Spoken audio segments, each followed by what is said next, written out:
What if you discovered you had a secret power to open portals? You could do so many things, like walking into a bank and taking all the money you want. You could travel the world without ever needing to catch a flight, because that's exactly what happens to Callum Wells. A regular guy, 30 years old, no important family, nothing special about him at all, until he wakes up with this insane power. The incredible life he always wanted finally seemed within reach. But in this world, people with abilities are controlled by a powerful organization. Everyone has to follow the rules, and there are rumors that whoever goes against them gets secretly eliminated. The problem is, Callum is not the type who likes to follow orders. And on top of that, he's extremely paranoid. It all starts outside a roadside motel. Just kidding, it's inside. A pale, thin-faced man asked a woman for updates. She just shrugged, explaining that her wing was still active and she would know if anyone entered the motel. Before she could finish, a bright purple portal tore open in the room, emitting a vibrant energy. A moment later, a gunshot rang out, striking the woman and sending her to the ground. The sudden violence left everyone confused and scared as the strange energy lingered in the air. The pale man stared at her slumped body and screamed,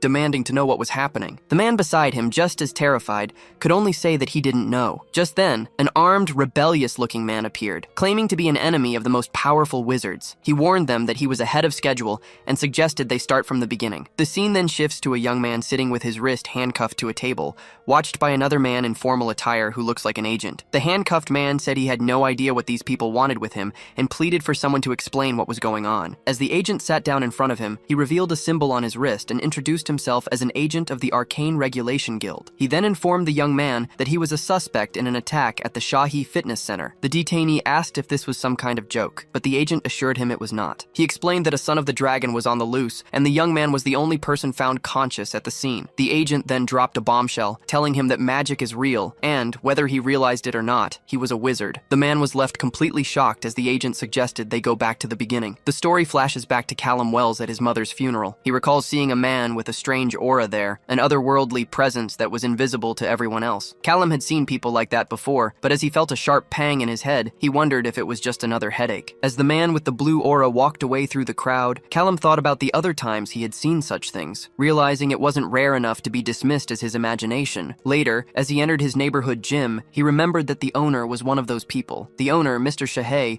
waved at Callum and remarked that he hadn't seen him in a while. Standing alongside him was a dragon wrapped in a red aura, which mimicked the man's wave. When they shook hands, Callum saw the man's hand and the dragon's claw move almost as one, a sight he tried his best to ignore. To him, Mr. Shahay was a good person, despite the claws, and Callum spent a lot of his time at the gym. The dragon then placed its paw on Callum's shoulder and asked him to do a favor. Winking, it pointed toward a woman and asked him to help her out, explaining that she was new. Callum smiled and said he didn't mind helping at all. He knew Mr. Shahay wasn't human, but he was a kind man who had been trying to set him up with someone ever since his wife passed away. He approached the girl and greeted her, mentioning that the owner said she needed some help. As he thought about how much he enjoyed being there, the girl blushed slightly and confirmed that she did. Suddenly, the girl, Marie, began to stutter, leaving Callum confused. A moment later, she collapsed to the ground. Callum rushed to her side, shouting her name, just as 3 armed men burst into the gym. His first thought was that it must be some kind of robbery. Amidst the smoke, Mr. Shahay shouted for Callum to get down. The young man immediately crouched, shielding the unconscious Marie with his body, as the trio of attackers fired heavily at Shahay. In response, Mr. Shahay's eyes turned completely red, emanating powerful rays as smoke billowed from his mouth. He let out a mighty roar, and after taking a deep breath, began to form a massive fireball in his throat. Shortly after, he launched the fiery attack against the men. Disoriented by all the smoke, Callum Wells struggled to understand what was happening when a sharp pain suddenly shot through his head. He tried to stay awake, watching the son of the dragon fight as the fire spread rapidly, engulfing the entire gym. As the flames closed in, Callum collapsed to the ground, and placing a hand over his face, he realized he had fainted. When he came to, he saw Marie lying on the ground among the smoke and understood the gravity of her condition. He quickly lifted her onto his shoulders and started carrying her out of the burning building. Just then, a live electrical cable from the gym's ceiling snapped and fell directly onto Callum, sending a powerful electric shock through his body. Despite the jolt, he somehow managed to keep moving, now surrounded by a strange purple aura, as he told himself he could not let the girl go. With fire and smoke everywhere, Callum knew he had to get out immediately. He let out a scream as the thick smoke forced his eyes shut, causing him to lose his strength and fall to his knees with Marie's arms still around his neck. Gathering every last bit of his power, the young man forced himself to stand up, determined to survive. As he did, the purple energy around him intensified dramatically. To his complete surprise, he suddenly found himself outside the gym, having teleported through some kind of portal. Staring at his hand on the concrete of the street, street, he tried to process what had just happened. Suddenly, someone approached him from behind and asked what he was doing. The man told him to wait there and snapped his fingers, and Callum realized it was the same person from before. The suited man then cast some kind of power over the burning gym, leaving Callum completely perplexed. The stranger simply adjusted his tie and sighed, as if it had taken no effort at all, before turning to face the young man who was just getting to his feet. The mysterious figure asked what Callum was, but our boy ignored him and demanded to know what madness was happening. The man's expression turned serious, as he seemed to notice something. He touched a device in his ear and reported a fire at the Shahei gym, mentioning a witness and a victim on site, while Callum continued to insist on an explanation. The man then revealed a symbol on his wrist, and addressing Callum directly, asked for his classification. Confused, the young man asked what he was talking about, stating that he wouldn't say anything until he was told what was going on, much to the suited man's frustration. The man in blue then quickly handcuffed the young man, which shocked Callum Wells. In that same moment, Callum realized that his headache had magically disappeared. The suited man then pulled him along, causing Callum to scream and question what he was doing. Meanwhile, at the GRA, two men observed a hologram of the detainee. One of them warned the other that he might lose his head for using a magic blocker in such a way. The man with glasses expressed his surprise that the detainee was still conscious. The other man replied that he barely noticed, and it seemed to be doing Callum good. As he observed the hologram, his colleague asked if he was sure Callum was not a mundane. He then reflected on what happened, noting that the system should have knocked out any mundane in the area. Instead, the young man not only stayed awake but also used some kind of magic to evacuate the other victim. The suited man with glasses found it strange that a 30-year-old magic user was still unregistered. The other man simply stated that he only brought him in and had not solved the mystery. Later, in an interrogation room, the man with glasses informed Callum Wells that he was no longer a suspect and that they could move on to the next subject. He explained that they needed to register and test Callum to determine his type of magic and understand his abilities. Intrigued and confused, the young man asked what he was talking about. The man explained that every mage serves the Arcane Regulation Guild,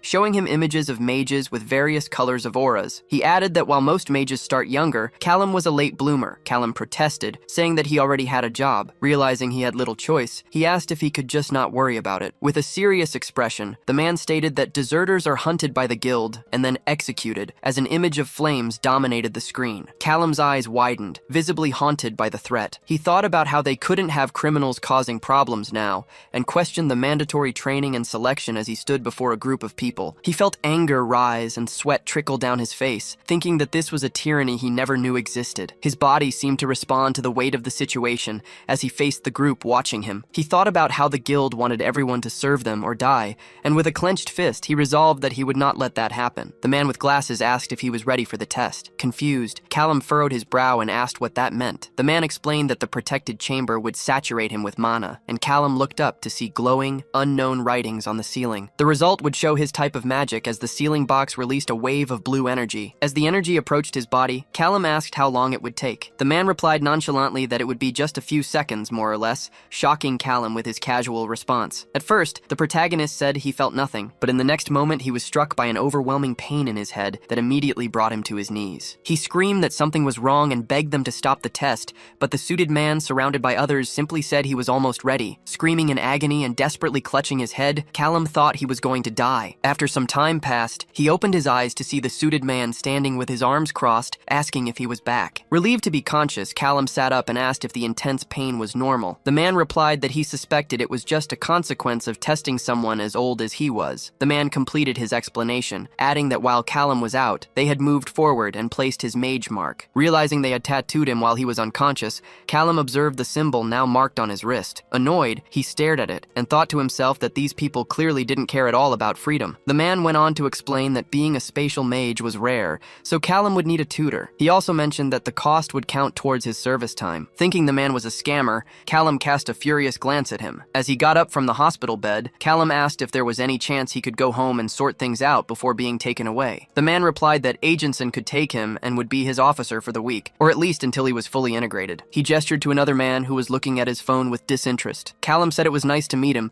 but the agent completely ignored him, keeping his eyes fixed on the device. Angry at being snubbed, Callum scowled. Later, In a car heading to another location, Callum asked what a spatial mage does to be so valuable. Sim, the agent, explained that since space magic has no real attack power, the job is mostly transportation, basically making him a loader. When Callum asked what Sim did, he replied that he was a pyromancer on the front lines, but also did a bit of aromancy. Callum doubted this, thinking Sim looked more like a spoiled brat. Callum then asked what the guild fights against. While fiddling with his phone, Sim explained that some agents hunt rebellious mages on Earth, while others fight on the front lines of the 6 portal worlds. When Callum Wells asked what portal worlds were, Sim described them as semi-planes between Earth and the multiverse that provide mana to the planet, which the GRA protects. He continued, listing the inhabitants of each world: vampires, shapeshifters, fairies, those of dragon lineage, and sea monsters. When Callum asked about the 6th world, Sim simply said it was empty. The protagonist stared at him in silence, not believing it for a second. Sometime later, the car parked in front of a building. Inside an office, Sim handed a laptop to the surprised rookie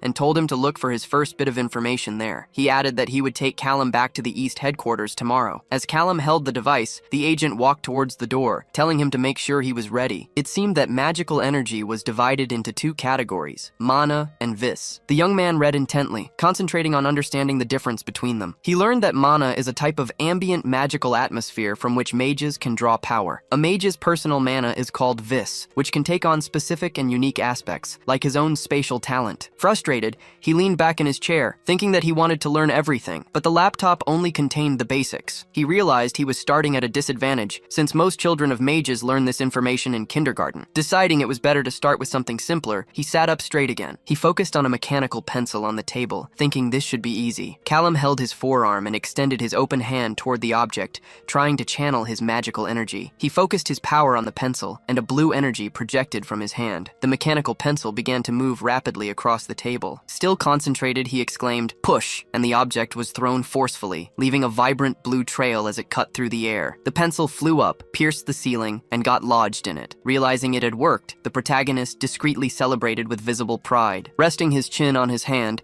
he reflected that it was basically brute force magic, using ambient mana instead of his innate vis. But it had worked. He stared at his tattooed wrist, thinking that being the GRE's pack mule would not be so bad if it gave him an excuse to practice. Still, he needed to understand what he was getting into, because the Guild of Arcane Regulation, a secret organization of the most powerful, was now a part of his reality. As he rummaged through his laptop, he thought that a group like that was bound to have skeletons in its closet, and he refused to become just another cog in their machine. Callum soon realized they had omitted a key piece of information about recruitment. More than half of all GRE recruits suffered casualties, mainly from combat, crimes, or contact with demiplanes. The young man reflected on how the casualty rate and its reasons seemed almost hidden. It was an open secret that the whole system was political, as nearly all casualties affected wizards who had no ties to powerful families or guilds. He understood that if the archmages of the GRE lived for hundreds of years, there must be a larger game at play. It was no surprise they were ensuring everyone either lived under their control or not at all. They had probably consolidated so much power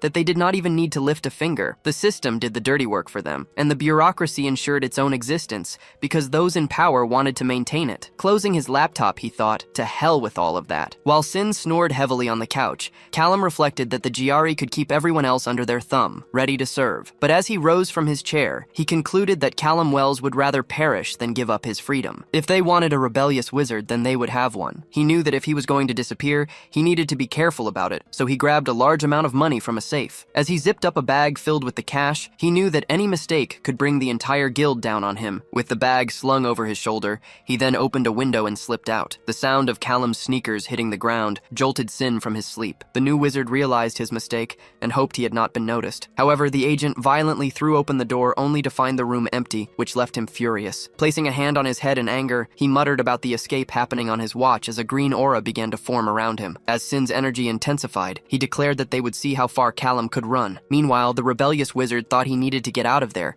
hurrying through the crowds on the street. Panting, Callum knew he had a few minutes head start on Agent Sin, but he had no idea just how fast the agent could be. As he fled, Callum remembered what the agent had said about being a pyromancer and an aromancer. Elsewhere, Sin clenched his fist in anger, emanating green energy. Callum's worst-case scenario came to life as the agent began to levitate, surrounded by an aura that also concentrated in his clenched fist. Then, like a green lightning bolt, Sin shot toward the sky. Callum thought nervously that there was no way he could escape if that was the case. As Sin shot through the air after the fugitive, he thought that the idiot better have a good excuse, or he had just declared himself an enemy of the GRA. quickly. With anger etched on his face, Sin concluded that as a rebellious wizard, Callum would now be in the sights of the guild's strongest and most dangerous agents. He reflected on the type of threat this involved, fully aware that some agents were even more powerful than him. As he levitated above the crowd, Sin considered alerting someone, especially Agent Theron, in case the fugitive was truly trying to escape. However, he furiously rejected the idea, reminding himself that he had a reputation to protect and could not allow anyone to discover his mistake. With that in mind, he accelerated alone toward the crowd, determined to resolve the situation on his own. Like a green lightning bolt, Sin easily caught up to Callum among the people. Callum suddenly noticed the agent's presence beside him and froze in place. Sin looked at him sinisterly, telling him that he had been found. Surprised and furious,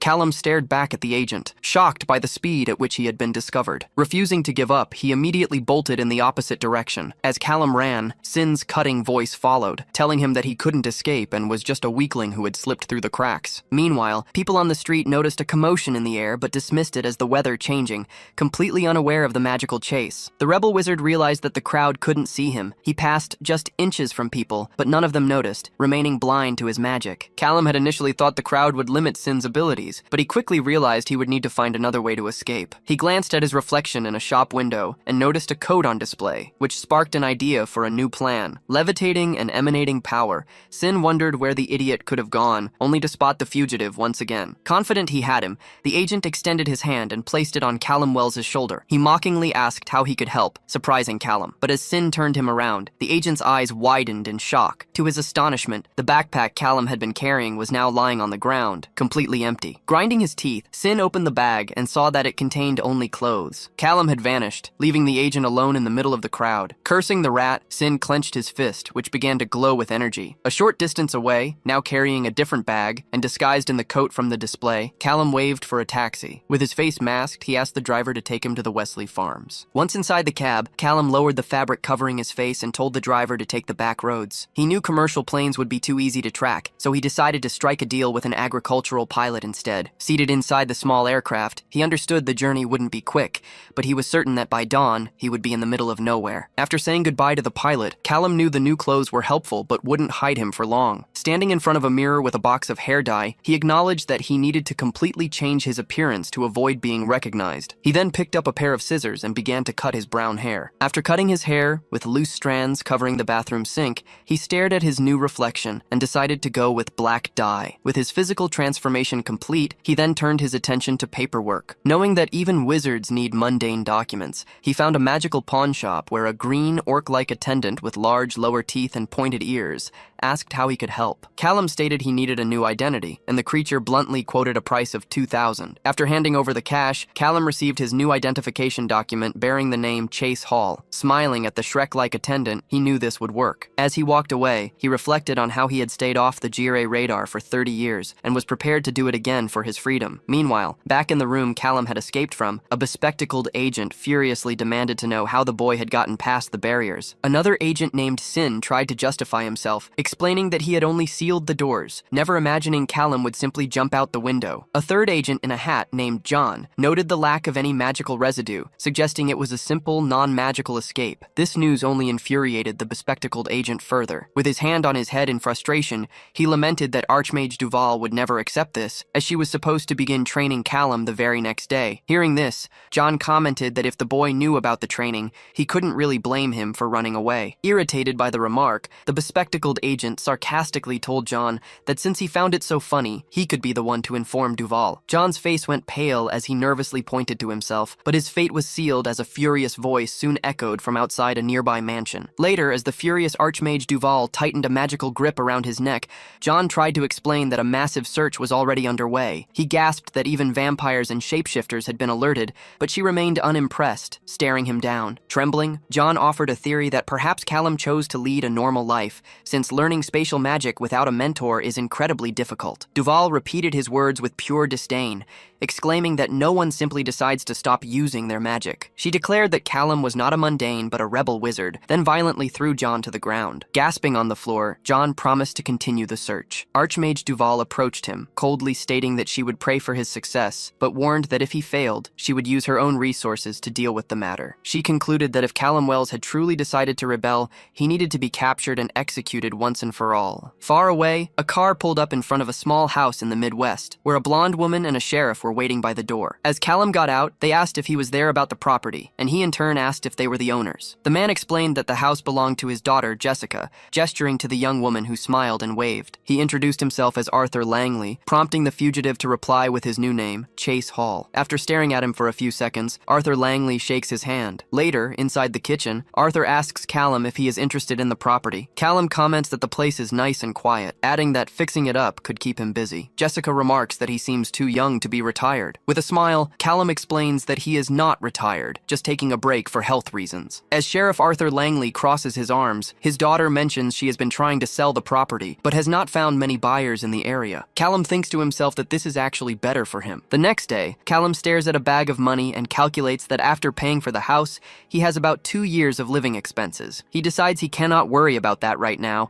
as his immediate goal is to learn everything he can about magic. He knows that if he does not master the subject, it is only a matter of time before the GRA catches up with him, and he imagines his pursuers finally reaching him. As he looks over his research on a computer screen, Callum sees that all the readings indicate spatial mages are limited to portals and minor enchantments. Crossing his hands in front of his face, he reflects on this. He finds it hard to believe, but it seems impossible to learn about space magic without going through the Archmage, who is the sole authority on the subject. This just highlights how monolithic the GRA truly is. Staring out at an open field, Callum recalls that the first time he created a portal was purely accidental. He remembers pulling Marie from a fire through a portal that manifested from his subconscious desire to save her. Now, he concentrates magic in his hand, attempting to create one intentionally. A moment later, a portal surrounded by his purple energy opens on the ground in front of him. Callum sighs in relief, realizing it worked. Thinking to himself, and here we go. He takes a step toward the portal and walks through it. He emerges in another part of the same field, proud of his accomplishment. Staring at his clenched fist, he celebrates the successful feat. He understands that the distance was limited, but he feels it is not bad for a first attempt. With his hand on his chin, Callum begins to imagine what else he can accomplish with his magic. Later, on Monday, he takes a scalding hot shower, the bathroom filling with steam. While washing his hair, he is surprised to find the shampoo bottle is empty. In response, he opens a small portal leading to a nearby compartment filled with other bottles. Reaching his hand through the portal, he feels around for a new bottle of shampoo. A moment later, he smiles, proud of himself for successfully grabbing the item with his magic. On Wednesday, Callum practices forming a sphere of energy, commenting to himself that it is one of the first things a young mage learns. He acknowledges that a spatial sphere may have no offensive capability,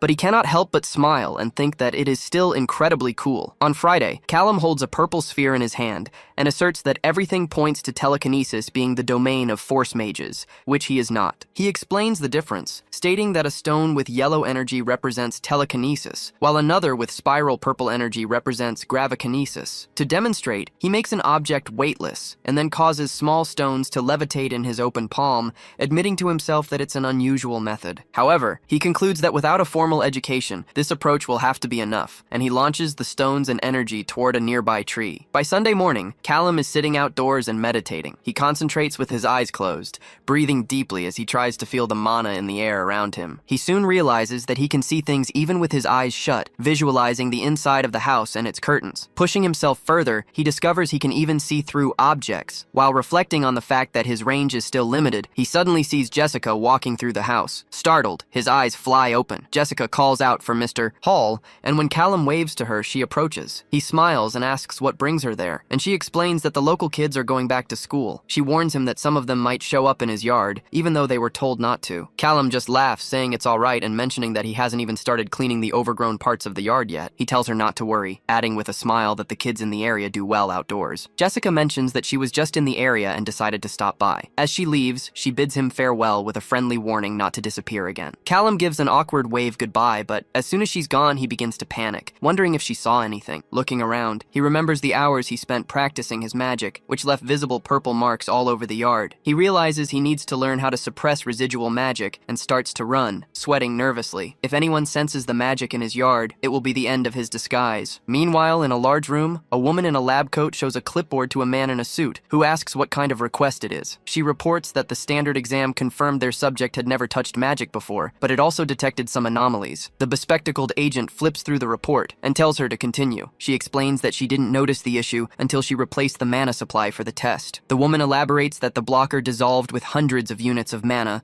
but the substitute was left with only 3. While examining the blocker, she noticed that it had somehow absorbed 97 units of mana. The man asks what that means questions, and she replies that this is far more than a common novice mage should possess. She adds that if he had never used magic, his pool of viz should have been completely full, since he wasn't going around casting spells. The man says he doesn't know what it all means, but he believes it's connected to the fact that a 30-year-old wizard had somehow never noticed his own magic. Looking down at the clipboard, the agent wonders aloud who Callum Wells really is. Back in his yard, Callum closes his eyes, focused. He sighs softly, maintaining his concentration as he carefully observes the energy in the environment around him. He concludes that this should be enough viz, which is a type of magical energy unique to each wizard. After positioning a circle on a table, he begins to spin it, releasing a huge amount of purple lightning. The object spins faster and faster. The wizard exclaims that it's perfect, clearly satisfied with the result. He knows that with the vortex pattern he found online, he can use the ball bearings to erase any trace of magical residue. Callum observes the circle in his palm, confident that the significant progress he's made in just a few weeks will help him stay off the GRA's radar. He feels like he should be happy, but something inside him remains empty, causing him to furrow his brow. As he recalls his mother's funeral, the wizard realizes he started running away the very same day he buried her. He feels he's been moving so fast that he never had time to truly reflect on everything he lost. He thinks of his parents and his wife, picturing their gravestones adorned with bouquets. Remembering a picture of them all together, he realizes that his hometown was just another loss in a long line of them. Staring at the ceiling, he wonders aloud if Celine would have liked it here. Callum quickly shakes his head, trying to push those thoughts away and refocus on his situation. He says to himself that the GRA wants to capture him and turn him into one of their pack horses, clenching his fist tightly. Determined, he reminds himself that he was forced to flee and that he will not lose. He understands that to blend in, he needs to get to know the city better. Soon after, a girl at a snack bar greets him with a curious smile, commenting that she has never seen him around before. Callum explains that he's just getting to know the area and asks if she has any suggestions. The friendly girl begins to recommend the best dishes on the menu, but as she speaks, Callum starts to sweat, suddenly noticing something strange. Feeling nervous, he wonders what this weird presence is that he's detecting. He questions if it could be a basement and tries to peer through the piping, only to realize that the place is much larger than he expected. He finally spots a dog and is startled to see that it is the size of a man. Just then, a male voice calls out to him. As Callum turns, his gaze goes straight to the gun in the man's pocket. The man, taking off his hat, comments that it's strange to see him around. Callum replies that he's just getting to know the local cuisine. The man introduces himself as Sheriff Arthur Langley and says his niece Clara makes the best steaks, a claim the girl happily agrees with. After she steps away, Callum comments that she seems nice. The sheriff replies that the young people there are well adjusted, adding that no one has crossed his yard yet. The smiling sheriff states that they place a great priority on respecting territory around here. The word territory makes the protagonist feel uncomfortable. The sheriff then places a hand on Callum's shoulder, asserting that he doesn't want to take up too much of his lunchtime. He then leans in and whispers that he has seen some strange faces around, asking Callum to get in touch if he notices anything odd. The wizard thinks about the term strange faces, feeling a knot of nervousness tighten in his chest. Callum points out that he was also a strange face before and asks if the sheriff had mentioned him to others. The sheriff agrees, confessing that he had, but then he realized Callum wasn't from the big city. He clarifies seriously, maintaining a firm gaze, that Callum is not like the people he's talking about. That statement hits the rebel deeply. He wondered if Arthur could be talking about them, which would be a very bad development. Just then, Clara announced that his order was ready, holding out the takeout package for Mr. Hall. After nodding to her and stepping outside, Callum began to worry that they could track him through the tattooed symbol on his wrist. Staring down at it, he decided he had to get rid of it immediately. The wizard observed that the magic seemed to be confined to the small point representing his spatial type. He tried to reassure himself that it should not hurt too much, since it was just a small drop of ink. After preparing himself, he sat down and began to channel energy toward his wrist, focusing on the exact spot where the tattoo was marked. A moment later, the point began to pull away from the tattoo. Wide-eyed, Callum let out a painful grunt as he continued the extraction process, clenching his fist tightly as the point finally vanished, leaving a raw wound on his wrist. From the center of the tattoo, a small black sphere emerged and floated before him. The wizard breathed heavily, the pain still coursing through his body. He looked down at the sphere resting in the palm of his trembling hand and muttered that he finally had it. Although the rest of the tattoo still needed to be removed, he decided to deal with that later. Instead, he threw the sphere into the fireplace, watching as it slowly dissolved in the fire. He urged it to burn as the blazing flames of the hearth completely destroyed the sphere. He then wondered if the small siphons he created to store vis could also release it when needed. Making portals and small tools was easy enough, but the cost of magic increased with the scale of the task. The The wizard thought to himself that trying to do something larger than a person drained him like a portable battery. He quickly realized that he could use the siphons to recharge in a critical situation, like if he needed to make a quick escape. His thoughts were suddenly interrupted by a knock at the door, which startled him. Realizing someone was there, he hesitated, unsure if he should answer as he turned quickly toward the sound, his tension rising. Callum began to sweat as his anxiety mounted, wondering if it could be the GR. He decided to use magic to see through the door, and was surprised to see Arthur Langley accompanied by another police officer. He recognized the old man as the sheriff, who was waiting patiently beside a young man in a cap. Opening the door, Callum uncomfortably and hesitantly greeted the sheriff, asking what brought him there that afternoon. Arthur apologized for showing up so suddenly, but explained that he needed to ask a few questions. With a voice full of apprehension and a visibly tense gaze, Callum asked if he had done something wrong. The sheriff held his hat tightly and asked Callum exactly where he was last night around 3 in the morning. The question immediately made Callum suspicious, as he recalled lying in his bed at that exact time, lost in thought. His mind flashed back to the entire conversation he had with Langley about territory earlier at the diner. The image of the animalistic dogman also haunted his thoughts. Recalling the elderly man's greeting, he thought that this basically confirmed the Langleys were shapeshifters. His mind then drifted to Clara, the young waitress at the diner who was also the sheriff's niece. He even thought of Jessica, the sheriff's daughter, as he tried to figure out what the man had really meant during their conversation. He questioned whether Arthur had been trying to scare him, recalling his words about seeing strangers around. But then he remembered that the old man had seemed well-intentioned when he asked him to report anything unusual, which made Callum hesitate to judge him too harshly. In any case, Callum decided it was a good time to just hide for a while. His thoughts were interrupted by a strange scratching noise at the window. Startled, he got up from his seat, wondering aloud what could have caused the sound. Almost immediately, a strange purple energy began to spread outside. Peering through the window, the young man noticed a quick movement in the bushes and wondered if it was just an animal, but he was too far away to identify it. Armed with a flashlight, the wizard decided to go outside to investigate. As he illuminated the bushes, however, he saw nothing but the wind rustling the leaves. Believing he might have just been imagining things, he started to relax until a chilling breeze passed by, making him shiver to his core. The young man immediately ran back to his house and slammed the door, his heart racing as he trembled from the scare. Back in the present, the sheriff returned to his original question, asking where Callum was at 3 in the morning. He then told the boy not to get upset, explaining that it was simply his job to ask these kinds of questions. Callum replied that he was sleeping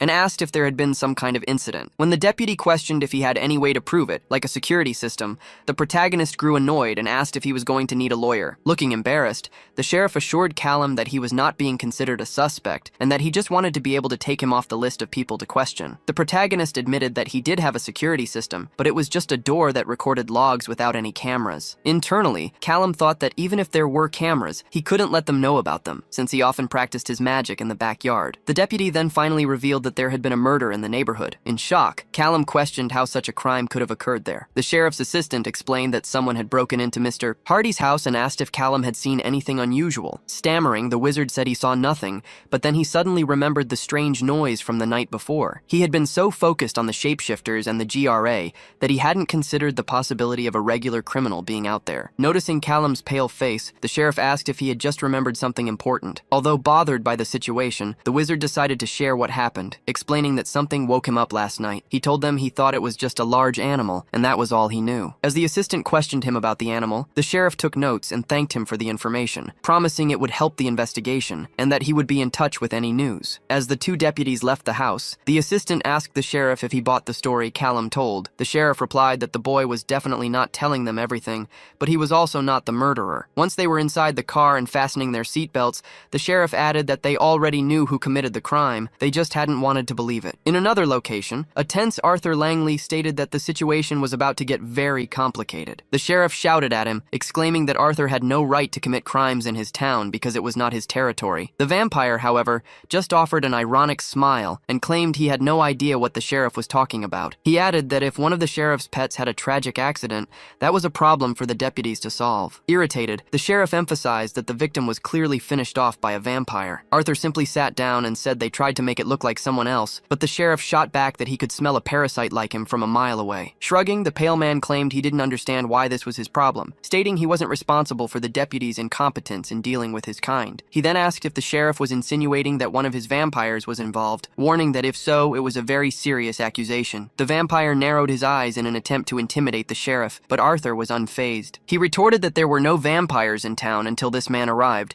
declaring that he knew one of them was responsible and would make sure to catch catch the culprit. The vampire simply laughed, taunting the sheriff to try. The deputy gritted his teeth in anger at the vampire's audacity. Provocatively, the vampire added that if the Winnets pack wanted a challenge, he would accept it, causing the enraged sheriff to lunge forward. As Arthur tried to confront him, the vampire simply warned him to be careful, staring at him with a threatening look. Arthur stared back, realizing he was being intimidated, then turned and shouted for his deputy to get the pale man out of his sight. Later at home with his daughter, Arthur Langley explained that the vampires had killed a human in town and would likely continue as they didn't have the strength to face them. Frustrated, the sheriff recounted that he couldn't even speak to their leader, and the one he met was just an inferior vampire. Clenching his fists, the deputy wished he could send the creatures back where they came from, saying that if he were younger, he would have done it himself. On the phone, a man named Chester asked if the sheriff was done complaining, to which the deputy murmured, "Yes, Alpha Chester." Chester explained that without proof, the GRA would side with the vampires. He promised to send 2 packs of wolves but warned they couldn't help if a direct confrontation occurred, as he believed this was something much bigger than a simple nest of criminals. The sheriff questioned why they would choose Winnett, since there was nothing of value in the town. Chester then revealed that it wasn't just Winnett,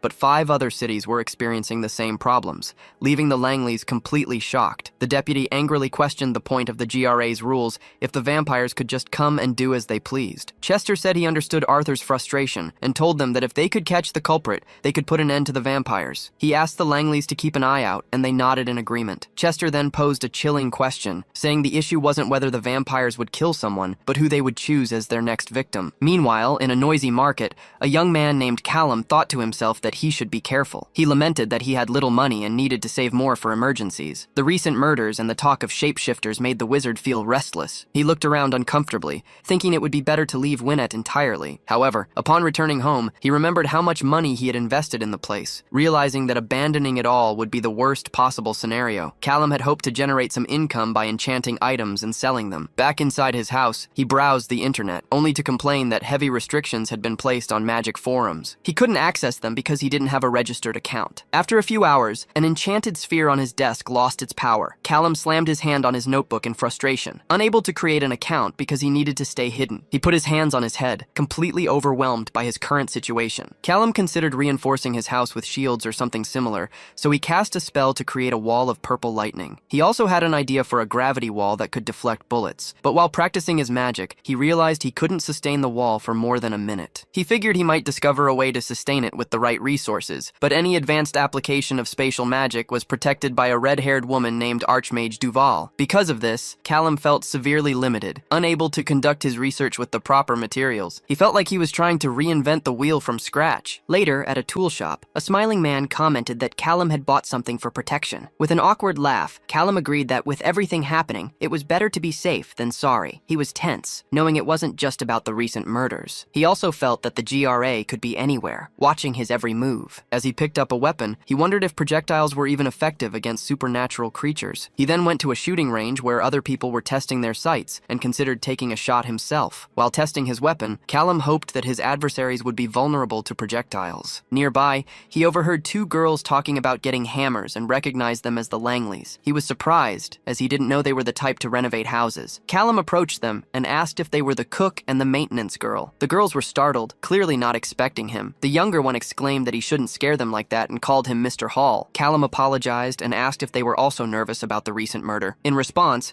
Jessica lamented about someone named Joan, saying she went to the same church as them. This confused Callum, who questioned them about Joan, clarifying that he had been talking about James Hardy. The girl then whispered to Callum that there had been a second murder last night, a woman named Joan, and asked if he really didn't know. In shock, he explained that he had been busy all morning. The news left him wondering if some kind of serial killer was on the loose. The Langleys mentioned they were thinking of closing their coffee shop for a while, until the whole situation blew over. Callum expressed his sympathy for their situation and offered to help if he could do anything, for which they thanked him. With a friendly smile, he told them they could just call him Chase. After leaving the shop, Callum carried his new weapon in a bag, walking with quick, nervous steps as he thought about how terrible things had become. He soon took the weapon out of the bag, still contemplating the situation realization. He thought that murder was one thing, but a serial killer who could escape from shapeshifters was truly bizarre. He knew the Langleys liked their little town and probably didn't want the GRE sticking their nose in their business. However, with so many people getting killed, they might not have any other option. Staring at his board full of information,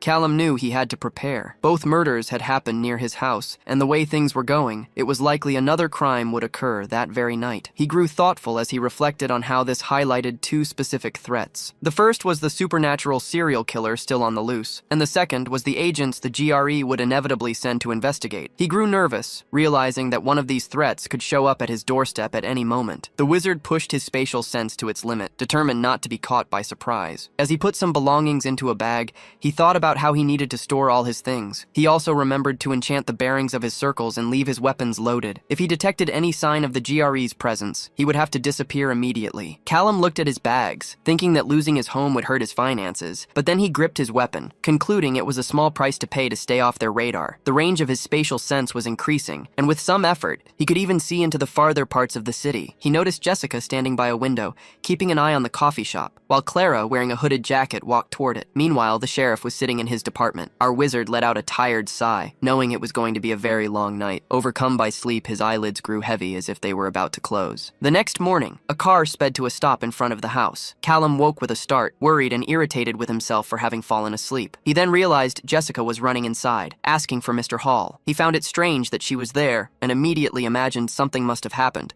blaming himself for it. He asked what was going on, thinking he should have been more careful with his mana usage. The girl grabbed him by the shirt, looking desperate as she screamed that she really needed his help. As her hands trembled, Callum asked again what was happening. Jessica explained that it was about Clara. She said the other woman had been taken and was terrified, surrounded by several menacing-looking men who were smiling maliciously. Callum demanded to know who took her. The blonde woman replied that it was the vampires, who had been watching Clara in her hood on the empty street at night, their eyes glowing red. They had called her the sheriff's little pup. Jessica described how Clara's blonde hair flew as she put her arms up to protect herself from a strong gust of wind. One of the beings, surrounded by a red aura, approached her suspiciously and gave a not-so-innocent wave, asking the girl to follow him somewhere. In the vision, Clara's eyes lit up with a red glow as smoke of the same color swirled around her face. Back in the present, Jessica explained that the vampires had made Clara walk to their nest. She then screamed desperately, reminding the wizard that he had promised he would help. Callum hardly knew what to say, wondering what the hell he could possibly do. He questioned whether he should just admit that the supernatural exists, his mind flashing to books filled with strange writings and symbols. Since Jessica had already caught him with his vis before he learned how to hide it,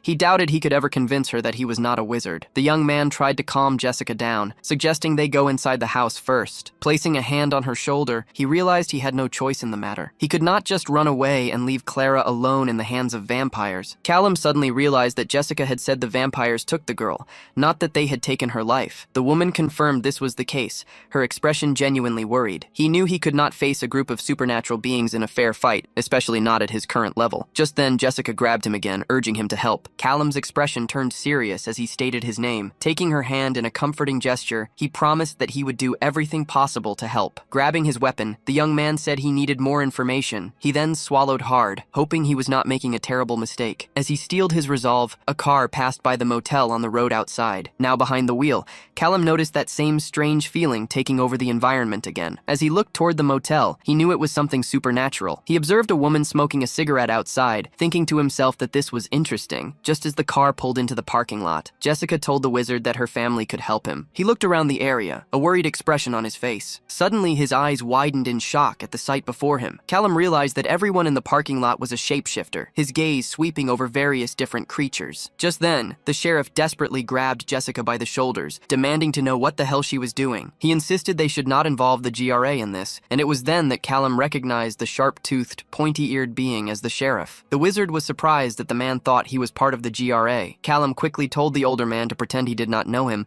and that he had never been there before. In response, the gray-bearded sheriff just looked at him suspiciously. The sheriff's eyes suddenly lit up, and he let out an incredibly loud sound from his mouth, sending powerful waves through the air. He then asked everyone present if they had heard what was just said. Shortly after, Callum found himself sitting on a bench, listening as someone questioned what he could do to help. A canine-looking being spoke up, stating that he would not ask many questions, but wanted an idea of what they were up against. The sheriff explained that the vampires had taken over the motel further down the street, and were now trying to conquer their territory as well. Recalling the quiet motel on the side of the road, the sheriff continued, saying that the vampires have a wizard with with them, as he had been feeling a presence all week and imagined it was the woman with the cigarette. He added that he truly believed this to be the case. So far, he concluded, the vampires from this nest had already taken the lives of 2 people. Callum questioned why nothing had been done if they already knew who the murderers were. The bearded man explained that the Winnet gang wasn't strong enough to challenge the vampires, and a treaty prevented other supernatural beings from getting involved without concrete evidence. He added that shapeshifter groups are often vulnerable and take the blame for any incident,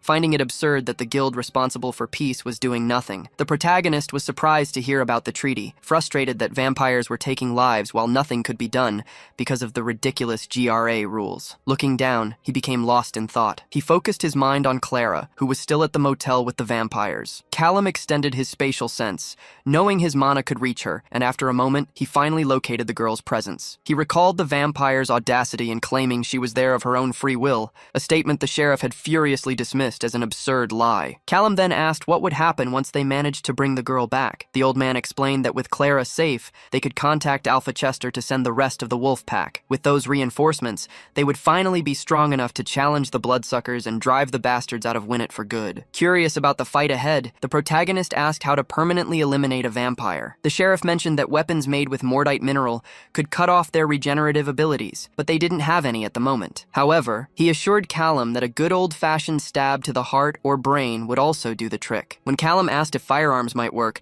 the sheriff noted that the parasites were incredibly fast, making it a huge challenge to land a precise shot in the right place. Realizing this was not going to be easy, Callum simply stated that he would figure it out, which seemed to surprise the old man. Jessica questioned if he could really do anything to help. Holding his weapon with a determined expression, the protagonist asserted that he would bring Clara back home, but first he would need a few things. A short time later, Callum found himself in what looked like a cell. The sheriff explained it was the only soundproof room they had and that the pillows he requested were ready. The bearded man, growing impatient, warned that time was essential and he couldn't take long. The spatial mage assured them he would finish in just 10 minutes, but as the wolfman left the room, he replied that he would only get 5. Left alone, Callum looked back for a moment, a wave of nervousness washing over him as he considered what he had gotten himself into. If he failed, he would not only have the GRA on his tail, but would also anger the vampires and disappoint the shapeshifters. He had no idea what the enemy mage was capable of, but the image of Clara chained up and completely alone flashed in his mind, strengthening his resolve. He knew he couldn't just stand by and do nothing. Meanwhile, at the motel, one of the vampires commented on how quiet the shapeshifters were, remarking that he thought they would have done something by now. He asked the female mage if there was any news, and she replied that her protective wing was still active. Taking a drag from her cigarette,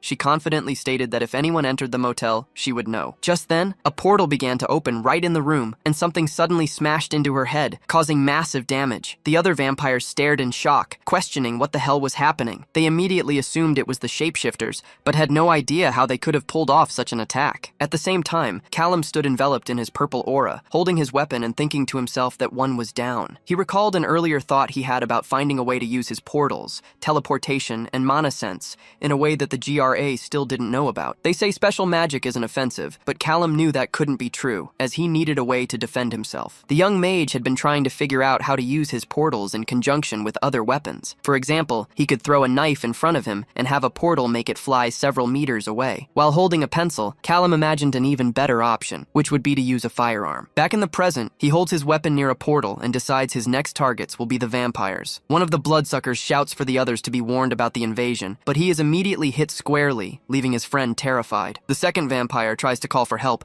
but is also struck down before he can finish his sentence. Realizing he only has a few seconds before more vampires appear, Callum knows he needs to teleport Clara out of there immediately. Executing such a feat from a distance is difficult, but his spatial awareness makes it possible. He proceeds carefully, finding it complicated to lock onto Clara's energy since she has low visibility and her signature feels slippery. After a moment of concentration, he finally manages to open a portal right behind the girl, enveloping her in his purple energy. Clara instantly passes through the portal, arriving safely in the soundproof room as Callum quickly exits. He feels a wave of relief that his plan worked, especially since he has no experience with long-distance teleportation involving human beings. Just then, another vampire appears in the motel room, demanding to know what is happening. He fails to notice the small portal behind him until another shot echoes through the area, and he finally sees the bodies lying on the ground. Fatigue is already beginning to take over Callum, but he knows he can't stop now. More vampires come running into the room, with one shouting that they are under attack and ordering the others to search the area for the culprit. As the vampires try to understand the situation, Callum thinks that as long as they remain confused, his own speed doesn't matter. He is breathing heavily heavily, but is determined that no one will leave alive, firing another shot and preparing to continue even if it costs all his mana. Another target is hit directly. One of the last vampires is sitting on the floor in a panic, staring at his fallen comrades. He curses as he finally notices the portal right next to his head just before a final shot rings out. Outside the cell,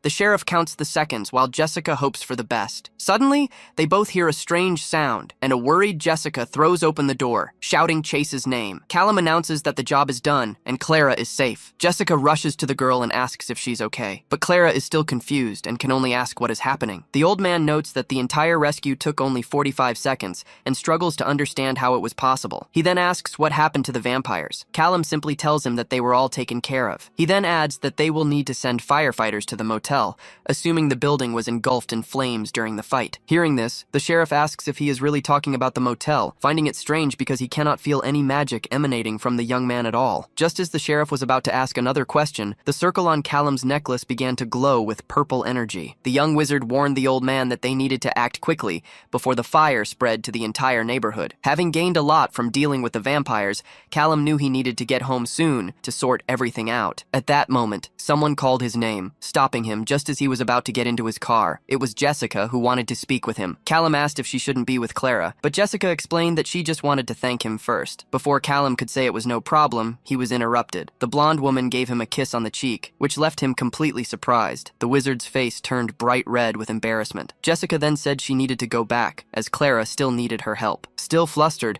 Callum stuttered that it was all fine. Meanwhile, the wolves gathered, and the sheriff informed Alpha Chester that the problem with the vampires had been resolved. The Alpha asked what he had done to solve it, but the old man assured him that he had done absolutely nothing, and that no member of their group was involved. Over the phone, the Alpha then asked Arthur to explain what happened more clearly. The sheriff recounted how a man had offered to help and asked them not to ask any questions, confessing that they might not even know his real name. Chester questioned whether the man was a shapeshifter or a wizard, to which Arthur replied that while he saw a wizard tattoo, he hadn't detected any signs of magic. The braided Alpha fell silent, considering that the man might be a fae, though he didn't seem to fit that description either. They discussed how the other vampires would not like this at all. At that very moment, a figure appeared in front of the burning motel.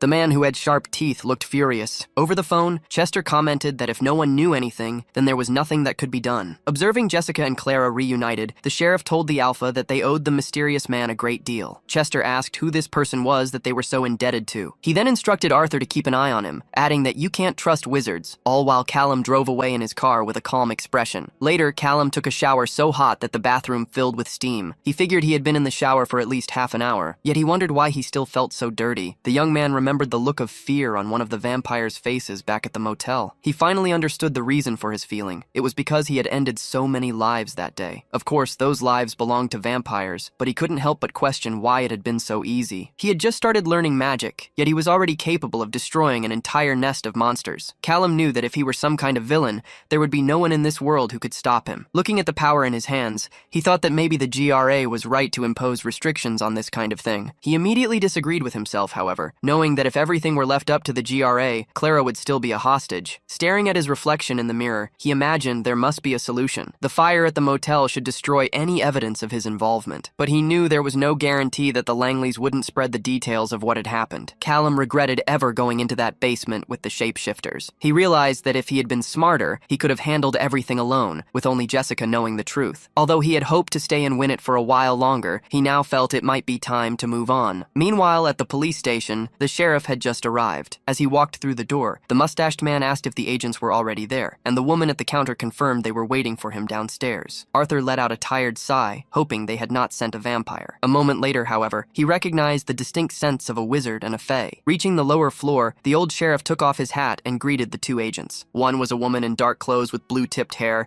standing next to a tall blonde man. It was the man who spoke first, addressing him as Alpha Langley. The blonde agent introduced himself as Ray Danforth and identified the woman as his partner, Agent Felicia Black. The sheriff welcomed them, expressing his hope that the GRE team could help solve the case, and Ray immediately asked how the cleanup at the motel was progressing. Arthur explained that the other GRE personnel were still at the motel when he left, but that the bodies were ready for inspection. The two agents exchanged a silent nod. Shortly after, in the morgue, Ray bent down to examine one of the bodies and noticed something interesting. He pointed out that all the wounds looked identical. The sheriff agreed, stating that this clearly was not the work of a shapeshifter, and admitting they had no idea how to unravel the mystery. A strange smile crossed Ray's face as he assured them they would find out. Ray then called Agent Black over to the body. She approached and placed her hands on the corpse's head, releasing a strange power that glowed with a bluish light. Suddenly, her eyes lit up with the same hue, and her head jerked upward abruptly. She returned to normal a moment later, reporting that the first vampire had not seen anything because he was asleep during the attack. The old sheriff grew worried, realizing the agent could see the memories of the dead. Felicia continued, explaining that the other vampire had heard gunshots but was dragged away before he could react. Ray commented that at least one of them must have seen something, but his partner insisted she only saw confusion, explaining that none of the vampires understood what was happening. This led Ray to believe the killer must be very experienced. Hearing this, Arthur whispered to himself that the situation was very frightening. The agent asked what he had just said, but the old sheriff quickly brushed it off, claiming he was just remarking on how terrible all the destruction was. Ray did not seem to buy the excuse, but simply said he understood. He then informed Alpha Langley that they would need to spend some time in Winnet, as it was too dangerous to let someone capable of such terror remain at large. Arthur offered to find a room for the two agents and take them there, but Ray said they first wanted to interrogate some people in town. The old sheriff grew nervous as the agent explained his theory. Since the local pack had no involvement, there were two options. Either the killer was just passing through Winnet, in which case they would probably never be caught, or it was an unaffiliated local who had been provoked by the vampires. The Alpha assured him that no one in town was capable of taking out an entire nest of vampires, but the blonde agent insisted they wanted to confirm this for themselves. Arthur swallowed hard, clearly nervous, but simply said that everything was fine. In another location, Callum stood before a suitcase contemplating its contents. This was all he had managed to recover from the vampire nest: weapons, money, and a few computer drives. While the weapons themselves looked quite ordinary, the ammunition was a different story entirely. The bullets were crafted from silverite, mordite, and chlorite, minerals that online forums identified as effective against shapeshifters, vampires, and the Fae. Callum knew these materials would be incredibly useful. As he sifted through the items, his eyes landed on a ceramic plate marked with magical symbols, and he wondered what it was, guessing it must have belonged to the sorceress. He made a mental note to research the plate later. Opening the suitcase again, Callum turned to what he'd saved for last: $100,000 in cash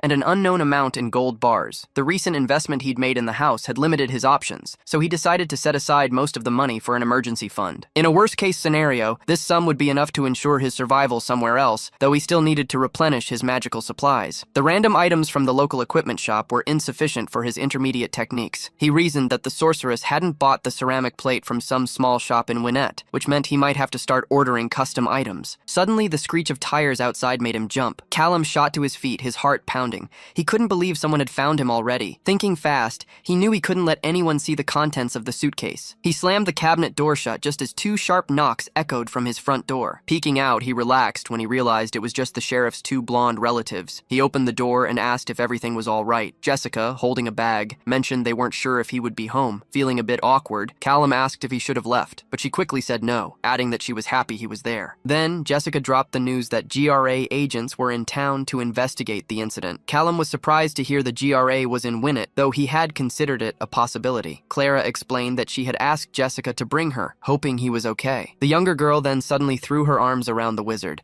thanking him for what he had done for her. Callum told her it was all right, but reminded her that for all intents and purposes he did nothing and was never there. Jessica assured him they understood, but said they couldn't simply forget what had happened. The girls explained that they figured he wouldn't be going to the coffee shop for a while, so they had brought him a snack. Right on cue, Callum's stomach let out a growl so loud it could have rivaled a motorcycle without a muffler, revealing just how hungry he was. A few moments later, while eating, he asked them to tell him more about the GRA agents. Jessica explained that her father had encountered them that morning. Apparently, one of the agents could talk to the dead, but hadn't managed to get any relevant information from the vampire's spirits. Callum realized he would need to stay alert, but he felt a small sense of relief knowing that none of the vampires had understood what was happening in their final moments. Clara added that the agents had already searched the motel for a full day, but likely wouldn't find anything since the fire had destroyed all the evidence. Callum thanked them for the heads up. Jessica then told him that an alpha named Chester was afraid that the wizard's help might come with a cost they couldn't handle. Chewing his food, Callum looked confused by the name. Clara explained that the sheriff was the alpha of Winnet, but he answered to Chester, the alpha of the West. By helping them, Callum had also inadvertently helped him. The wizard simply stated that he didn't expect any kind of reward for his actions. Clara was surprised to learn that the man really wasn't going to charge them anything. He assured them that they owed him nothing, and that he would prefer they didn't even bring up the subject again. Hearing this, the girls smiled and promised they would stay quiet. Meanwhile, at the wreckage of the motel, Agent Ray asked if anyone had found anything interesting. Another man reported finding a magical signature, but didn't think it would be useful. Ray then then questioned if the vampires had been with an air mage, and the other agent confirmed they had, adding that he found no other signatures in the area. Ray asked if there was anything else, and the agent replied that he had a list of everything the vampires possessed, but it seemed the items had been taken from the location. He speculated that the Vampire Council of Minneapolis wouldn't like this at all, and asked Felicia to keep an eye out for the stolen items. In response, the woman simply nodded without saying a word. The agent commented that he found the fire a bit suspicious. Kneeling down, Ray noted that the pack normally would have already cleaned up the site, and wondered why they would let the mundanes get there before them. His partner reminded him that the shapeshifters swore they had no involvement in the incident. Ray, however, believed that everyone was hiding something, and that the shapeshifters were just playing dumb, a story he didn't buy. Felicia then suggested that Ray play the gossip and listen to their conversations, since he could hear anything from a kilometer away. Activating his power, Ray released a green energy and confirmed that while he could indeed hear a lot, none of it was relevant to the case. In fact, he noted that gossip about the incident was very scarce. Exhaling smoke from her mouth, Felicia offered that she could force some of them to talk. Ray, however, wanted to keep things friendly for the time being, not wanting Alpha Langley to sink his teeth into his throat. He decided to finish the interviews quickly, prompting his partner to ask who was next. Looking at his phone, Ray replied that their next interview was with a 30-year-old man named Chase Hall. Sometime later, the shadows of the two agents fell over a house as they knocked on the door. A young man named Callum opened it casually, asking if the person had forgotten something. Instead, he was greeted by the two GRE members, one of whom, Felicia, had gills and scales like an aquatic being. Callum asked how he could help them, and the two agents identified themselves as Ray Danforth and Felicia Black from the FBI. Upon hearing this, the young mage grew worried, as he could feel the powerful magic emanating from them. He realized their magic was much stronger than that of the vampires he had encountered. Ray explained that they were investigating the fire at the motel, and asked if they could come in to ask a few questions. In response, Callum stated that it seemed like the kind of thing that was better done with a lawyer present. The fish-like woman exhaled a puff of smoke, stating that he didn't want a lawyer. Callum commented that her words sounded like a threat, which prompted the two agents to exchange a suspicious glance. Ray then crouched down, asking the mage if the sheriff had mentioned anything about the vampires of Winnet. Looking visibly nervous, Callum assured him that he had no idea what he was talking about. Felicia then declared that he would tell them everything he knew about the fire. Callum swears he has nothing to say, insisting that everything he knows came from the news. For a moment, Ray's eye flashes with a green glow, but he just lets out a tired sigh and announces they are leaving, concluding that Callum knows nothing. With that, the two agents turn their backs on him. Callum thinks to himself that it was a close call, as it seemed Felicia was about to activate some kind of magic. Just as they're about to leave, Ray suddenly warns him not to leave the city, explaining that the mage is now officially a person of interest in the case. Despite the warning, sometime later, Callum decides he needs to leave immediately. He isn't sure what kind of magic he managed to avoid from the agent, but he knows the incident only made him seem more suspicious, and it is only a matter of time before more GRA agents show up. Closing his eyes, Callum mentally apologizes to Jessica. He thinks of her and Clara, wishing he could stay and win it longer, but he knows his own survival has to be the priority. His car accelerates down the road as he considers his next move. He knows that at some point, the GRA will notice he is gone and issue a warrant for his arrest, but he figures that as long as he sticks to the back roads and keeps his spatial awareness active, he should be fine. It is then that Callum notices a red pickup truck parked nearby with a for sale sign in the window. Realizing this is the perfect opportunity, he maneuvers his car and pulls over. A bald man greets him and asks how he can help. This is just as Callum suspected. He can tell the man is a shapeshifter who has the same magical signature as the Langleys. Callum gets straight to the point, saying he needs a new identity and heard this was the place to get one. The shapeshifter seems suspicious and asks if they have met before, but Callum simply places a solid gold bar on the counter and adds that he would also like to buy the pickup truck. Staring at the large piece of gold, the man says he will see what he can do. Just 10 minutes later, he returns with a document and the key to the pickup, explaining that this should be enough for both mundane and supernatural matters. Callum looks down at his new identity, Denver Brown. Since his new identity is a teacher, Callum thinks he could probably use some fake glasses to complete the look. The bald man then asks if there is anything else he needs, and Callum replies that he is looking for magic books for an apprentice. The shapeshifter suggests he could try looking in Pearson, but doubts he will find much of that kind there. Callum thinks to himself that this is obvious, since the GRE monopolizes that kind of information. As he gets into his new pickup, he decides he will have to stop by Pearson the next day, as it is already getting late. He wonders if the Langleys know he has left, and feels a pang of guilt for having to flee this way. He remembers how nice the sheriff, Jessica, and Clara had all been to him, and resolves to find a way to talk to them again. A few hours later, the bald shapeshifter is back in his shop, calmly organizing cans on the shelves and wondering how many there are in total. While the man was counting cans, a portal suddenly opened in the wall beside him. A voice from within asked for permission to speak, startling him. The voice then requested that he pass a message message to the Alpha. When the man asked who was speaking, he received no answer, only the message that Clara's friend was safe. After receiving the message, Alpha Chester tried to confirm its contents, and the man assured him that was exactly what he'd heard. The voice from the portal had also warned them not to look for the wizard,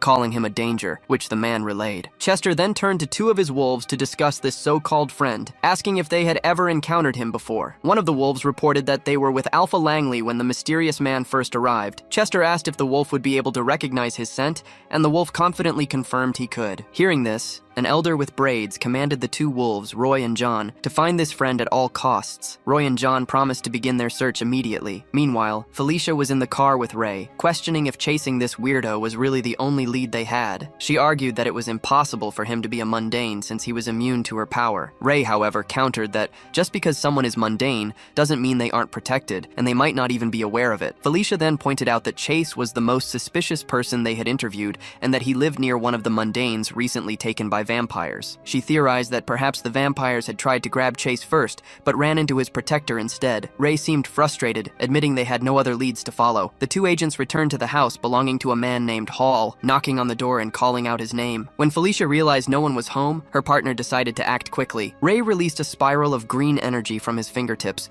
which quickly spread out to fill the entire area. To their surprise, the house was completely empty. Ray commented that it was too empty, almost as if no one had ever lived there at all. As his green energy floated through the different corners of the house, it confirmed that there was nothing in the back of the property either. Suddenly, Ray noticed something. His power located a small circular object under a piece of furniture and brought it directly to his feet, intriguing Felicia. As he picked up the circle, she asked him what he had found. Ray explained that he wasn't entirely sure, but it looked like some type of enchantment. However, since it was on a piece of human-made metal, the traces of magic were quite weak. Felicia concluded that if Chase wasn't a wizard himself, he at least knew one. Ray believed that whatever had happened here, Mr. Hall would not be coming back. In response, Felicia said she would request a search and inspection of the mysterious man's car. As she examined the small circle with interest, Ray commented that they needed to see what Alpha Langley would say about these new developments. Elsewhere, birds were singing on a sunny day in a parking lot. It was there that Callum slowly opened his eyes, just waking up. He realized it was already afternoon, and thought that this was the first time he had slept so much in a long while. The recent stress was clearly affecting his body, but he knew that every second that passed was another opportunity for GRA to get closer to him. Callum hoped the bald shapeshifter hadn't lied about the bookstore, as he needed to find research materials to stay ahead of his enemies. He looked across the street at a small building that seemed very old. As he approached, he figured that powerful wizards probably didn't feel much need to be modern. He opened the door and was immediately hit with the smell of dust. Although the front shelves seemed to contain only regular books, the protagonist noticed a faint magical signature, making him wonder if there was a secret section. His eyes then landed on an elderly man holding an open book, emanating a yellowish energy. Callum approached the wizard and asked how things were going, but the old man, clearly unhappy with the interaction, merely grunted in irritation. Realizing the man wasn't a talker, Callum began to browse. He grew frustrated, finding only common and, frankly, really bad fiction, judging by one particularly tacky cover. He imagined that wizards weren't so different after all. His frustration then turned to shock when he discovered that one of these low-quality romance novels cost 200 rays. Suddenly, his search yielded something promising, a gray book with suspicious symbols titled Arcane Defenses, a dissertation on shields. Believing he could spend a little more on this one, Callum began flipping through its pages filled with texts and magical symbols. The grumpy old man finally spoke, telling him he needed to buy the book if he wanted to read it, as this was not a library. Callum found it funny that the man had only now decided to open his mouth. He took the opportunity to ask if they had any books recommended for a beginner wizard who was just about to start his studies. At this, the old man commented that Callum was too old to be a beginner. Callum quickly clarified that the books weren't for him, claiming he was a teacher. In response, the grumpy man snapped his fingers, releasing energy from his hand while still holding his own book. 3 other books appeared, levitating above his head. Callum recognized the power as levitation, a version far superior to his own poor attempts, and was impressed with the old man's ability to do it so effortlessly. His focus immediately went to the titles, The Encyclopedia of Magical Houses of Mosey and the first edition of Portal Worlds. As Callum took the books into his hands, the old man warned that this was all he had there. The old man asks if Callum needs anything else, else, and Callum confirms he will just take the 4 books. The total comes to just over 1,000 rice, so he hands over a wad of cash. The shopkeeper begins to use his cash register, but abruptly stops and returns to reading his book, leaving Callum completely confused. When the grumpy man asks again if he can help with anything else, Callum says no, though he is clearly frustrated that the old man has apparently decided to keep all of his change. 6 hours later, a wolf-like figure with a snout is sniffing around the location. His companion asks if he has found anything, but the wolf replies that he cannot sense any residue of magic, and the other man agrees. Despite the lack of a magical signature, they know it will be difficult for their target to mask his scent. Although the smell is weak, it is still noticeable that he was there. One of them questions whether they should ask the employee at the shop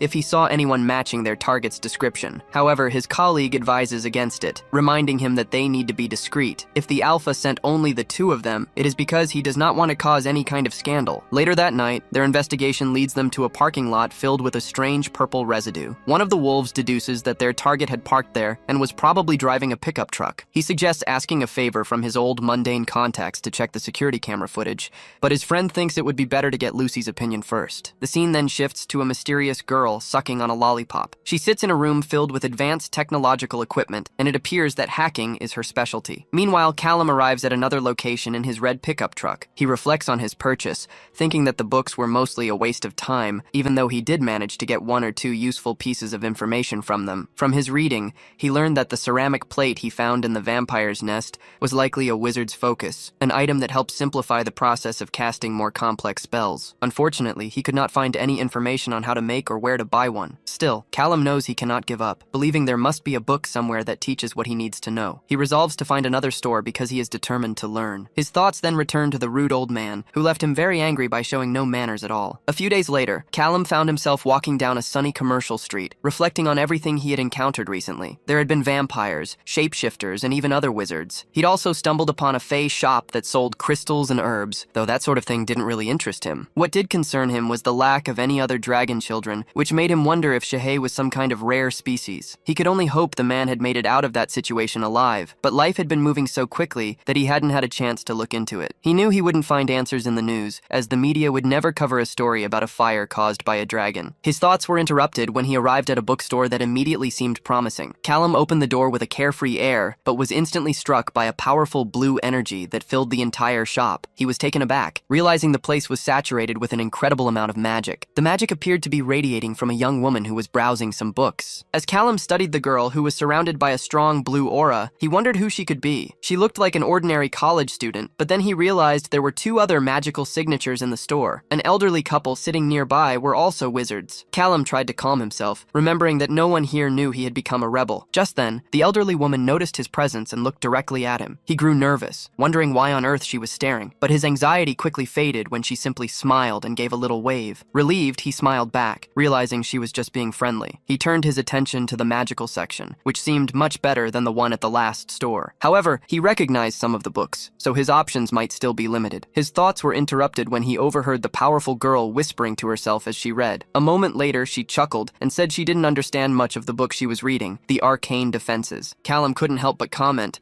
saying he did not know who the target audience was, but he thought at least half of the words were made up. The girl laughed, admitting she thought she was the only one struggling and had spent the entire day trying to understand the damn book. Callum sympathized, explaining that he would like to help, but he had wasted a lot of time looking for books for beginner wizards, only to realize there were not any available. Hearing this, she asked if he had an apprentice. Callum replied that it was more or less like that, and then asked if she was an apprentice too. The young woman explains that she is actually trying to skip the apprentice phase because she dislikes Archmage Fane, who wants to be her tutor. Hearing this, the young man figures she must be someone important if an Archmage is trying to associate with her. He asks how she plans to skip the apprenticeship, and she explains that she just needs to finish her project on her own. She mentions that this is easier for healers, but they still need some basic things like shields. Callum finds this interesting and decides to introduce himself as Professor Denver Brown, adding that it's a pleasure to meet her. The girl is surprised to meet a professor, and then tells him her name is Gale Hargrave. Our wizard suggests they could collaborate if she has time. Gale agrees, commenting that she does since no one really counts on healers. He then asks if she has a list of what she needs. Sometime later, the two are sitting together in the library while the protagonist analyzes a book. According to the list, she has to learn about focuses, telekinesis, charms, and enchantments. The false professor thinks this all makes a lot of sense. Gale agrees but seems tired, so Callum suggests adding attack spells to her studies. He explains that as a healer, she should be able to cast some powerful attacks. The girl is confused, pointing out that her power is about healing, not dealing damage. However, the young man clarifies that it all depends on how the power is applied and asks if she ever went to medical school. Gale explains that she had a magical education,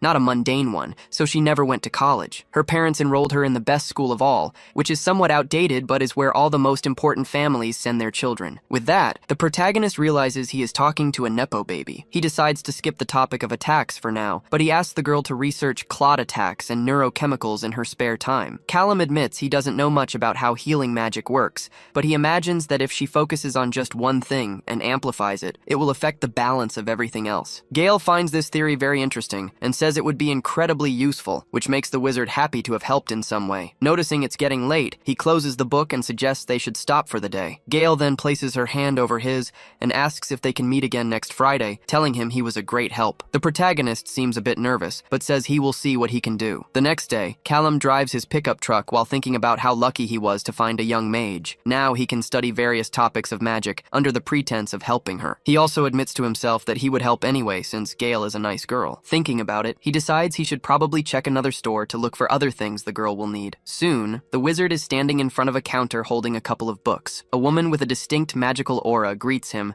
and asks if he is only taking those two. The young man notices she seems like a shapeshifter, but simply says yes, explaining that they are basic reading for his student. The employee places the items in a bag and then questions if he really found everything he needs, looking at him with a suspicious gaze. Callum is surprised and freezes for a moment before confirming that he did. The woman comments that they have other shelves in the back if he wants to take another look. The protagonist just laughs and says that actually, he is late for an appointment. She smiles and replies that she completely understands. Then she wishes him a good day as the wizard turns to leave. Once outside, he imagines that the woman knows something and thinks he needs to get out of there immediately. Our young man now believes he made a mistake by deciding to spend extra time in that place. Realizing that helping the girl could end up costing him dearly, Callum decided he needed to be quick. Just then, he noticed a small piece of paper hidden inside one of the books. Wondering what it was, he reached out and carefully pulled it free, revealing something that looked like a note. On it was the name Alpha Chester, a phone number, and a request for him to call. Elsewhere, Lucy was telling Alpha Chester that her boys did the right thing by getting in touch, explaining that security cameras were easy for her to handle. When Chester asked if she had found their target, Lucy confirmed that finding him was the easiest part. She had managed to get recordings of his location in just a few hours, but she knew that simply knowing where he was would only keep them one step behind. The truly important question was where he was going next. Growing irritated, Chester told her to get straight to the point, and Lucy assured him she was getting there. She explained that her boys did most of the dirty work by interrogating the staff at the places he visited, which revealed that the guy seemed to love bookstores. After that, Lucy hacked the cameras at all the main city exits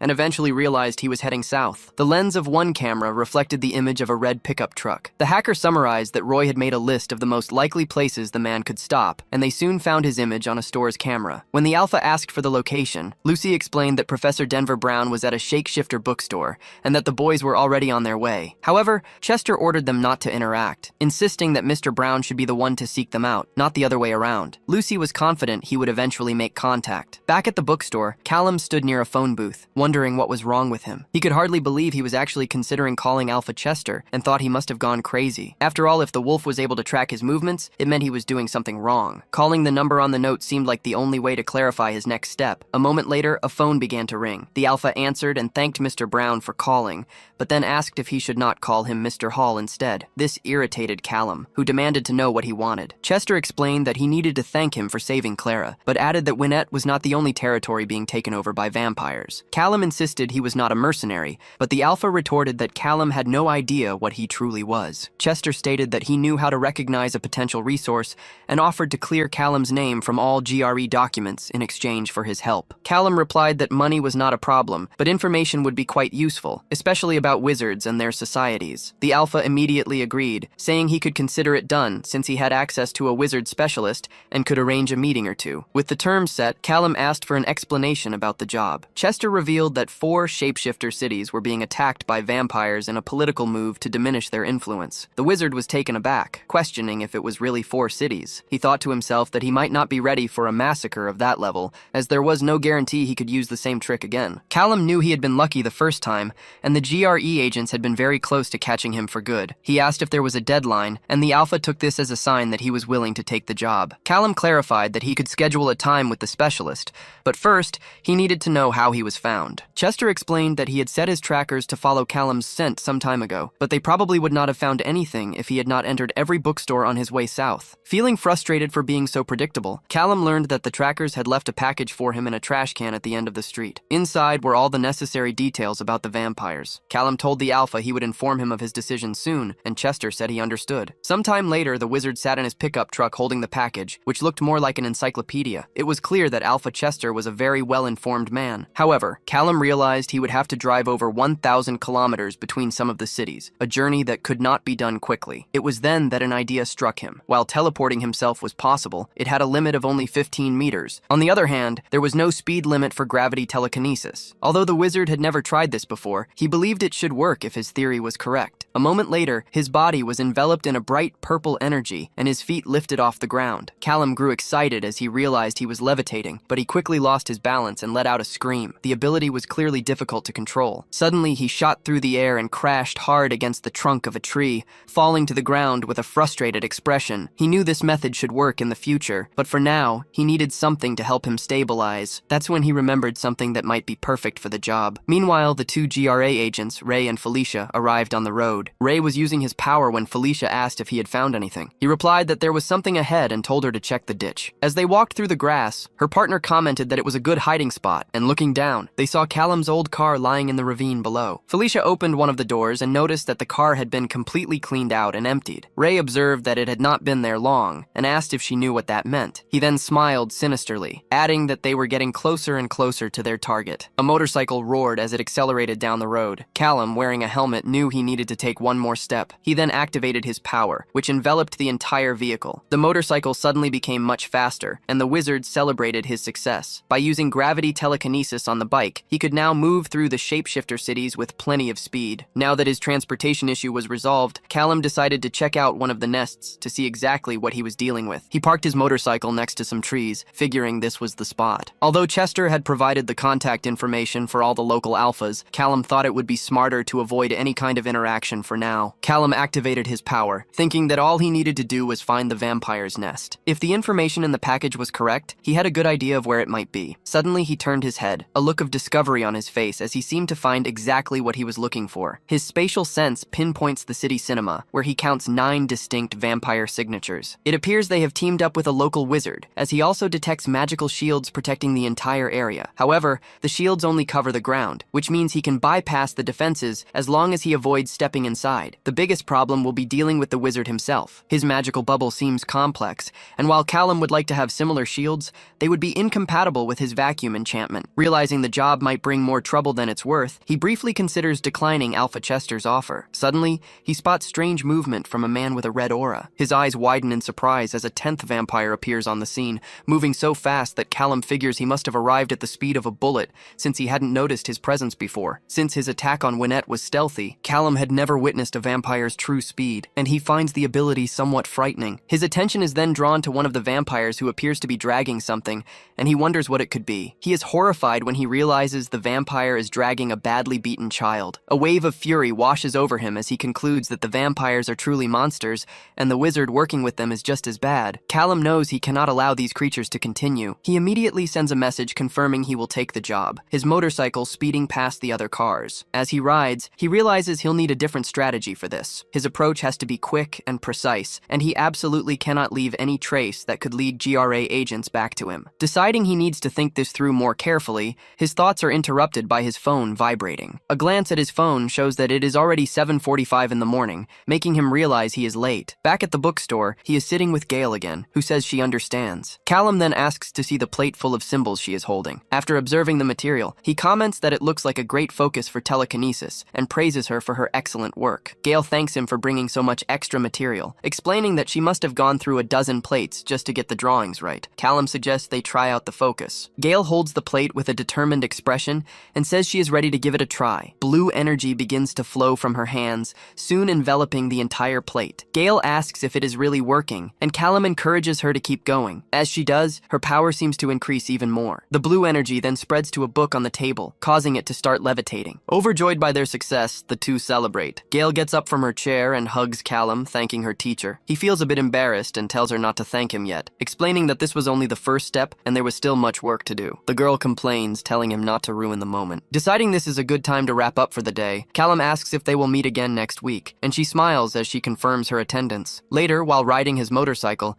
Callum thinks about how he still has a few hours left. He knows he will need more materials, but he already has an idea of how to deal with the vampire nest. As the traffic light turns green, he considers what will happen if everything goes according to plan. If it all works out, by this time tomorrow, the vampires won't even know what hit them. Callum doesn't want a repeat of the motel incident, so he decides he won't use any weapons. Instead, he can think of something just as powerful as bullets. He plans to use thermite, a mixture of metal oxide and aluminum, which is most commonly used for welding train tracks. This substance can burn at up to 20,000 degrees Celsius, twice as hot as lava, and more than enough to melt a vampire's ugly face. Producing the material is simple, and can be done with common items found at home, like a bit of rust from an old pipe and some aluminum foil crushed into a powder. After mixing the ingredients well in a specific proportion, he just needs to put everything inside an old soda can. With that, he has successfully produced a homemade grenade. An hour later, Callum has already prepared several cans. He plans to hide his materials in various places to avoid wasting time moving around during the attack. Wiping the sweat from his forehead, the wizard realizes he just needs to find some kind of heavy object. He looks back and sees a huge rock, thinking it will work perfectly. Meanwhile, in a cinema, two vampires are watching what one of them calls a horrible, non-romantic vampire movie. One asks if they still have any of the kids' ketchup left, but the other replies that they've taken everything. The vampire with the bun then asks whose turn it is to hunt. Just as the other vampire was about to answer, a small portal opens and a soda can drops through it. Suddenly, a large explosion engulfs the area, turning the vampires into skewers. The fire alarm immediately goes off and water begins to drip from the ceiling sprinklers. Elsewhere in the cinema, other vampires wonder what the hell is happening. The one with spiky hair tries to see if there's a fire nearby, but another portal opens right above him. His colleague tries to warn him, but it's too late as the can is already falling. Another explosion erupts, turning those two into mosquito barbecue as well. From a distance, Callum realizes that his plan is working perfectly. He activates his power, thinking to himself that he needs to continue the attack. Callum's purple energy flared, simultaneously opening portals beneath several cans. He couldn't allow the vampires even a second to think, and with grim determination, he watched as more explosions rocked the cinema. As the chaos unfolded, one of the bloodsuckers began to question who could possibly be behind the attack. Meanwhile, in the broadcast room, the Earth Wizard was completely engrossed in the movie, finding the story incredible. His enjoyment was cut short, however, when an alarm began to ring, and smoke started seeping into the room. The bald man quickly realized they were under attack. Seeing the flames, he questioned why none of his defensive shields had activated. At the same time, Callum sensed that the Earth Wizard had finally started to move. This meant it was time for his secondary attack. The protagonist still knew very little about a wizard's capabilities, and he considered the possibility that neither termites nor bullets could penetrate such a thick shield. But this was his only option. Supernatural or not, the wizard was still human, which meant his reaction time was the same as an ordinary person's. Wrapping a large stone in his energy, Callum considered his plan. He would teleport the heavy object high into the air, then open another portal just before it hit the ground. While the Earth Wizard was trying to figure out what to do, Callum's portal opened directly above his head. The man looked up just in time to see the massive stone hurtling in his direction. In the next moment, the stone fell with a tremendous crash, and the sound of something breaking echoed through the room. Callum concluded his thought, realizing the object would fall with so much force and speed that even the wizard's shields wouldn't be able to save him. The enormous stone now lay on the ground as flames began to engulf the entire area. Believing he had taken out everyone in the cinema, Callum returned to his motorcycle. He had destroyed one nest, but there were still 3 left. An hour passed, and Callum found himself facing another building that was now on fire. He paused to drink a soda to cool off, confident that his enemies never stood a chance. Back in the computer room, Alpha Chester asked if the vampires had reacted in any way. Lucy, holding her lollipop, replied that they hadn't. It seemed the boy was doing a clean job. Just then, a phone vibrated on the table, and the wolf wondered if another update had arrived. The message confirmed that 2 nests had already been destroyed. The old man with braids stared in disbelief, wondering how this was possible. Elsewhere, Callum got ready to ride his motorcycle again and approached the 3rd target, wondering how many vampires he would have to defeat this time. He managed to identify 12 of them, along with a wizard who possessed very strong shields. But then he realized there was something else there. The protagonist could sense the presence of 2 different figures, and he had a strong feeling they were not supernatural beings. He realizes they are 2 humans being held prisoner, and he immediately wonders how he can get them out without revealing his identity and ruining his mission. Callum paces back and forth, thinking about what to do. He knows that rescuing them could compromise his identity, but he also knows he can't just leave them there. If he does save them, he needs to take them to a place where the shapeshifters can reach them quickly. Using his spatial sense, Callum discovers a fast food restaurant just a few blocks away, which would be a perfect place to leave the couple. With that settled, he begins to plan his first steps. He knows he needs to destroy this nest without wasting any time, so he starts locating the weak points of his target target. He quickly finds the spots with the highest concentration of vampires and the areas with the most flammable materials. Having found the perfect strategy, he crosses his arms confidently. His next step is to prepare cans filled with termite. He determines that 6 bombs should be enough for his objective, and now all he needs is a little portal magic. The cans begin to tremble as the wizard's power envelops them, and moments later, they fall to the ground in their designated locations, causing a series of deadly explosions. Inside their cell, the male prisoner asks his friend if she heard a noise, and she strains to understand what is happening. He soon realizes the sound is a fire alarm, which means something must be on fire nearby. As smoke starts to descend the stairs towards them, they know they need to find a way out immediately. The young man tries desperately to break the bars of their cell, but just as he's complaining that he can't open the gate, a portal opens in the wall behind him. Callum, his face covered by a black mask, steps through and asks if the 2 humans are okay. Startled, they demand to know who this suspicious man is. The protagonist simply tells them to face forward and keep their eyes closed. The wizard then breaks the chains that were holding them, explaining that he will get them out, but they need to trust him. Seeing their shackles disappear, the 2 prisoners are surprised but decide to put their faith in the mysterious man. Just as the boy was about to ask where they were going, a portal opens in the ground beneath them. He barely finishes his question before another portal opens in the ceiling of an empty room, dropping the 2 of them onto the floor. Callum quickly apologizes for the rough landing. He warns them that they are in a bathroom and should wait there because someone will come to rescue them soon. The girl asks if he is really going to leave, and the man adds that they don't even know his name. Callum creates another portal to leave, simply telling them that he is nobody and that they should forget they ever heard his voice. The girl presses, wanting to know at least how long they should wait, but Callum replies that he can't answer anything else. He just wishes them good luck before disappearing. After arriving at a new location, Callum felt bad for the 2 people he had left behind and for not answering their questions. He remembered being in a similar situation when he first discovered his powers. For now, he could only hope that Alpha Chester would take care of them, and he made a mental note to check if they were okay after he finished the job. Just then, a message from the wolf arrived, telling him to cancel the 4th attack since the vampires had surrendered. Realizing they had finally taken action, Callum felt a wave of relief. He had run several simulations to ensure everything would go smoothly, but spending so much viz was incredibly tiring. His accuracy certainly would have decreased if he had been forced to destroy one more nest. Despite the fatigue, it had all been worth it, not just for his deal with Alpha Chester, but also because 2 innocent people could now live another day. A few minutes earlier, the Alpha was in a room with Lucy and another man, questioning how the young wizard was capable of such feats. The suspicious man speculated that Callum must have access to the GRE's teleportation system, or if not that, his power must be related to the phase. He added that phase magic was different from his own and remained largely a mystery. Chester then turned to Lucy, asking if she had any ideas. The girl explained that the protagonist was very good at limiting his cell phone use. She had tried to track him, but found nothing useful and apologized to her boss for not having more information. The Alpha wondered what he could accomplish if he could move his men with the same speed Callum did, but the gray-haired man doubted the wizard would ever reveal his methods. Chester considered that maybe they could offer him something more valuable than just a few lessons with Jasper. Lucy then pointed out that Callum didn't seem to have any allies who worked with computers, suggesting he might accept help from a tech girl. Chester questioned if she was offering to do such a thing, stating he wouldn't ask her to commit even more, considering her situation with the GRE. However, Lucy insisted that he could count on her. She explained that while she could work with a guild, they didn't pay much attention to non-wizards. At that moment, a cell phone began to vibrate. The Alpha noted that it was right on time and answered, announcing that Chester was on the line. A vampire dressed like Dracula was on the other end, warning that they could stop the attacks now. Chester calmly greeted his friend, Antoine. The vampire complained that the attacks on their nests were a violation of the treaty and that the Giari would not like it at all. The wolf simply assured him that he had no idea what he was talking about, since none of his shapeshifters had come near the vampire nests. Hearing this, Antoine announced that he was backing off and leaving Chester's territory, so the attacks could finally stop. Chester was happy to hear the news. Antoine warned that this was not the end of the story, and though he didn't know who was behind the assault, he would take action when he found out. He added that the one responsible would prefer the Giari to catch him first. As the vampire spoke,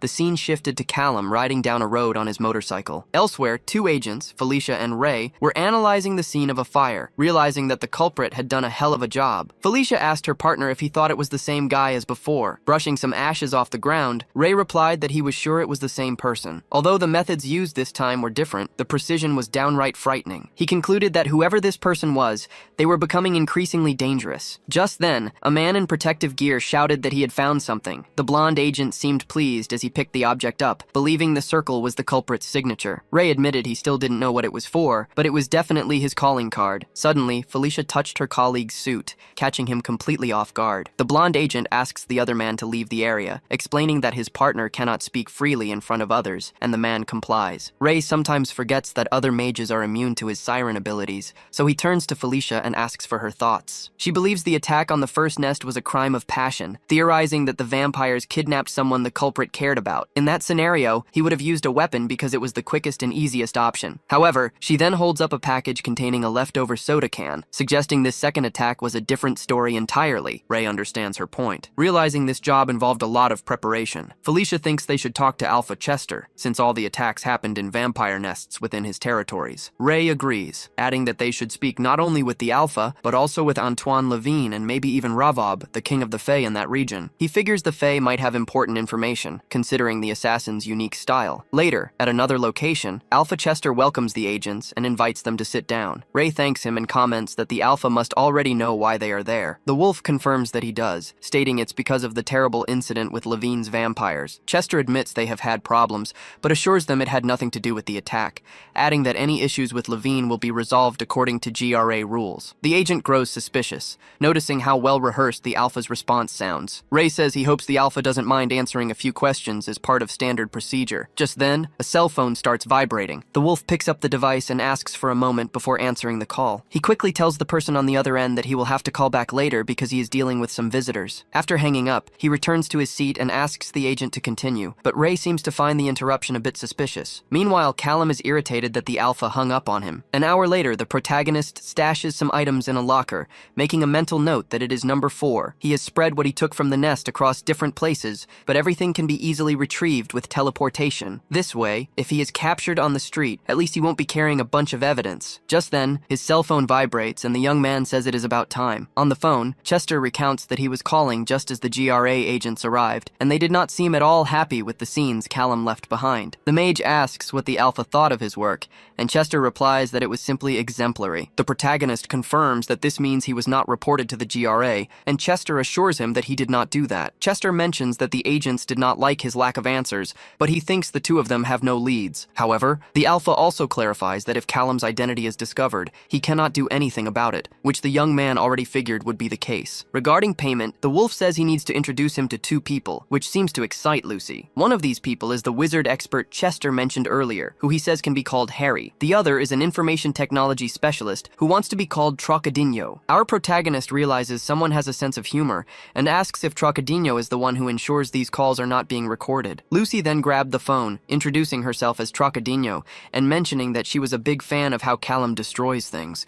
She figured he might appreciate some help with the electronic side of things. The wizard acknowledged this was true, but reminded her that she already worked for Chester. Trocadinho explained that while she does some work for the Alpha, he was not her real boss. Still unsure if he could trust her, Callum admitted she would be a great help, and asked her to send a message with her number so he could think about it. Lucy made a face at the old man and asked if he was jealous, but Chester paid little attention to the joke. Suddenly, another person took the phone from the hacker's hand, telling her to stop flirting. The man, Jasper, then questioned whether Callum really wanted to know more about wizards. Jasper mentioned that he had gotten ahead of himself and already scanned some grimoires. He then said that Trocadinho would send the files along with her contact information. The protagonist commented that this would be great and thanked the specialist. After Jasper handed the phone back to Alpha Chester, the wolf said he needed to mention a small detail before hanging up. He warned Callum that Antoine Levine, the master of Minneapolis, is a vengeful man, so it was very important that he did not get captured. Chester stressed that this man was simply the most dangerous vampire he knew. Later, the protagonist was studying Chester's wizard grimoires and thinking about how incredible they were. They were all handwritten, and the research had been done personally, making them nothing like the materials one could find in a regular bookstore. However, it seemed that spatial magic was a mystery to everyone, as there was hardly any information about it. Noticing that it was getting dark, Callum decided to call Trocadinho. Meanwhile, Lucy was typing on her huge computer when a call from Mr. Brown popped up on her screen. She was surprised to see the man calling so soon. Wearing a Near Brahma band shirt, she held her phone and thought that the guy must really like her. She asked if he was going to accept her offer, and the protagonist said he had a job she could do, but needed to know how much it would cost first. Trocadinho joked that her night costs 50 rays, which made the wizard feel a bit embarrassed. The girl quickly said she was joking, joking and could even send the price list she uses with Chester, but explained that the cost really depends on how interesting the job is. Being a mundane in the middle of a supernatural world meant she did a lot of boring tasks. Callum found it strange that she was a mundane, as he had thought she was a shapeshifter too. Lucy explained that her parents were wizards, but she had not inherited their charm, so she was just a mundane. Just then, the protagonist's phone beeped with a notification, and the girl said she had sent a message with her price list. He noticed the name Lucille Harper and thought she had accidentally revealed her identity. However, Lucy commented that the Trocadinho joke would lose its charm otherwise, and besides, if Chester could not protect her, it meant she was in trouble anyway. Thinking about the two agents, she explained that a fake name was not enough to stop the GRA. Callum was surprised to learn how much Lucy trusted the Alpha and had not imagined he had so much power since he had needed her help so much. Hearing this, Trocadinho just laughed and promised not to tell the wolf what he said. She explains that Chester is practically royalty who could take the lives of 12 people and only get a pat on the back for it, unless his victims were an archmage or a master vampire. After pondering for a moment, Callum concludes that this Antoine Levine must be a huge problem if master vampires are so important. When the Alpha first warned him about the master, the protagonist wasn't that worried, but if the bloodsucker is on the same level as an archmage, he will need to be much more careful. Callum starts to say something to Lucille, but she interrupts him, telling him to just call her Lucy. He then asks for information about the couple he rescued from the nest. After typing for a moment, Lucy asks if he's talking about the people he left in the fast food bathroom. She admits that their situation doesn't look good, as they ended up in the hands of the GRA. Hearing this, the protagonist gets angry, thinking he shouldn't have left that responsibility to someone else. Lucy promises she will find more information and immediately asks what her payment will be. The wizard says he can leave some gold in a specific location as an advance, asking if 2 kilos is enough. Trocadinho becomes overjoyed, exclaiming that Callum just bought her the best night of her life. At that, Callum turns red again, thinking to himself that this girl is quite strange. The next day, back in the same bookstore, Gail is using her power impressively. Callum tells her to keep going, remarking on how amazing it is. The girl looks fascinated at the bluish energy on the plate she's levitating. The light is so bright that the nice lady who owns the shop has to close her eyes. Gail then tries to get the attention of the two nerds, but they are too busy with their studies to notice. Realizing they might be bothering the owner, Callum comments that it's better to tone it down. Gail asks Professor Brown where he found that enchantment, explaining that she has always struggled with the light spell. The wizard replies that he borrowed some great books from a friend of a friend. The girl asks him to thank that acquaintance for her, and mentions that the telekinesis focus is also working very well. Callum then asks how her healing experiments are going, and if she researched the attack skills she mentioned the other day. Gail says she took a look and managed to hurt some crickets using an asymmetrical structure with circulation inversion. Callum pretends to understand, but in reality, he feels like she just spoke Greek. As she continues talking about her technical studies, he thinks about how he sometimes feels a bit dumb when talking to her. He knows he started learning magic very late,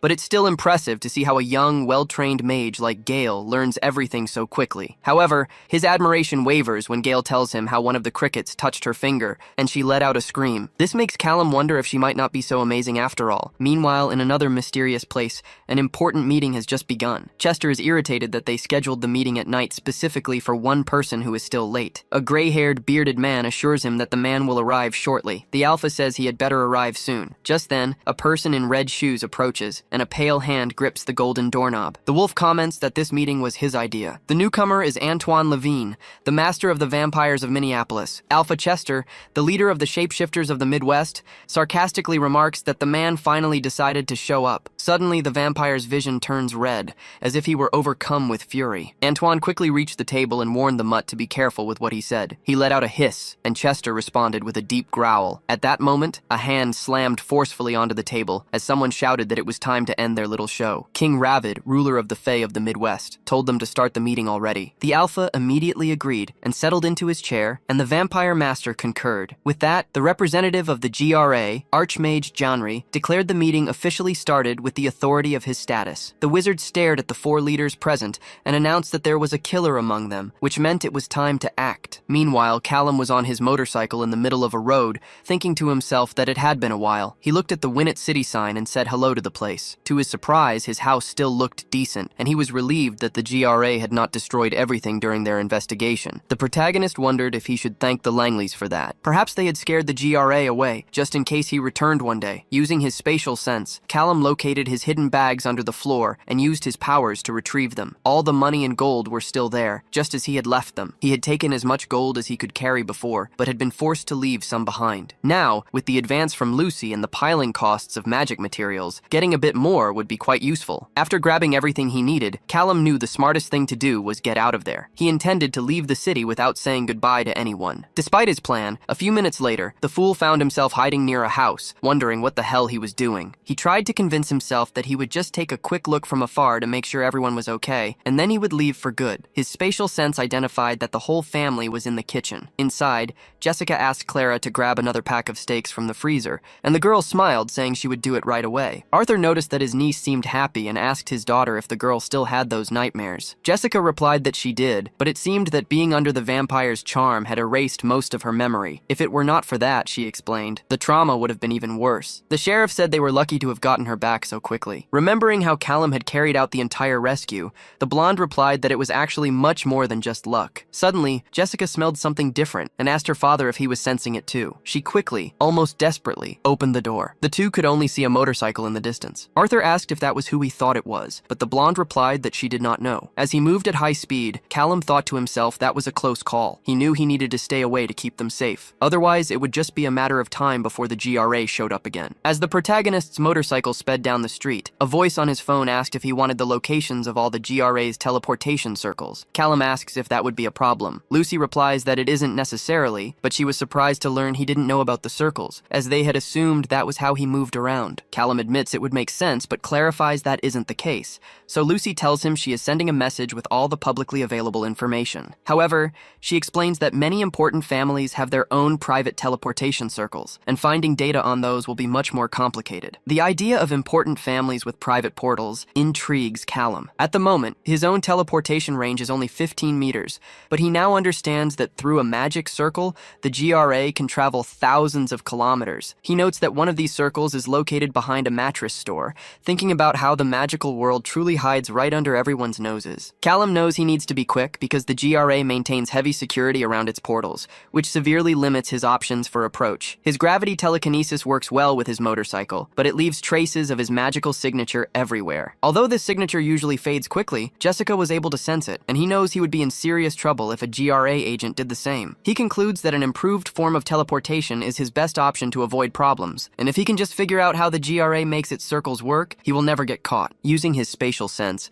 Callum can see the teleportation circle glowing, but he realizes this is going to be complicated if he can't get any closer. He worries that the details might be too complex to understand everything he needs from a distance. He observes a geometric, die-like shape floating in the air, surrounded by rings. Normally, this kind of magic could be done by simply engraving symbols onto a plate, but this would require a full-fledged construction. Deciding there is no reason to delay, Callum opens a portal and prepares to start the work. Meanwhile, in an important meeting, Chester questions whether the others truly believe a murderer was responsible for the recent attacks. Antoine confirms this, suggesting it was a murderer working for the shapeshifters. The Alpha slams his hand on the table, warning that he will not accept such unfounded accusations. In response, the master of the vampires asks if that was a threat, then tells the Archmage Janri to silence the Logos, claiming it contributes nothing to the discussion. Raviv interjects, calling the exchange a tantrum rather than a discussion. He adds that he hopes the vampire does not accuse the Fae in the same way he is accusing the shapeshifters. The irritated vampire hisses in response. Janri finally steps in, stating that while the incidents at the nests are being investigated, the shapeshifters are no longer considered suspects. He warns everyone that the meeting is not meant to increase rivalry between their groups. Janri continues, reminding them they are there to discuss the actions of an extremely dangerous murderer. He points out that even though the only targets so far have been vampires, there is no guarantee it will stay that way, and the GRA considers this killer a threat to everyone. Antoine then comments that if the shapeshifters are truly not guilty,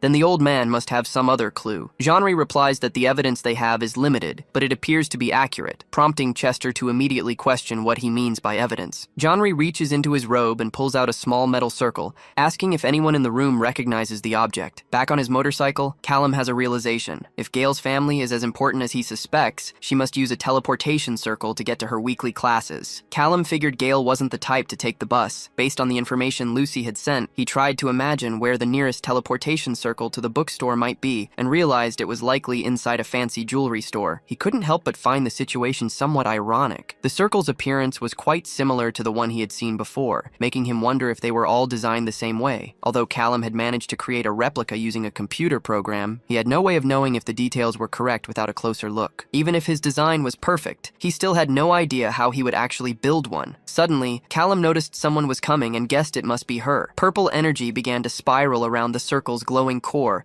as the surrounding rings started to spin. A moment later, a figure stepped out of the newly formed portal. Gale appeared on the scene, still enveloped by the circle's lingering magic. Callum observed that the energy seemed to respond directly to her tattoo. This made sense, since a wizard's unique tattoo could likely determine if they had the authority to use the circle. He speculated that it might even be possible to track where a wizard was going and where they came from, which wouldn't be a surprise given how invasive the GRA could be. Callum felt a pang of frustration, wishing he could have taken a closer look at the device. A short time later, Gale entered the bookstore and asked a man at the counter if he had seen Professor Brown, but the man said no. The girl found this strange as the professor usually arrived before she did. Just then, Callum appeared from behind a shelf, announcing his presence and apologizing for getting caught up looking at some books. Gale admitted she had almost believed he had forgotten about her. Beside him, the last traces of a portal began to disappear, and Callum felt a wave of relief at the close call. He had been so focused on following Gale that he had nearly forgotten she was on her way to meet him. He asked what they would be studying today, and she replied that she needed to understand movement magic. Callum thought this would be complicated, since nothing from healing magic could be applied to movement. Gale acknowledged this, saying she had wanted to be an elemental mage because at least half of the requirements would have been much easier. Her words reminded Callum of his own frustration when he first started studying magic,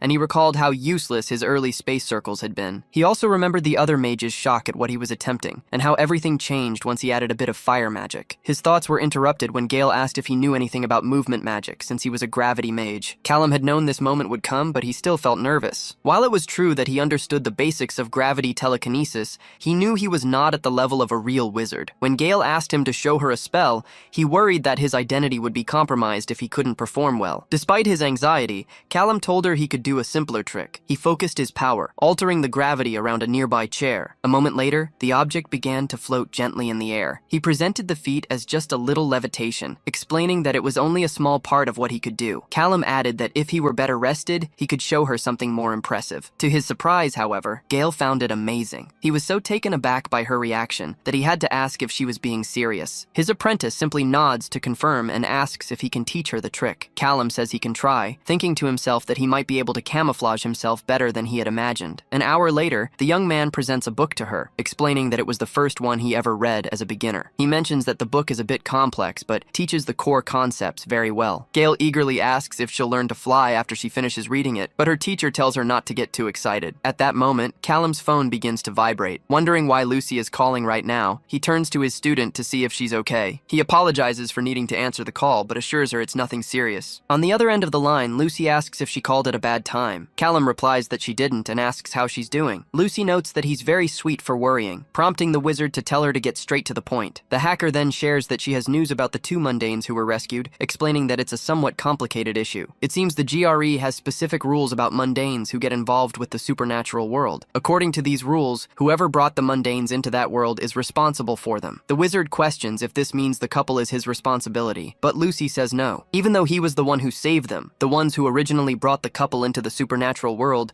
were the vampires. Because of this, the GRE took the two people back to the bloodsuckers. Callum is outraged to discover that the guild took the people he saved and simply returned them to those who would harm them. The hacker acknowledges that the rule is stupid, but explains that the GRE is very strict when it comes to following procedures. In a fit of rage, Callum opens a portal on the spot and demands the names and locations of the vampires, the agents, and the entire department involved. Lucy understands his anger, but expresses her hope that he isn't planning an attack against the GRE. Still furious, Callum repeats his demand for everyone's name. Meanwhile, the GRE headquarters in Kansas stands hidden in plain sight, looking just like any other corporate building. Beneath all the luxury and protection, however, something more sinister is at work. As Callum tries to force himself to think carefully about his next step, he is already on the other side of the portal, standing near his motorcycle. He repeats his demand to Lucy, but she reminds him that she works for the GRE. She warns him that this is too risky even for her, and although she understands his anger and is on his side, attacking the guild right now would be the same as throwing his life away. The young man questions how he can possibly let this go, believing the situation is his fault. He feels that if he had taken the couple somewhere else instead of leaving them to protect his own interests, this never would have happened. Now, Callum needs to find a way out of this situation. Lucy urges him to choose his battles, pointing out that not even an archmage could defeat the GRE overnight. She then asks how many people will go unsaved if he loses his life over this. The hacker says she admires what he is trying to do and agrees that the GRE is a disaster,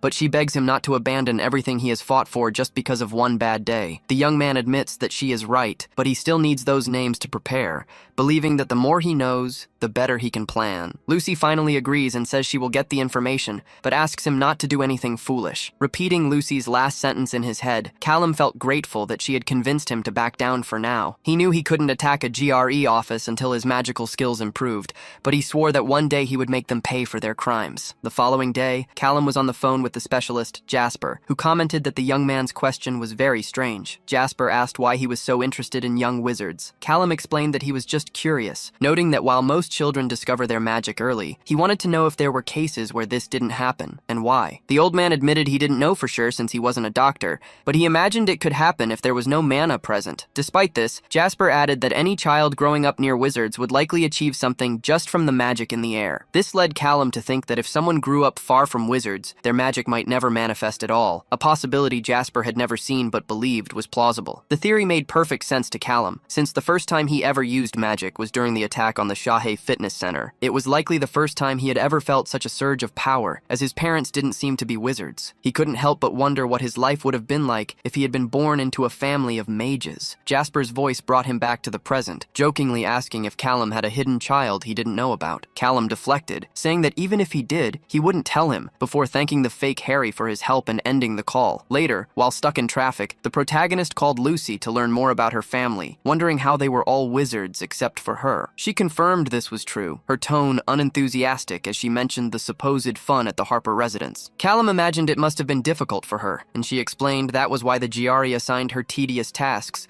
not knowing what to do with a mundane and simply shoving her into the IT department. Callum immediately called them idiots, which seemed to flatter Lucy. She then asked about his family, mentioning that Harry had also been curious and making Callum suspect that Chester had sent them both to gather information. The hacker said she couldn't blame them for their curiosity, explaining that it's normal to want to know more when a nice and mysterious guy comes to town and starts acting like a hero. Hearing himself described as nice and mysterious made the protagonist feel giddy, and Lucy clarified that those were her words, not Chester's. Callum replied that his personal life wasn't that interesting, but maybe he would share a thing or two eventually. Seizing the opportunity, Lucy suggested they swap stories on their first date. Callum responded that her charm was torture, and she playfully asked if it made him anxious. He admitted that it did, but in a good way, though he still wasn't ready to reveal who he truly was. In response, Lucy took a cute selfie, saying she was already getting chills from the excitement before saying goodbye and hanging up. A moment later, the selfie arrived on Callum's phone with a heart covering her face, and he couldn't help but smile. Later at the bookstore, Callum was sitting with Gail, who commented that she was bored from studying so much. Her teacher tried to remind her of the reason for all her hard work, and while she knew it was to skip the learning phase, she questioned why the books had to be so complex. Deciding it was time for a break, Callum earned a cheerful response from Gail, who called him the best of all. He then took a moment to apologize for disappearing the other day, explaining that he had an emergency with a colleague. The student assured him it was all right, knowing he spent a lot of time helping her and hoping it didn't interfere with his work. Callum promised that it wasn't a problem, and that he always looked forward to their study sessions. At that moment,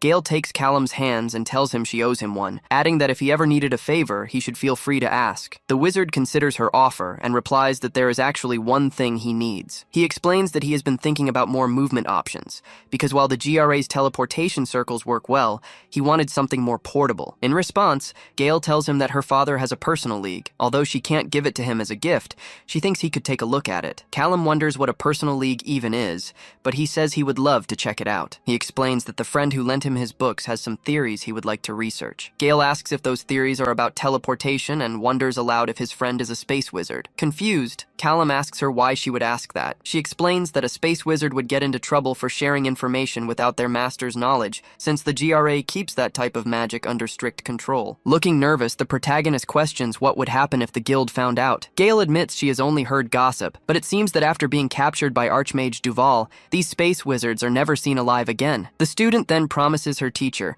that she will talk to her father about the personal league, and Callum says goodbye until next week. The idea of being able to move faster seems pretty cool, and Gail thinks to herself that she can't blame him for wanting something more portable. After all, the GRA teleportation circles are kind of boring. She just hopes the wizard doesn't get into any trouble with the guild, figuring he must know what he's doing since he's a teacher. Shortly after, Gail's body is enveloped by purple energy as a teleportation spell activates, and she appears in in a new location. She finds herself in a grand hall filled with teleportation circles. A woman approaches and asks Miss Hargrave if she is going home, to which the girl replies yes. The staff member says she will accompany her to the private network, and the two walk side by side through the area. Gale notices that the other circles have just been used and asks if everything is all right, commenting that she has never seen the private network so full before. The young woman replies that she doesn't know much, but it seems something has been scaring the GRA in recent days, leading to more frequent trips. With a curious expression, Gale says that this sounds quite interesting. She then steps into a private circle and arrives in another place. Her butler, Jameson, greets her and asks how her study session went. Gale tells him that it was quite boring, explaining that while she likes her study partner, she thinks many of the topics are unnecessary. The man reminds her that she is the future of the Hargrave family, so it is normal for expectations to be high for someone so important. Gale agrees that he is right and says she just wants it to be over soon. Sometime later, the heiress is in the bathtub while two maids attend to her. Afterward, she stares at the various clothes in her large wardrobe before leaving the room dressed in a yellow dress. She finds her father at the dining table and comments that she is happy he managed to take a break from his many responsibilities. Mr. Hargrave tells her that someone is causing trouble with the vampire hunter issue, so they left that mess in the hands of the archmages. Thinking about how terrible a vampire hunter must be, Gale says that sounds scary. Her father warns her that her grandfather, Archmage Hargrave, will be stopping by for dinner later, so she needs to prepare herself. Gale agrees, but then asks if she can request a favor while he is there. Intrigued, her father asks what kind of favor she has in mind. Gale asks if she can take her personal league to her study session next week. Her father points out that a personal league is not a cheap object, as it is personally crafted by Archmage Duval. His daughter quickly promises that she will not activate it, explaining that she only needs it because she believes its enchantment could be useful for her research. Unable to refuse his little girl, the doting father agrees to her request. Overjoyed, Gale hugs him with a smile and thanks him profusely. Just then, a member of the staff announces that dinner is ready. Mr. Hargrave urges them to eat quickly before her grandfather arrives and ruins the mood, a comment that earns a giggle from his daughter. A week later, Gale presents the personal league to Callum. She explains that she promised her father she would only borrow it for a few hours and hopes that is all right. Callum assures her that everything is great, adding that he is grateful just to be able to see such an object up close. Gale clarifies that the device is coded to respond to pulse identification, so they will not be able to activate it. As Callum stares at the ring, he cannot help but think about how everything seems connected to those damn tattoos. He observes aloud that it is basically a customized ring and an enchanted plate. Callum notes that while it seems simple on the surface, he imagines the ring is quite complex internally. Surprised, Gale asks how he could have guessed something like that. Callum brushes it off as just a hunch, explaining that if an archmage produces it personally, it must require a great deal of skill, though he knows that is just what a normal mage would say. He cannot tell Gale the truth, which is that his spatial sense allows him to see the hidden parts of the enchantment. Although the protagonist does not understand the theory behind it all, he believes he is capable of producing one himself. He becomes lost in these thoughts until Gale calls his name, snapping him out of it. Startled to hear his false name, Callum apologizes for daydreaming. He thanks Gale for bringing such a fascinating object, and she replies that she hopes it will be useful for her research. Meanwhile, in what appears to be a bar, an attendant is speaking with two GRA agents. He tells them that while he cannot say he has not seen anything out of the ordinary, they are in a shapeshifter bar in a biker town, so it takes a lot for someone to stand out. Ray nods in understanding and thanks the attendant for his time. Once they are outside, Felicia complains about how ridiculous it is that they have followed yet another useless lead. She is clearly frustrated that they have not gotten any information from the shapeshifters, the Fae, or even the vampires. Felicia wonders aloud how it is possible for a murderer to disappear from the entire magical world. Ray suggests that their target must be a very talented person. The mermaid continues,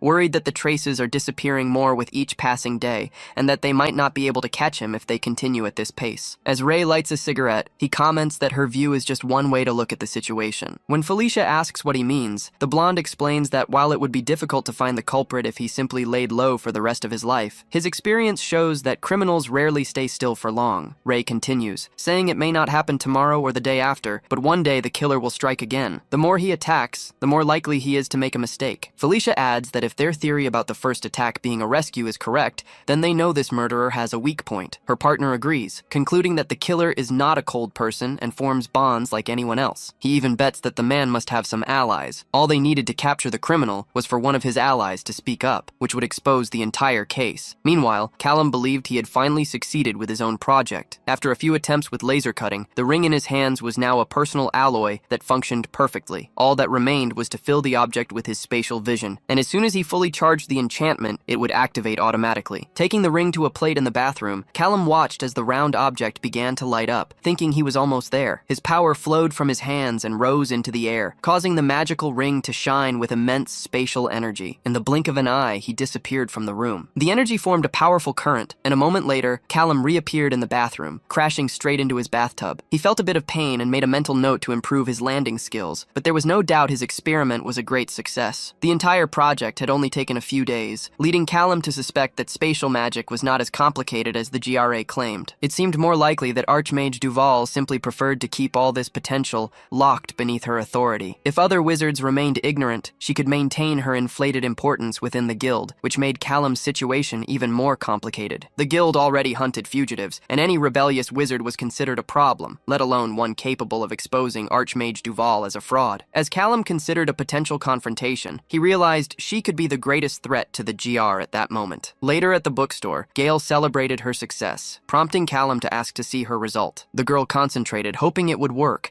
and channeled her healing energy to activate the symbols on the plate. Callum instructed her to keep it stable as she became enveloped by her power. She commented that while it was not the best shield in the world, it should be enough to pass the test, but Callum thought it had turned out very well. Gale raised her plate, happy to have finally completed the last item on her list. Callum seemed a bit down, remarking that this must be the end of their study sessions. In response, Gale suggested she could come back next week to report on her test, adding that she might still need his help if anything else came up. Callum said he would be happy to help, but as he spoke, his sleeve lifted and revealed a bruise on his arm. Gale immediately noticed it and asked if he was okay, surprising him. Callum figured the bruise must have happened during his teleportation accident and could not believe he had not noticed it sooner. Gale offered to take a look, insisting it would be easy to heal, but he told her it was not necessary. She persisted, saying that after everything he had done for her, it was the least she could do. Her hand then released a healing power that flowed toward the bruise. As she healed him, Gale felt a bit shy when she realized her teacher's arm was much stronger than she had imagined. He did not look like a typical nerdy teacher at all. Callum broke her train of thought by asking if everything was okay. She quickly replied that it was, informing him that the injury should disappear in a few minutes. After he praised her talent and said he already felt better, Gale announced that she needed to go home and schedule her test before she forgot everything she had studied. However, the boy suddenly grabs her hand and asks her to wait a little longer. He tells Gale not to let others bring her down and swears that he believes in her. The girl smiles and thanks her teacher, her expression filled with new determination. The next day, Gale is dressed in workout clothes and holding a sign. An evaluator takes his clipboard and announces they will start with the skill list, jumping straight to light magic since her school already confirmed her healing powers. Holding the sign with one hand, Gale activates her light ability with the other. She then floats in the air to demonstrate her movement magic, followed by surrounding herself with power to activate a shield. The man evaluating her test informs her that everything was perfect and that they will now move on to an offensive attack. Taking a deep breath, the girl concentrates. She remembers the advice she received from her teacher, Professor Brown, and shines with healing energy, ready to launch her attack. Gale directs her power toward the dummy that will serve as her target. Cracks begin to form in the material, and a moment later, the dummy explodes with impressive force. Gale is happy to see that her new ability worked, but the man looks at her suspiciously and asks what in the world that was. She explains that it was a healing attack designed to cause a clouding reaction. The evaluator jots something down on his clipboard and says that her technique is interesting. Sensing his tone, Gale asks if she did something wrong. She admits that it is not a common attack like a fireball, but she thought it would still count for the test. At that moment, the man comments that he needs to check something and asks her to wait right there. 4 hours pass as the girl waits, growing more and more nervous and wondering how much longer it will be. Suddenly, a door opens with a loud noise. The familiar agents from Jari appear, and Ray says he hopes Miss Hargrave has not been waiting too long. Confused by their presence, Gale asks if she failed her test. The blonde man replies that he does not handle that kind of issue and is far more interested in the healing attack she used during the evaluation. He asks if she came up with the technique on her own, and she replies that at first, she did not. The girl explains that her study partner told her it would be a simple way to destabilize a body and gave her tips on what to research. With a somewhat sinister expression, Ray questions whether this study partner has a name. The student reveals his name is Professor Brown and then asks if they are in some kind of trouble. The agent puts a hand on his chin and, with an ironic smile, says that Miss Hargrave might indeed be in trouble. She looks nervous as he demands that she tell them everything she knows about this Professor Brown. Meanwhile, in a room full of monitors, a hacker asks the protagonist how he is. He asks Lucy if she has any updates on Hari. The girl comments that they are still irritated because they cannot find the ghost assassin, which she finds quite amusing to watch. Lucy continues, explaining that many vampires are surrounding the area, but since nothing has happened, it seems that things are starting to calm down. Callum sees no problem with that, as he never wanted that much attention anyway. He then says he has a quick question and wants to know what the hacker can tell him about the Hargrave family. Seeing Lucy's desperate expression, she immediately asked if Callum was involved with the Hargraves. He explained that he had only met a Hargrave named Gale and offered her a little help, but he was just curious about who she really was. The hacker began her research, reading aloud that Gale Hargrave is a 22-year-old mage. Suddenly, Lucy stopped reading, her hand freezing over the keyboard. She announced that this didn't sound good at all, prompting Callum to ask what she was talking about. Lucy explained that the Hargraves are an ancient family that invented at least half of the offensive spells used today, making them one of the most dangerous wizard families in the entire world. Their patriarch, Archmage Hargrave, defined the very concept of martial magic, and there is almost no one who can defeat him. Despite this lineage, Gale is a healer, which Lucy concluded must mean there was some kind of crossbreeding between families. Callum questioned if it was an accident, suggesting that perhaps a Hargrave had an affair with a healer, resulting in Gale's birth. However, Lucy found this difficult to believe, since high houses are obsessed with bloodlines. She reasoned that a planned union would make more sense, as it would make the family even stronger. This led Lucy to believe they were intentionally trying to create a new talent, which would make Gale the Hargrave's most valuable asset at the moment. She warned Callum that they wouldn't be happy if someone interfered with those plans, so it was better for him to stay away, especially since Gale's grandfather is the Archmage. Lucy stressed that if he touched the Archmage's granddaughter, there might be nothing in this world that could protect him. Callum was shocked to learn this and thanked her for the warning, admitting he didn't know what he would do without her. As Lucy urged him to be careful, Callum realized the situation was far more dangerous than he had thought. He considered not showing up for his last meeting with the heiress, but worried that disappearing out of nowhere might raise even more suspicions. He didn't want Gale to use her family's resources to track him down, so he decided to show up one last time just to say goodbye and then move on. Meanwhile, at the bookstore where their study sessions took place, men in black were communicating and getting into position. Team A confirmed they were ready, followed by Team B. Team C was composed of the good old GRA agents. Felicia commented that this was an exaggeration, since Archmage Hargrave could take down the entire city by himself, making their large force unnecessary to catch a supposed rebel. Ray explained that the Archmage had insisted on being there personally when he learned that a man was manipulating his granddaughter. Elsewhere, the Archmage's face was contorted with anger. His mermaid companion asked if he wanted to use binoculars, but he replied that he could sense things better with his wind magic. Shortly after, a camera feed showed an image of Callum, and a voice announced that a possible target had been identified. The voice warned that he was walking north on Kent Avenue near 4th Street and was heading towards something, but then they lost contact as the target simply vanished. An agent quickly reported that Team A had found him and had him in their sights. Ray realized that the mage had teleported and questioned the documents, which had stated he used gravity magic. Felicia shouted for them to shoot immediately and not give the target time to teleport again. Following her command, Team A received the news that they had permission to act, and the men began to move. One of them held a large bazooka and prepared to fire. As a chain came flying toward him, Callum realized he was being attacked and wondered what the hell was going on, questioning if this was the GRA's doing. Callum tried to activate his power, needing to move quickly, but a chain shot out and bound his hand before he could do anything. He realized with a jolt that his magic wasn't working, feeling as if his energy was rapidly fading. A moment later, a glowing yellow rope flew through the air and wrapped tightly around his body. One of the men in black announced that they had successfully captured him. Shortly after, Ray and Felicia arrived on the scene using wind magic. The blonde agent congratulated everyone on a job well done, stating that the two of them would take over the situation from there. Just then, several bolts of lightning appeared out of nowhere, causing the surrounding agents to grow fearful. The great Archmage appeared and demanded they hand over the rebel, declaring he wanted to personally deal with the man who had the audacity to mess with his granddaughter. Ray, however, tried to convince the Archmage to let them complete their investigation first. He explained that the suspect was already detained and there was no longer any risk of escape. Once they finished their work, they could discuss leaving the young man with him. But for now, Ray asked to be allowed to do his job. As the other men watched on worriedly, the Archmage reluctantly agreed, but insisted on being immediately informed about everything they did. Ray then ordered the others to search the suspect's pockets for anything that might link him to the attacks on the vampire nests. One of the men announced that he had found something. When the blonde mage asked what it was, the agent revealed another metal circle. Seeing this, the GRA agent turned to the others and declared that they had finally found their killer. Lying on a cold table, Callum slowly began to wake up, wondering where he was. He couldn't remember what had happened or why he was imprisoned. The last thing he recalled was heading to meet Gale when he was suddenly surrounded by men in suits. He realized he should have teleported the moment he detected a mage,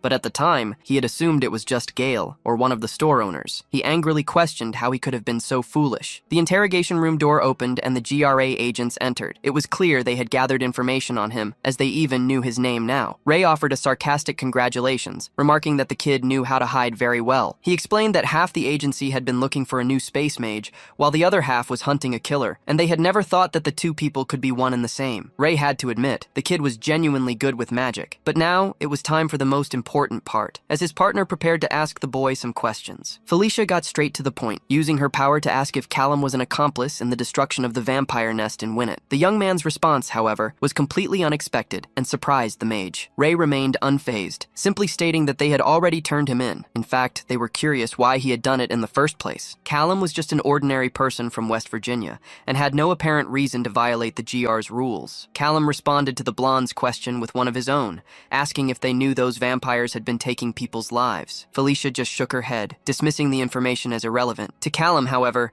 it was the most relevant detail of all. He pressed on, demanding to know why GR was turning a blind eye to the situation. Ignoring his question, Ray prompted his partner to ask something else, as they were more interested in finding out who the young man was working for. Callum replied that he worked for no one, as he had always worked alone. He explained that he simply did not get along with other authority figures. Ray found that interesting, thinking that perhaps he and the boy might have gotten along under different circumstances. But as things stood, Callum was a rebel, and it was Felicia's job to put an end to any rebellion against GR. Seeing Callum's serious expression, it was clear he understood things were getting complicated. His sentence was going to be long, and he wanted to know what evidence and protests they had used as grounds for his arrest. In response, Ray explained that the warrant had been issued jointly by multiple GR authorities. It seemed Callum had managed to irritate many important people. For now, they wanted to focus on the attack on the vampire base. The BSE, however, had more specific questions for him. They demanded to know where he had learned the techniques he shared with Gail Hargrave and why he had taught her in the first place. Callum insisted that he had only taught her basic things. Before he could finish his explanation, a stone was pushed in his direction as they questioned him about the offensive healing technique. The question did not make much sense to Callum, as the explanation seemed obvious. If healing magic could modify the body in one way, it could certainly do so in another. It was just basic biochemistry. To the agents, the situation was becoming obvious. Callum was distorting the fundamental rules of magic by mixing them with mundane ideas, a clear violation of GR regulations. With his so-called logical reasoning,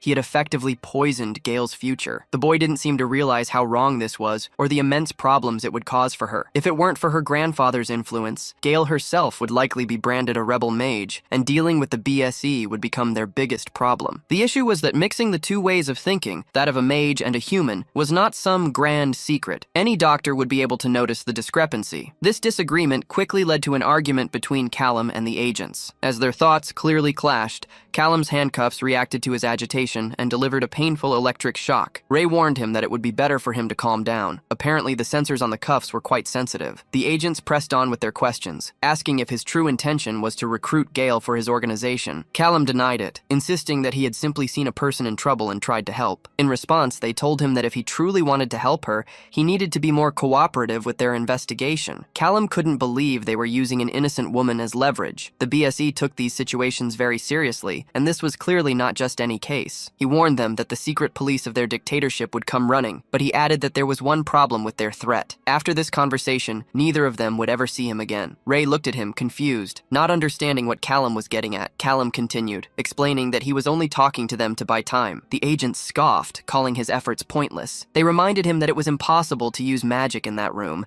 and furthermore, they had sealed all of his enchantments. But Callum revealed he didn't need to create a portal, as he had already taken precautions for a situation just like this one. While a cursed ring with return magic was an obvious and easily obtainable item, he had hidden it in a place none of the agents would ever think to search, a place only he could access. At that moment, the GRA agents realized their mistake and lunged toward him in a desperate attempt to stop him, but it was already too late. The ring's magic had been activated. Ray unleashed his own power, but before the attack could connect, Callum vanished completely. The two agents were left standing alone, wondering where he could have possibly fled. An agent activated Command Force, summoning all available GRA agents to hunt down the fugitive Callum Wells. As the order went out, two of the agents discussed the return magic Callum had used, noting how rare it was for someone to employ such a method. They considered the possibility that another person might have given him the idea. However, Ray had never heard of such a thing, and the official document stated that only one person had ever been capable of that kind of magic. They decided to use a blood trail spell, which could track a target up to 10 miles and would last all night. Unfortunately, even with this magic, they knew Callum had likely already escaped, leaving them back at square one. Meanwhile, Meanwhile, a master mage complained furiously about not being informed that the space mage was in the custody of the GRA. She insisted they should have notified her,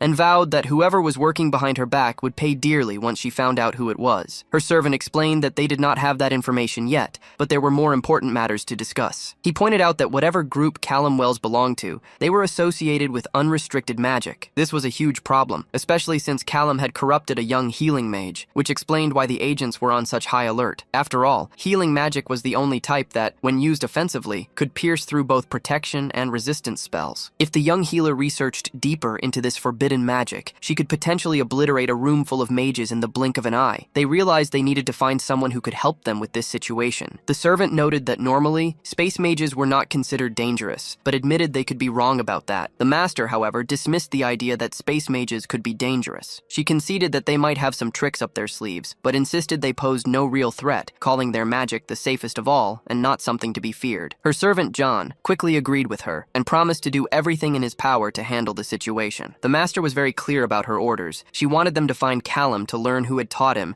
and to identify his bloodline. She explained that a new space mage emerged every 30 to 40 years, and she needed to collect all of them. Therefore, it was in John's best interest to succeed. Trembling for his life, John immediately agreed and accepted her orders. Meanwhile, deep in a forest, Callum walked alone. He was grateful for the supplies he had hidden there previously, which included clothes, weapons, money, and even some magic books. With everything he needed to start over, he could not help but wonder how he had managed to mess up so badly without even realizing it. Callum realized the GR now knew everything about him, and his personal identity was completely compromised. The only silver lining was their assumption that he was part of some secret organization, which he hoped would buy him some time and make him harder to find. With that thought, Callum opened a new portal, deciding it was best to wait for the dust to settle and avoid using his powers for a while. Shortly after, Lucy answered his call, admitting she thought she would never hear his voice again. It seemed he had actually gone through with his plan and caused the chaos he so desired. Callum asked just how bad the situation was, and Lucy explained that despite him initiating a deadly hunt,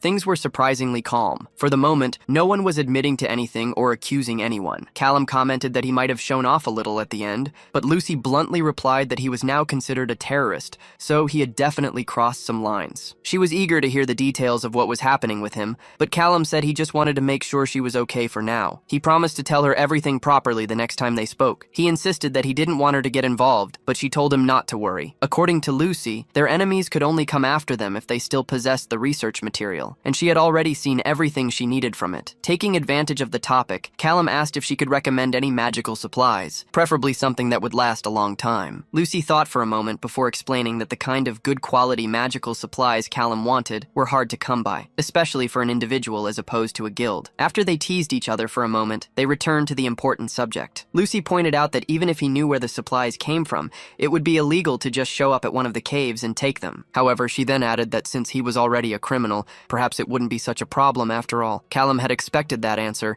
and knew he would have to find a way to get them one way or another. Before they disconnected, Lucy gave him a serious warning. Mistress Duval was furious. As the governess of the Space Wizards, Duval basically owned all the others that had ever existed. Lucy stressed that no matter what he did, it was crucial for Callum to avoid being caught by her. He knew he needed to be careful. Later that night, Callum was reviewing the materials Lucy had sent him, feeling he was getting closer to understanding the theory behind the FA. The information would definitely be useful. Although he had gained fighting experience and knowledge of every species he had encountered, the closest he had ever come to the FAE was that GR agent, whose magic seemed to come solely from the Vis. The FAE were capable of unimaginable things using only the basics of magic, but unfortunately, that didn't necessarily make them the strongest. Realizing that not being prepared was the worst mistake he could make, Callum decided to read more carefully from then on. Suddenly, he sensed an intrusion into his magical field, detecting 3 different types of souls. They were not human, and he quickly identified 2 of them as tree people, or pixies. The third soul, however, was a mystery. As he focused, he managed to see a disturbing detail about them. They wore necklaces made from a cord strung with human ears. At that same moment, 2 people were running desperately through the forest, nearing the exit. The woman was reaching her limit, but the man with her insisted they couldn't stop. He warned her that their pursuers were right behind them. Even after running all night, stopping was not an option, because if they did, they would surely end up like the others. A few years earlier, a young child asked his father if he could go play on the slide. That child was a 7-year-old Callum. While other children ran around the playground, he made his way to the slide. As he climbed to the top,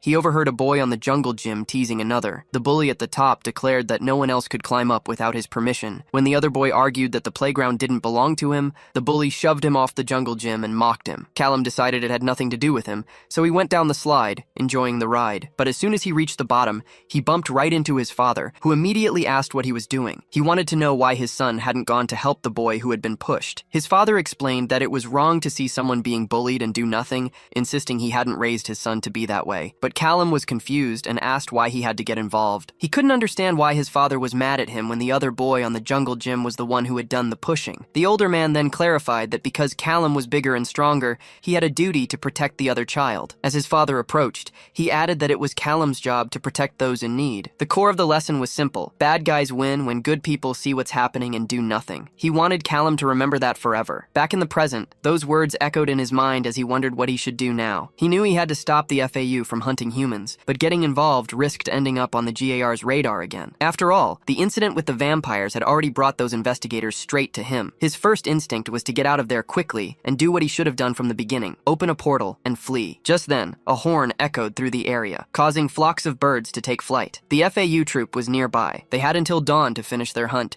and one of them asked a nearby tree if it had located the humans, but the creature replied that it had not. It didn't matter to them, as they were confident their prey couldn't have run far, and they relished the feeling of the chase. Callum sensed the troop starting to move and hesitated, unsure of what to do. His father's words replayed in his mind, and he realized he couldn't fool himself. He had been raised to save and care for the weaker. It was time to act, but he had to be smart about it. He needed to prevent the FAU from finding the humans without getting caught by the GAR, and the first step was to get an idea of where everyone was. His magic could map an area of about 2 kilometers. He figured that if he stayed close to the very edge of his mapping range, he could follow the FAU without being detected. As long as he was cautious, no one would ever notice his presence. The GAR agents had managed to capture him before because they had hidden the traces of their magic, and he didn't know if the FAU were capable of the same trick. However, he knew their total number, which meant he could tell if any of them suddenly disappeared. If that happened, he would have to flee and come up with a new strategy. For now, he had 24 bullets at his disposal. His mission wasn't to kill the FAU, but to reach the humans before the hunters did and ensure their safety. The only question was how he would hide the two of them afterward. Realizing they were close to the mountains,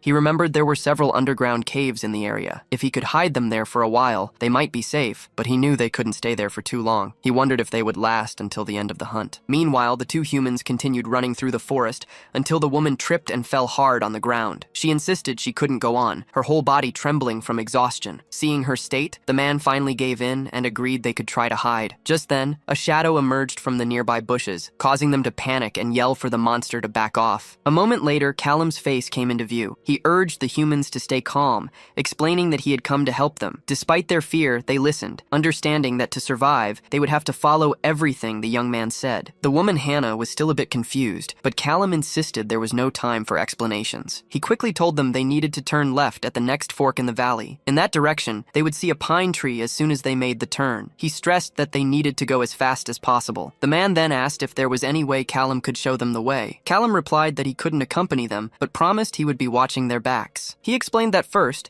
he needed to ensure they would be safe. To do that, he needed them to create a trail that would draw the FAU away from their true destination for the moment. If they went with him, his magic could be detected by their pursuers. He gave them the coordinates, and the man promised he would do as instructed. After that, they separated. The two humans gradually made their way through the forest in the direction Callum had indicated, and finally found the pine tree he mentioned. They desperately hoped this was the right one, as they were already at their limit. As they rested, they couldn't help but wonder who that man was, and if they could really trust him. Although they felt they had no other option, a portal suddenly opened in the ground beneath them. They fell straight into an underground area, where Callum immediately apologized, admitting he had forgotten to warn them about the possibility of falling. Hannah demanded to know who he really was and how he had accomplished such a feat. The mage simply explained that they were now a few miles from their previous location, and more importantly, they were safe. The two thanked him for his help, prompting Callum to ask what was happening and how they had gotten into this mess. They replied that they didn't know much, only what the monsters had told them. Apparently, they were participating in a hunt and had to survive until dawn. It seemed the whole thing was just a twisted game, and they were being hunted for fun. Callum couldn't let that go unpunished. Having heard enough, he opened another portal, determined to stop them for better or for worse. Meanwhile, the monsters continued their search. The day was dawning, but the mountains bought them a few extra hours to find the humans, which was precisely why they hunted in that region. As they spoke, they failed to notice a strange movement behind them, continuing to boast about how much fun it was to trick their prey. Realizing they couldn't waste any more time, they decided to move quickly, and it was at that moment they finally noticed notice the pixies were gone. While they were distracted by this, they didn't see a portal opening right beneath their feet. At the last second, most of them managed to escape the hole, but one of the tree monsters fell through, disappearing completely into the darkness. The others stared in shock, wondering what was happening. They had never experienced anything like this before, and knew they needed to report to the monarchs immediately. One of the trees started to leave to inform its superiors, but another portal opened above it, dropping a massive boulder that crushed it instantly. The redhead grew irritated, but a moment later a mini portal opened right in front of her, and the sound of a shot echoed throughout the forest. The remaining mage gathered his power and finally managed to spot the one responsible for the attacks. Roots began to form around him, creating a bow with an arrow. He took aim and fired the arrow directly toward Callum. When Callum saw he had been noticed, he quickly opened a portal to escape. The arrow struck the spot where he had just been standing, causing a massive explosion that destroyed everything around it. That had been a very close call. Dealing with the pixies had been simple since the portals were small and went unnoticed. However, creating a portal large enough for the tree monsters had been overly ambitious, and he had only managed to capture one of the three. The remaining two were surprisingly fast, forcing Callum to be careful and keep his distance. To make matters worse, one of the FAE had already detected his presence. Before Callum could even finish that thought, he sensed something approaching and spun around just in time to dodge an attack. He quickly prepared his weapon and fired a few shots toward the target, but they only ended up hitting a random tree. The young man was left momentarily confused, trying to figure out where his enemy had vanished. Before he could react, an attack struck him squarely from behind, throwing him against a rock. Battered, he wondered how they had managed to get behind him so silently. It had to be some kind of magic, but in this game, he had advantages of his own. Callum concentrated and began to scan the area, and seconds later, he could feel the creature's soul nearby. With its location pinpointed, he started moving in a way designed to lure the enemy toward him. Just as he expected, the monster emerged from within one of the trees, revealing its ability to teleport between them. The mage fired in its direction, but the creature was faster, and the bark of the trunk sealed shut before the shot could land. Realizing he was in serious trouble, Callum knew there was only one way to handle such an enemy. He had to create an attack in its blind spot, just as it had done to him. He refocused, paying close attention to the enemy's movements. The moment it decided to leave the tree, Callum got the opening he was waiting for. He dodged its attack, instantly opened a portal behind the monster, and fired. The bullet passed through a second portal that appeared directly in front of the creature, hitting its mark. Callum didn't enjoy using such methods, but he couldn't let human hunters like them get away with their crimes. That was a transgression he could not forgive. As he thought this, a portal opened beneath the last remaining fairy,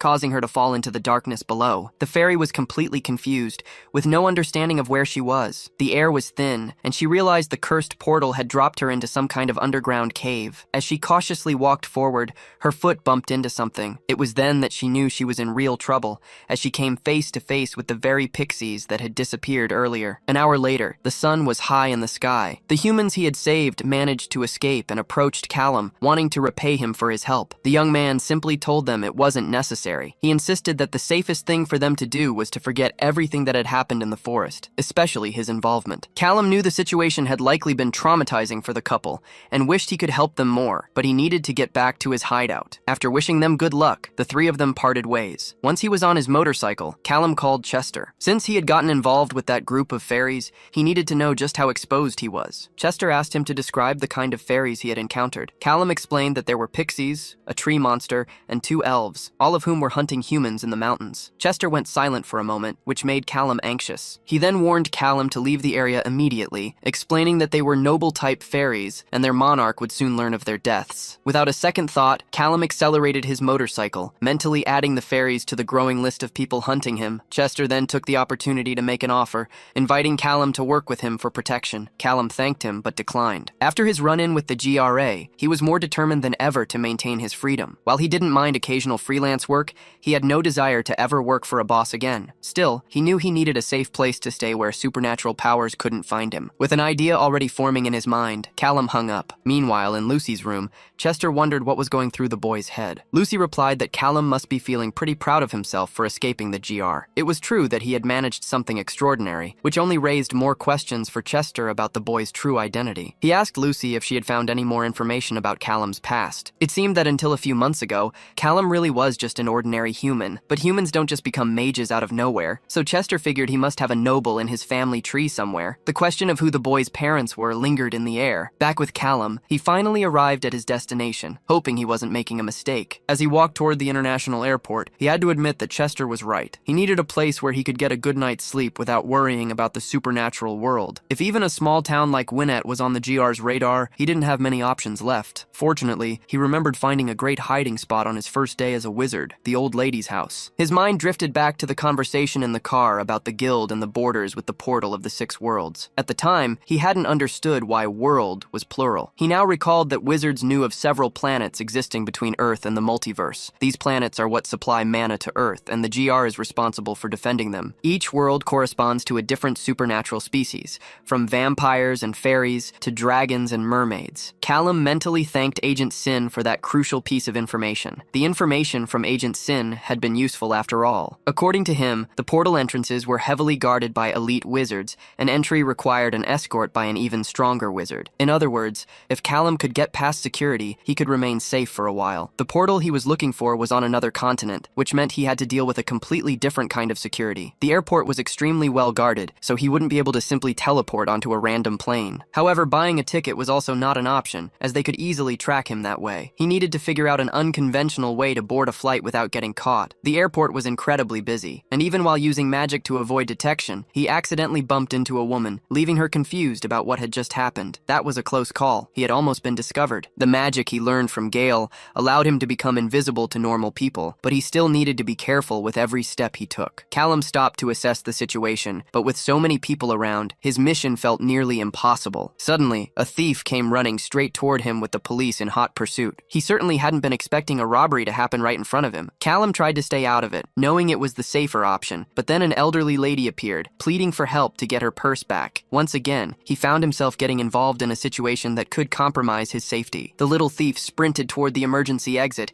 but he suddenly tripped and fell hard to the ground. Taking advantage of his invisibility spell, Callum had obviously tripped him on purpose. As the police apprehended the thief, Callum spotted the officer's ID on his belt, and an idea sparked in his mind. While the officer was taking the culprit away, Callum used the ID to slip into the secure area. Elsewhere, deep in a forest, the king of the tree people was observing the aftermath of the previous night's events. It was clear that a fight had occurred in the area. Several things were out of place, with broken trees and branches scattered about, and he could also see human footprints. A wizard had clearly shown no respect for nature, and for that, the earth would surely remember the offender. The king then activated his vision power, and gradually, scenes from the previous night filled his mind. The woman accompanying him asked what he was seeing, but his vision revealed something curious. A wizard he didn't recognize. This was unprecedented. Even though this was something the GR would normally resolve, the king couldn't let what had happened to his family go unpunished. With that, he concentrated more of his power into his hands and spread it throughout the forest. His magic joined with the wind, guiding them directly to the culprit. Their pursuit eventually led them to the airport. The trail of the person they were hunting seemed to end inside the distant building. As they stood there, a human suddenly approached them, warning that they couldn't be in the middle of the runway. The woman accompanying the king asked for permission to deal with the human,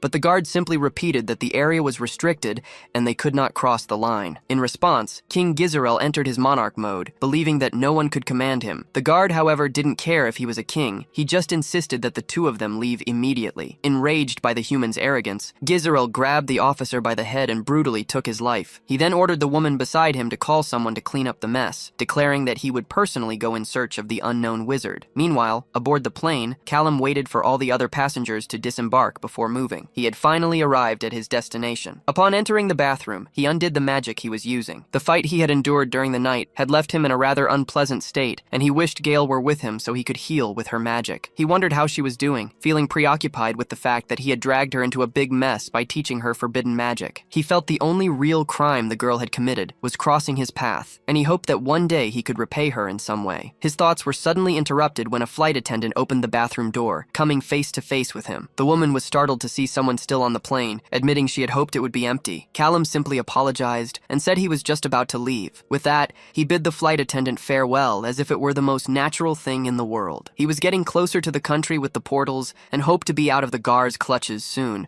praying they had somehow forgotten about his existence. A few hours later, rain was pouring heavily as a woman waited by the sea. King Gizarel approached her, and she confirmed she was waiting for his majesty before they exchanged brief greetings. The woman found his presence curious, noting that even the king of the forest people wasn't foolish enough to face the seas in these conditions. After all, it wasn't every day that the king was there. Gizarel explained that a human had attacked them, and he had come to ask the GR investigators for help in finding him. He stated that they should be prepared to take responsibility for the hunt. Shortly after, inside the security tower, a man named Ray approached Gizarel, apologizing for the delay. Ray explained that some renegade issue was was driving everyone crazy. The king then reported what he had seen in the forest to the agent, speaking about the terrors in space-time. Upon hearing this, Ray couldn't have been happier, and the king immediately noticed the distinct change in the agent's expression. Ray explained that based on the facts he'd been given, he already had an idea of who the wizard might be. He then took out a photo and showed it to Gizerel. The agent immediately identified the rebel and asked where they had seen him. Meanwhile, in Switzerland,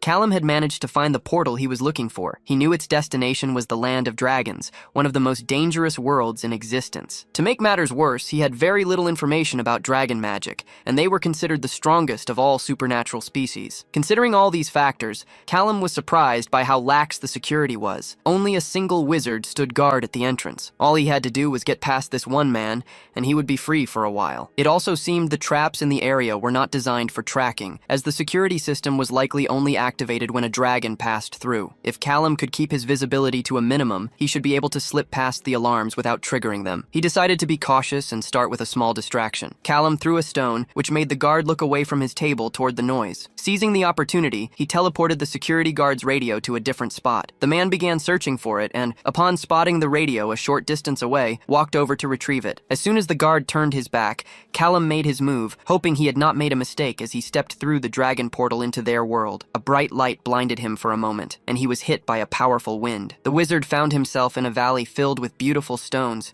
an environment completely different from Earth where mana flowed freely through the air. It was difficult to adjust at first, but he knew he would gradually get used to the sensation. As he looked back, he realized just how complex the portal's formation was, far beyond any magic he was capable of producing. Having successfully crossed over, Callum took a moment to make some notes about what he was seeing and had learned. He soon realized he was not alone, but before he could defend himself, chains of fire erupted around him, causing intense pain. Just then, pedestals surrounded by fire formed in front of him. A massive red dragon appeared, declaring that Callum had violated the laws of their world by entering the land of dragons. For this crime, the dragon stated, he would perish right then and there. However, before the attack could reach him, the dragon miraculously recognized the human and called him by name. For a brief second, the image of a man flashed in Callum's mind, and he recognized him instantly. It was Shehe. Back in the security tower, a cell phone vibrated in the agent's pocket. He had received a text message from someone willing to help in the hunt for Callum. The message included a list of agents for him to review. There were indeed many people interested in capturing the young man. After all, no one expected that a single rebellious wizard could cause such a stir. He had achieved the impossible, not only escaping the guild, but also forcing the entire organization to launch a massive search and seizure operation. Inside an armored car, one of the men asked if Sin was scared, but the young man only felt an overwhelming anger for being deceived and losing his target. More than anything, Sin wanted revenge for the humiliation. Meanwhile, in the dragon world, Callum and Shehe were talking calmly. It seemed the dragon species was truly capable of creating things from nothing. Callum shared the story of his journey, explaining that he did not even know he was a wizard when they first met. Shehe then asked what made him decide to come to the land of dragons. Tossing a stone into the lake, Callum replied that he was just looking for a safe place to hide, and he chose that planet because he knew the GAR and the FAE would never think to look for him there. The dragon responded that even if they wanted to, they could not because of the rules. It was better for the other factions not to enter into conflict with his species, as dragons were capable of both creating and destroying matter. In their full form, they could even threaten the entire continent, so neither of the other two species would stand a chance against them. Frankly, the wizard had been lucky to be found by Shehe first. If any other dragon had discovered him, he probably would have been turned into barbecue by now. Taking advantage of their conversation, Callum asked what happened to the people who attacked the academy a few months ago. Shehe assured him that it was nothing serious and was just a personal conflict. However,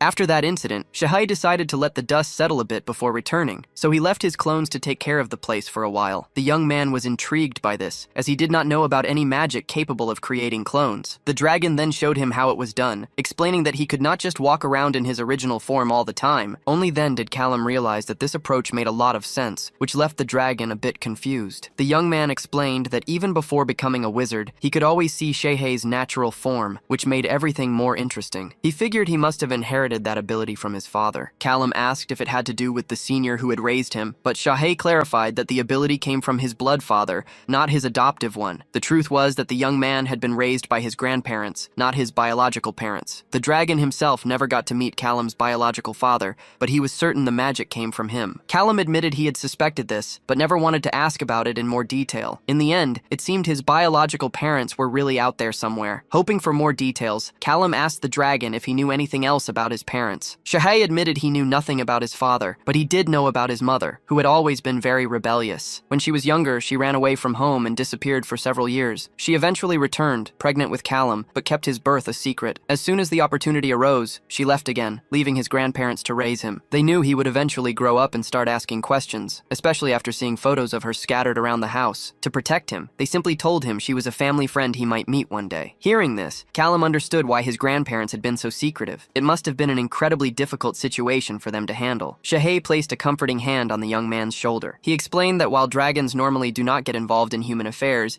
even he could see that Callum's grandparents were good people. They were only trying to protect him from a painful truth while he was still young and immature. As insightful as the conversation was, Callum knew he could not stay there any longer or they would both be in trouble, so he asked Shahei if he knew of any other place where he could hide. Shahei suggested the fairy world as a possibility, though he warned it was unpredictable. The deepest part of the forest was even more dangerous. However, if Callum wanted to win the war, the vampire world would be ideal, as it contained the enchanted materials he would need. While it was not his first choice, it was certainly an interesting option. The dragon then warned him to be careful, reminding him that he was in a very risky position. Half the supernatural world was after him, and most of them wanted him dead. Growing reflective, Callum asked what he should do. Shahei replied that the strong do as they wish, while the weak endure what they must. Therefore, Callum had no choice but to walk the path of the strong. In a matter of seconds, the shapeshifter transformed into his 100% original form. He finished his thought by declaring that this was the way of the dragons, leaving the young man speechless as he stared up at the giant creature before him. Meanwhile, Ray was trying to leverage his position to get more information from a local officer. The officer, however,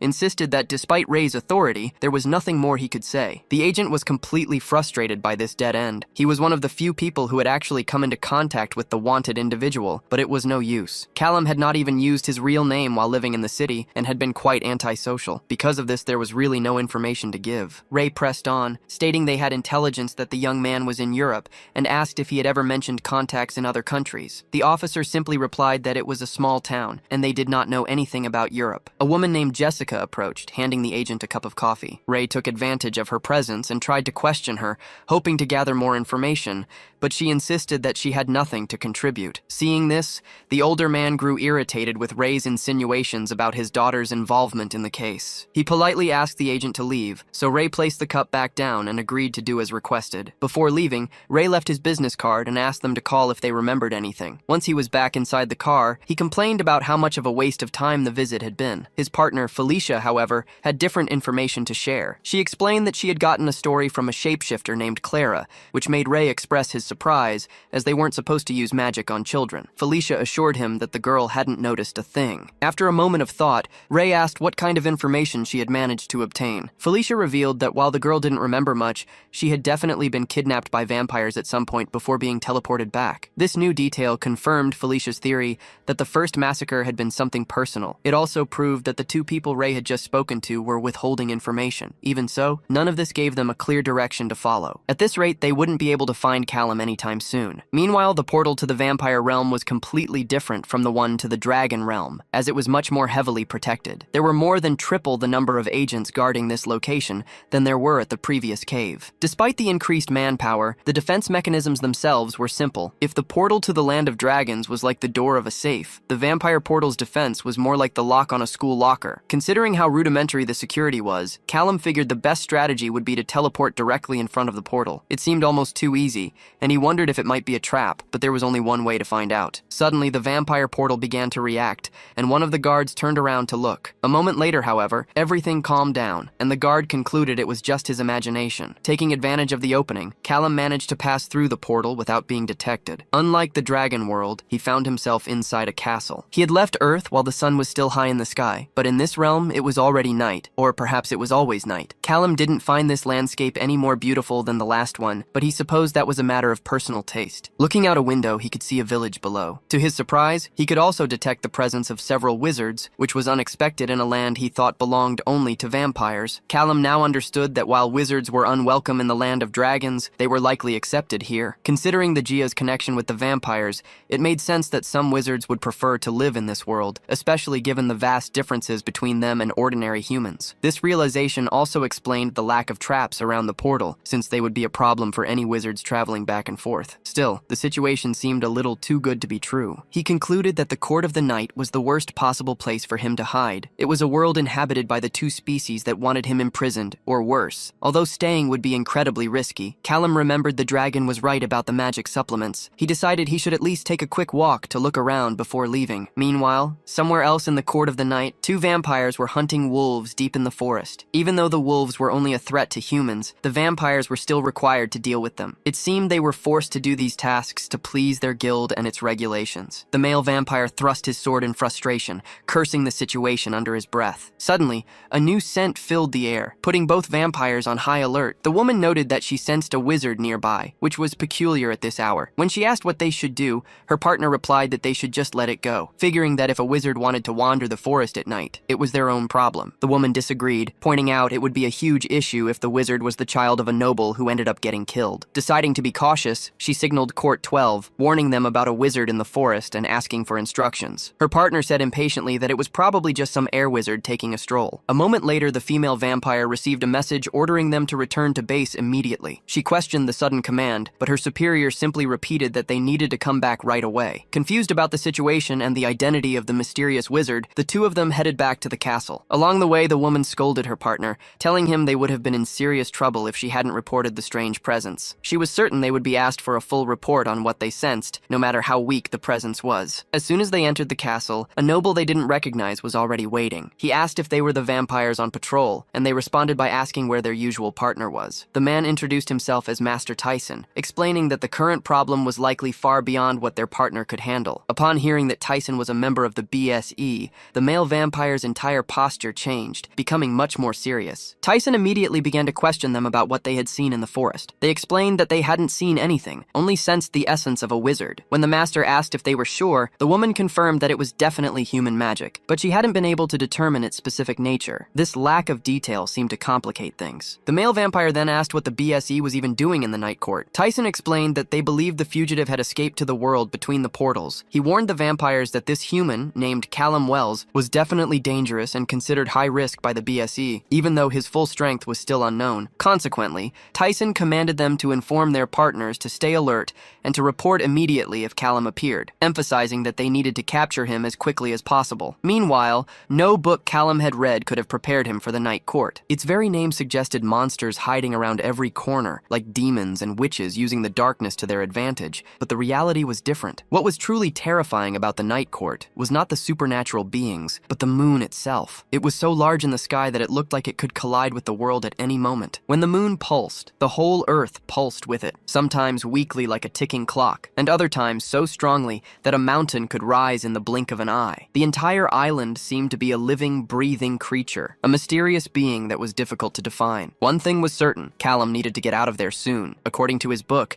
magic supplements were located in sinkholes or natural wells. However, he had been walking through the forest all night, and the ground kept shifting with every step. The feeling that he was going the wrong way persisted, making him believe there had to be another way to reach his destination. Suddenly, a noise from outside his tent prompted Callum to open it and investigate. It looked like some kind of giant insect was fighting a tree. He recalled reading about this in one of his books, eventually remembering the section that talked about the Sturgis. If his memory was correct, these insects usually built their nests in sinkholes, which meant he just needed to follow one to solve his problem. However, the giant mosquito appeared to be losing its fight against the tree, and Callum couldn't let that happen. He decided to end the battle quickly, but he also remembered the need to keep his presence as hidden as possible. He knew that if the vampires found bullet casings in the forest, they would quickly realize he was nearby. He needed to be smart and think calmly, so he decided to take advantage of the tree's next attack by opening a portal and redirecting it to hit the insect's opponent. By doing this, he successfully ensured his presence wouldn't be easily detected. The moment the tree was defeated, the creature took flight, forcing Callum to quickly gather his things and follow it. Just as he had hoped, the Sturgis led him directly to the location he was looking for, an area filled with many more of the giant insects. At the bottom of the pit, a strange liquid was bubbling, and right next to it were the magic crystals he so desperately needed. He figured that if he was cautious, he could use his portals to collect some of the material. It was time to see if his plan would work. Callum guided his magic down into the pit, enveloped a stone, and brought it back to himself. But as soon as he held it, an enormous pressure slammed into him, altering the ground around him and awakening all the monsters inside the cave. This was definitely not a good sign. Thankfully, the creatures hadn't noticed his presence, and things gradually calmed down. Still, if taking just one sphere caused such a violent reaction, he wondered how complicated it would be to get the amount of crystals he actually needed. He realized he would probably have to grab them all in one go, and even then, he would still need to create some kind of distraction. Observing the cave, he opened opened a portal and teleported the tree monster's body directly into the cavern. This immediately drew the attention of all the creatures, which began to move toward the intruder as a slime enveloped the tree's corpse. With the monsters distracted by the chaos below,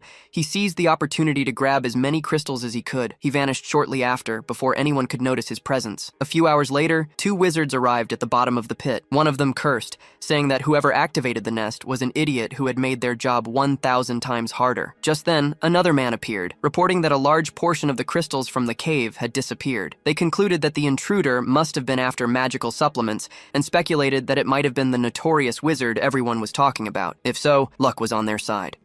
One of them knew he had to call Tyson immediately and inform him that Callum Wells had passed through the area. They believed that if they acted quickly enough, they could capture him. Upon hearing the news of Callum's presence, Tyson ordered all agents to go on high alert, emphasizing that they needed to capture the wizard no matter what. When a subordinate asked if they were also heading to the forest, Tyson revealed his plan to stay close to the portal instead. This would prevent the wanted man from having any chance to escape. He stressed that they needed to act quickly, because at that point, Callum had probably already escaped. But before Tyson could finish his sentence, he suddenly came face to face with Callum himself as he stepped through the portal. A moment of stunned silence and despair fell over everyone, freezing them in place. The young man was clearly in serious trouble. Tyson immediately shouted for them to capture him and sent an alert to all units, stating that the wanted man had been found in the night court. Despite the immediate response, it seemed Callum had already managed to return to Earth, putting everyone around the portal on high alert. Suddenly, a presence began to blink on the radar, and all the soldiers started moving toward that area. Their orders were clear. The rebellious wizard was to be captured alive. Commands were relayed to the soldiers in real time as they closed in. Even as Callum teleported, they managed to keep track of his movements. Finally, a soldier spotted him and requested permission to take a shot. Once permission was granted, the soldier aimed and fired at the target. However, just before the projectile could hit him, Callum teleported away. A warning was passed along that he had managed to dodge the attack. Callum realized that Gar was indeed faster than he had imagined. He wondered why his main magic was not working. Just then, a person appeared, flying in the sky above him. With no time to think, Callum knew he had to keep moving,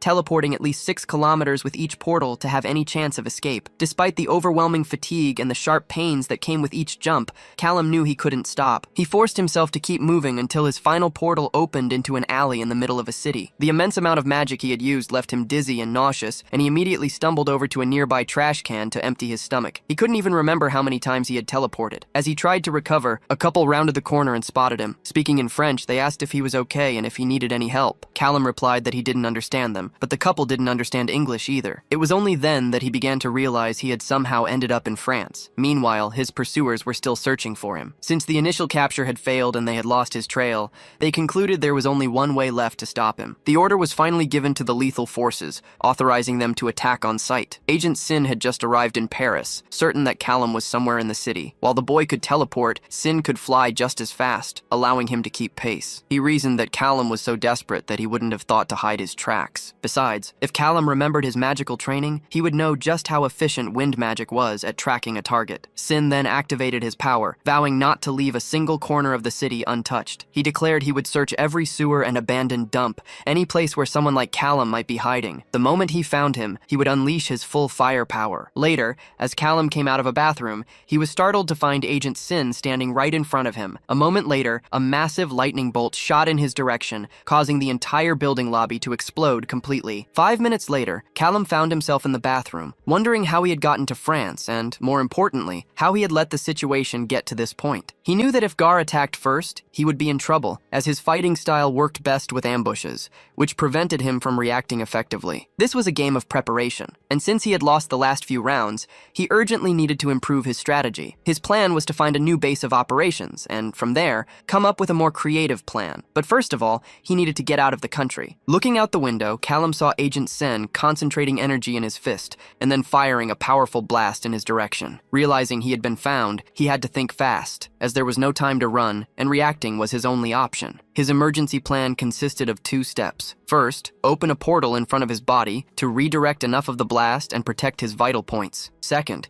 he would turn and open another portal right behind him so that the remaining force of the impact would push him to safety. A violent explosion followed, destroying everything in the area. As planned, Callum was thrown through his escape portal, thinking that this was the most important step. Soon after, Agent Sen walked through the debris, wondering where that bastard space mage had gone. He shouted for Callum to show himself, doubting that a novice mage like him him could have survived that attack. However, his gaze fixed on something on the ground, a circle-shaped amulet amidst the rubble. Realizing what it meant, Sen gritted his teeth and punched the ground, furious that the damn bandit had escaped again. Meanwhile, in a forest, Callum sat up, complaining of the intense pain he felt, as if a truck had been thrown against his chest. Even with the portal shield blocking most of the damage, the fire spell had still severely injured him. He admitted to himself that he had underestimated Agent Sen, thinking he was just a reckless brat, but he also concluded that Sen had underestimated him. Remembering how he had defended himself with his forearms, Callum acknowledged that he had been scared before and hadn't thought to cover the traces of his portals, but he promised himself he wouldn't make the same mistake twice. As he stood up, he reflected that this time, he would never be found again. Later, in a mansion, Sen reported to his boss that 18 mundanes had lost their lives. The boss replied coldly that the deaths were caused by the reckless spell Sen had used without any authorization. Sen tried to defend himself, arguing that he had permission to use lethal force, but his superior cut him off, clarifying that the permission was for the thief mage, not civilians. In a fit of rage, the boss grabbed Sen's head, calling him a clown for taking the lives of 18 random people. Sen still tried to argue that everyone in the area had been knocked unconscious by the mana discharge, and that there was no proof against him. The boss, however, questioned him about the destroyed building and the street cameras, revealing that the only reason there was no proof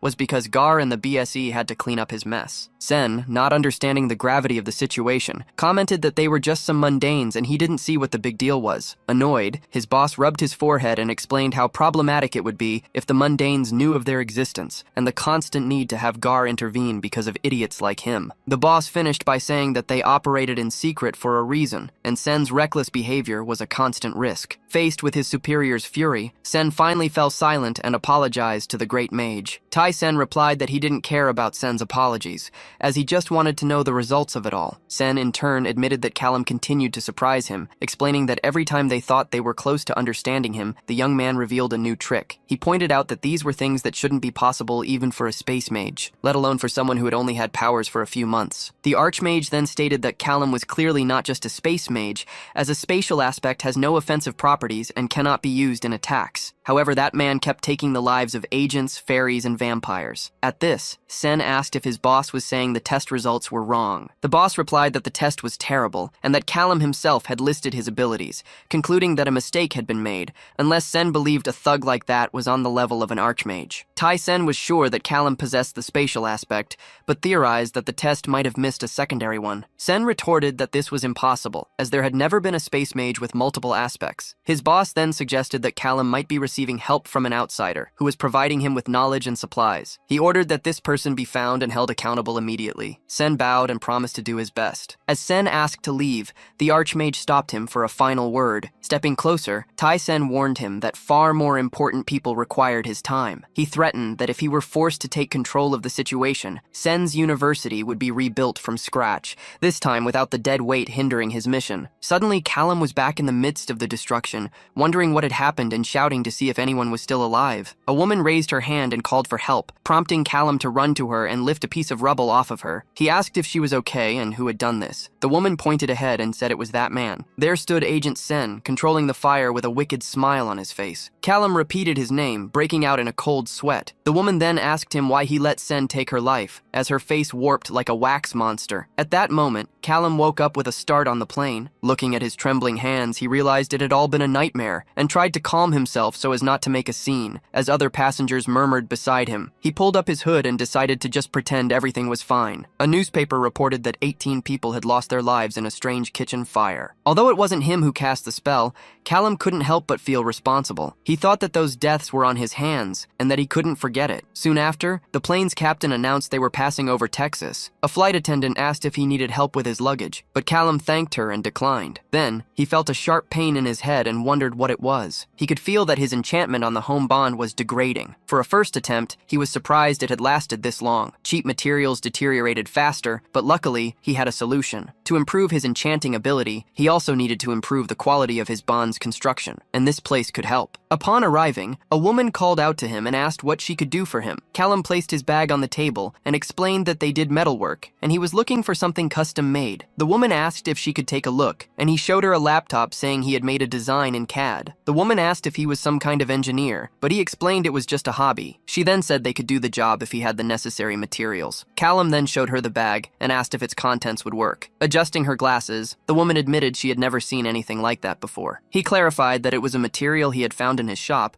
and that it seemed to be some kind of alloy. The woman explained that since it was a material, she could test it to find the right point and should be able to finish the order in a few days, which was perfect for Callum. Back home, he reflected that it had been a while since he'd read about primers. Callum knew he couldn't defend himself with just tricks to fool Gar, so he needed to keep learning to be able to step onto their battlefield. It seemed that Mordita would really help him unlock his potential, and with the receiving plates, he could create miniature portals, just as Gar did. The idea was to take these plates wherever he wanted to go, which, in theory, would allow him to move across the globe in a matter of seconds. Suddenly, his phone rang. He answered, wondering why Lucy was calling. On the other end of the line, the girl said she figured he had survived another attack from Gar. She said she'd heard everything, including the rumors that he had escaped through world portals like a ghost. Callum asked what exactly they were talking about, figuring it was easier for them to paint him as someone incredible than to admit he had simply bypassed their security. Lucy asked for more details, but he replied that he wished he had something interesting to share. He found it all very strange because even though Gar was a thorn in his side, the organization seemed idiotic, since getting into the portals had been far too easy. Lucy then explained that, believe it or not, Callum was the only person who was actually testing their systems at that moment. Gar's dominance in the supernatural world was so absolute that by keeping everyone in line with fear, they had never faced a real challenge, and that's where he came in, creating chaos right under their noses. She added that her other theory was that he was secretly so incredible he could destroy an entire guild with a single spell, but she hadn't yet decided which of the two theories was more interesting. Callum joked that she watched too many movies. Lucy retorted that he would be surprised by the amount of free time she had, and then asked how his escape was going. He answered that it wasn't exactly a vacation, as he was on high alert. Realizing this, Lucy suggested he could perhaps take a break and escape to a resort in Mexico with her. Without hesitating, Callum replied that he could do that. The direct answer made the girl blush, and she asked if he was being serious. Noticing her reaction, Callum backtracked, saying it didn't have to be serious if she wasn't interested. He added that he was sure she was quite busy, and that she was probably just kidding. Lucy quickly agreed, saying that of course they were just joking. He then said he had to go, as he had a lot of work to do. As soon as he hung up, he wondered why he had said that and buried his face in his hands, thinking he was an idiot. In her own office, Lucy hit her head on the desk, questioning what she was doing and scolding herself that she shouldn't have that kind of interest in her clients. Later, in his room, Callum began an experiment. First, he created a simple thread of vis, which didn't seem like much on its own. However, when he began to infuse it with spatial energy, the thread began to move and expand, creating a sphere. Callum watched in surprise as the simple thread swelled up like a balloon. To test his creation, he decided to add a paper clip to the sphere and was happy to see the object simply vanish on contact. He realized he had officially created a space that was bigger on the inside than on the outside. Although it was still on a very small scale, which prevented him from traveling through space and time like a certain doctor, the possibilities were endless. Once he figured out how to streamline the process and increase its size, he could do much more, at least for now. He would no longer need to rent storage units across the state, as he now had a portable spatial inventory where he could keep all his supplies. Sighing, he concluded that magic was the best thing ever. His thoughts were interrupted when a light from the window caught his eye. He realized it was already Friday, which meant the smithy had probably finished his order. Without wasting any time, he returned to the shop. Upon entering, he called out,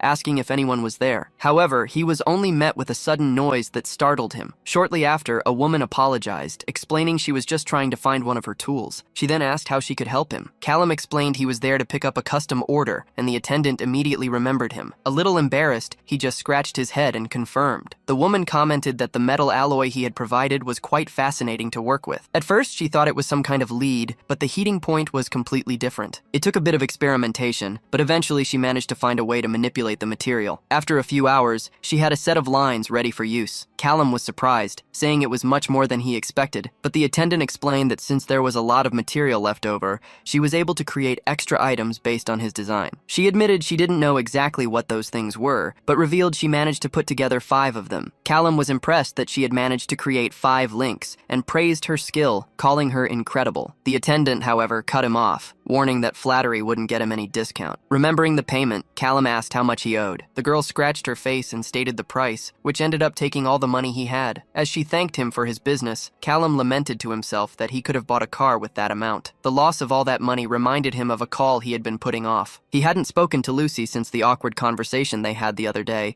and hoped he wouldn't die of embarrassment calling her. Meanwhile, Lucy was at her computer when she received the call. She answered and greeted him by calling him boss, which made Callum question the new nickname. Embarrassed, Lucy admitted she actually wanted to call him big guy. He joked, saying he thought he was the stuttering disaster, and the girl asked him to just end her suffering. Changing the subject, Callum addressed her seriously, and Lucy, apprehensive, asked if he was going to fire her. He replied it was the exact opposite, as he wanted to hire her to negotiate something. Curious, she asked what it was, and Callum revealed it was a state-of-the-art house title, completely off Gar's network. Lucy was shocked, stating that something like that was very valuable and could be sold for a very high price on the magic black market. Callum then asked how much she thought she could get, as he knew the value was in the millions, but the real question was who would have the guts to buy it. Lucy explained the risk, saying that if Gar found someone with an unregistered house title, that person would be imprisoned for a long time or even publicly executed. Callum reassured her, saying she didn't have to put herself in danger, but if she found a buyer, there would be a nice commission with her name on it. Lucy commented that he certainly knew how to treat a lady, but in a completely platonic way, as business partners. Callum agreed and said he would see her soon, then hung up the call. Alone, the girl pulled at her hair, wondering what he had done to her. Elsewhere, in an office,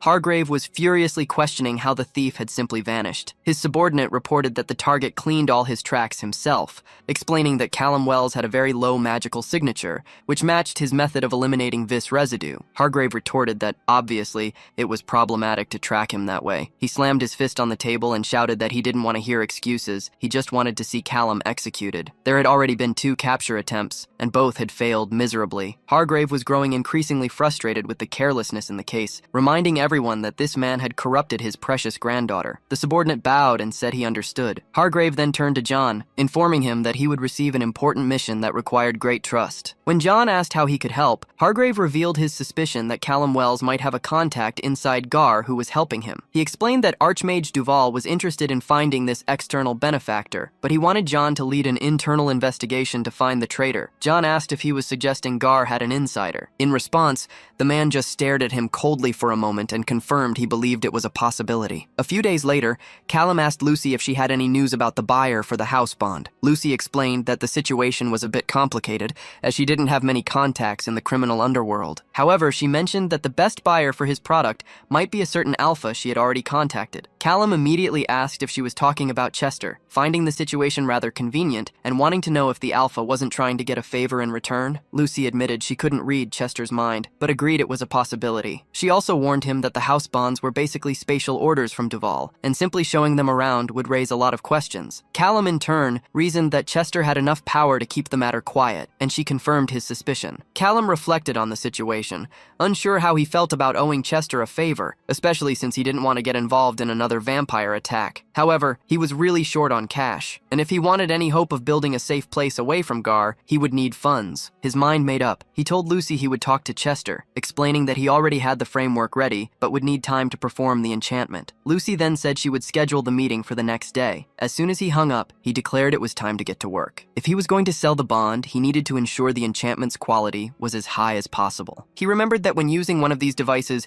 he felt a slight stomach ache and didn't imagine the Alpha Chester would want to feel that indigestion every time he needed to teleport. Callum presumed that Chester lacked the ability to control vis or mana. Because of this, a simple magic ring for activation wouldn't be enough. Instead, Callum decided he would make 2 connected plates. Although a mage would still be needed to charge them, it would be a much more accessible method for the buyer. He planned to extend the plates to be wider, but not as wide as the ones Gar used, just large enough to transport Chester and a few of his men. Wiping the sweat from his brow, Callum commented to himself that this would take all night, but it was necessary. He needed to create a complete pair of bonds spells that could support an alpha. He just hoped Chester would like the result. The next day, Chester answered the call, saying he'd been told Callum had something that might interest him. Callum replied that it depended and asked what he thought of unlimited teleportation, completely off Gar's network. Chester replied that it sounded like something that would have some use. Satisfied, Callum warned that the item wasn't cheap. The man stated that Lucy had already prepared him for the cost, and that he preferred to pay a fair price for an item of that type. Callum explained that he had prepared the design to meet his needs, but warned that it didn't come with the fancy details one could get from Gar. Chester replied that this was even preferable, as the more minimalist it was, the less chance it had of being noticed. Callum agreed, adding that the device also didn't have many security features, but Chester just wanted to know if it worked. Callum replied that he had tested it himself, and that it did its job, causing only minor internal bleeding. After a few seconds, Chester remained silent. Callum then commented that he knew Lucy would normally laugh at that part, and Chester replied that he would make sure to pass the joke on to her. To wrap things up, Callum asked him to pay 20% of the total cost directly to Lucy. Chester agreed, saying she would appreciate the gesture and that he would send the details to her. With that, Callum said it was great doing business with him, but as soon as he hung up the call, he muttered to himself that Chester was a real bore. Meanwhile, elsewhere, a secretary asked a blonde man what he thought of the situation. He replied that they had been called back to headquarters out of the blue, and that he couldn't imagine it was good news. Jokingly, he suggested that maybe they were going to see which of them would be fired before pulling the door open to enter the room. Inside, John thanked the agents for coming so quickly and asked them to sit down. The blonde man asked to what they owed the honor of the summons, and John explained that first, he wanted to ask a few questions to see if everything was all right. The man simply agreed. John asked him to repeat his name for the record, and the blonde man introduced himself as Ray Danforth. The woman beside him just stared at him for a few seconds. Noticing the hesitation, John reassured her, telling her not to worry, as he was aware of Ray's compulsion abilities, and therefore, she should feel free to answer as she wished. The woman then introduced herself as Felicia Black. Next, Jan asked how long they had been partners. Ray replied that he couldn't remember the exact year, but that it had been a long time. John then asked if they had any professional connections with organizations besides the Arcane Regulation Guild, and Felicia promptly denied it. John continued the interrogation, questioning if they had ever disclosed Gar's secrets to unauthorized individuals. Feeling accused, Felicia immediately asked if he was insinuating something. Ray, in turn, intervened to calm the situation, stating that wasn't the case and that it would be foolish to make an enemy of Gar. John then shifted the focus of the conversation, reminding them that they were both assigned to the Callum Wells case and were in the room from which he managed to teleport out of the building. Felicia defended herself, stating they did everything by the book and had no way of predicting what would happen, which Ray confirmed, as he saw everything with his own eyes. Faced with their response, John provoked them, asking if they considered themselves competent agents. Harshly, Ray asked if this was some kind of performance review. John explained that he had asked a simple question, as it wasn't normal for a thief mage to escape such strict supervision. Since they were the investigators on the case, he just wanted to know how they reflected on the incident. Ray admitted there was no denying they had failed multiple times, but that was precisely why he knew they would capture Callum. Neither of them would accept being made a fool of, and now that Callum Wells was on the loose, they intended to use every bit of power to find him. Satisfied, John declared he had heard everything he needed to. He then informed them that under the authority of Archmage Hargrave, he was relieving them of their current duties. Felicia protested, arguing he couldn't do that, while Ray added that he was making a mistake, since no one knew the case better than they did. The man, however, asked them to calm down, as he had only relieved them of their tasks, not the case itself. Seeing their confusion, John revealed he had reason to believe Callum Wells had an informant inside the guild. Therefore, he wanted them to join his task force to help find him, extending his hand and asking what they thought of the proposal. Elsewhere, Lucy's phone alarm started to ring. The girl turned it off immediately, grumbling that she was already awake and telling it to stop. Complaining about the time, she suddenly shot up in a hurry upon realizing she was late. As she took off her shirt, she continued to complain about everything, wondering how she managed to sleep through 6 alarms. Wishing she had some kind of magic at that moment, she ran out. Arriving at a giant corporation, Lucy excused herself through the crowd and shouted for them to hold the elevator for her, please. The door, however, closed right in front of her, making her complain that those mages were a bunch of jerks. Already at her desk, she kept grumbling that they treated her like trash, even though she came from a mage family, all because she couldn't cast any of those stupid spells. At least she thought she had managed to arrive arrive on time. It was then that she noticed a notification on her computer. Moving the mouse to check, she wondered what it was. GAR's administration was summoning all employees to the main floor. Scared, Lucy complained once more as she headed there. At the location, John wished everyone a good morning and announced that due to recent internal issues, they would be conducting some routine interviews. He assured them that if they had nothing to hide, they didn't need to worry, as all interviews would be confidential. When a murmur began, Felicia sighed and used her magic to silence everyone. Lucy suddenly realized she could no longer move her mouth. John thanked Felicia for her help and instructed that when he called someone's identification number, that person should move to the front. He then began, calling for employee C1011 and continued calling out other identification numbers as time passed more and more quickly. Finally, it was Lucy's turn. Felicia ordered her to state her name, and the girl replied that her name was Lucille Rosetta Harper. Next, the woman questioned what her duties were at the company. Lucy realized she couldn't resist, as the magic was forcing her to tell the truth, so she told them she worked in administration, managing the server flow. The interrogator got straight to the point, asking if, for any reason, Lucy had provided restricted information from GAR. The girl swallowed hard, and Felicia insisted that she needed to answer the question. Lucy denied it, thinking to herself that it wasn't exactly a lie.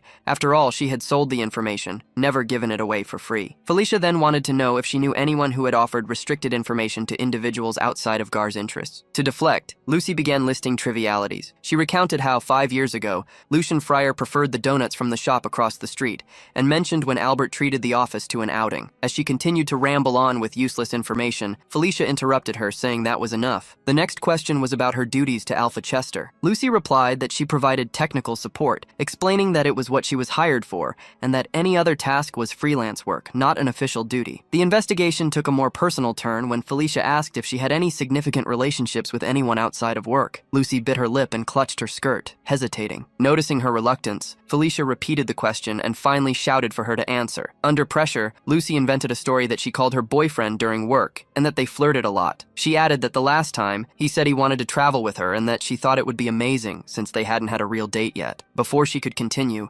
Felicia cut her off, stating she had no interest in her romantic life. Lucy breathed a sigh of relief, feeling she had narrowly escaped. With the interrogation over, John thanked her for her time and dismissed her. Later, he commented to Felicia that no one had admitted to anything, but she disagreed. John partially agreed, mentioning that Miss Janry was embezzling funds, but that it was unrelated to the main case. Felicia suggested that perhaps they should be more direct with the people they were looking for, as their questions hadn't been specific enough. John, however, explained that this was against policy, and a man named Ray added that it was especially forbidden for internal investigations. Ray explained that the fairies were already spreading bad stories, and if the other clans thought GAR's security was compromised, they would withdraw their support. Without those alliances, it would be a free-for-all against the other supernatural races. John then asked Ray about the magical sweep. Ray replied that he had only found a few extra privacy wards in the offices, nothing too out of the ordinary. John expressed his discontent, pondering if perhaps there was nothing to find, but Ray seemed unconvinced. The man then denied that possibility, stating they would keep a close eye on the specialist and keep her nearby. Meanwhile, in the middle of a forest,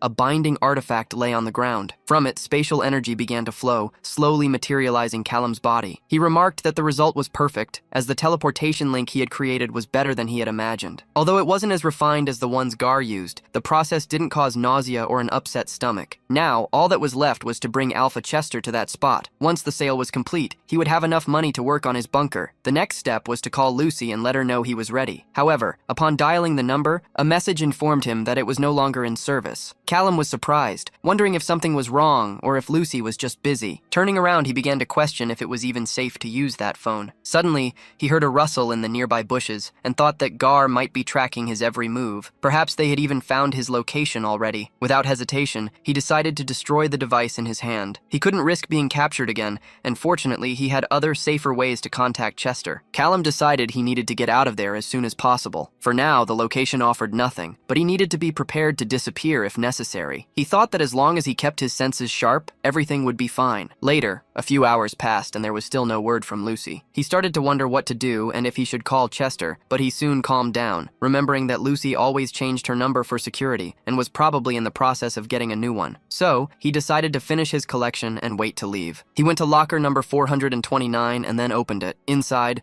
there was enough gold to retrieve. Callum thought that if Lucy was in trouble, Chester probably was too. If he could complete the exchange, it would mean GAR wasn't on his trail yet. It was at that exact moment that his phone started to ring. It was Lucy. Lucy. She called his name and apologized for missing his calls. Worried, Callum asked if everything was okay. Lucy explained that work had been hell and that it took a while to make sure all her equipment was clean. She couldn't risk Gar having placed some kind of tracker on her computer or something similar. Callum commented that they must be shaking things up internally for not having found him yet and apologized if that made her life more difficult. Lucy denied it, saying it wasn't his fault and that she never imagined Gar was so bad. She knew the organization was strict, but the pay was good until they came to interrogate them. They were held under duress for hours, forced to stand in complete silence for a whole day while their numbers were just called out. Anyone who complained was fired on the spot. Callum said he couldn't even imagine how horrible that must have been. Lucy continued, explaining that once in the room, the interrogation was clearly to get information about him. She told the truth, but in a way that wouldn't be useful, making them assume she was nothing more than an empty-headed office administrator. Callum praised her quick thinking, saying he knew what an interrogation was like and that no one would blame her for being shaken. Lucy confessed that she was reconsidering everything, realizing that she might have overlooked Gar's true nature. Callum mentioned that his grandfather always said that the triumphs of evil are nothing to good people, but she insisted she didn't do anything, she just helped. He joked that she sounded like some kind of superhero and that she just had to say the word and he would save her. Blushing, she thanked him. However, she hated to spoil the moment, but she had bad news. Lucy asked if he remembered the couple he rescued during the fairy hunt. She had intercepted an email earlier that revealed Gar was holding them in one of their facilities. Completely shocked, Callum questioned what had happened. Lucy said she didn't know the details, but that the fairies had tracked them down and taken them there. He asked if they were alive, and she confirmed they were for now, as it seemed Gar wanted to interrogate them for information. Callum immediately asked her to tell him everything she knew about where they were being held. She informed him it was a facility in Miami,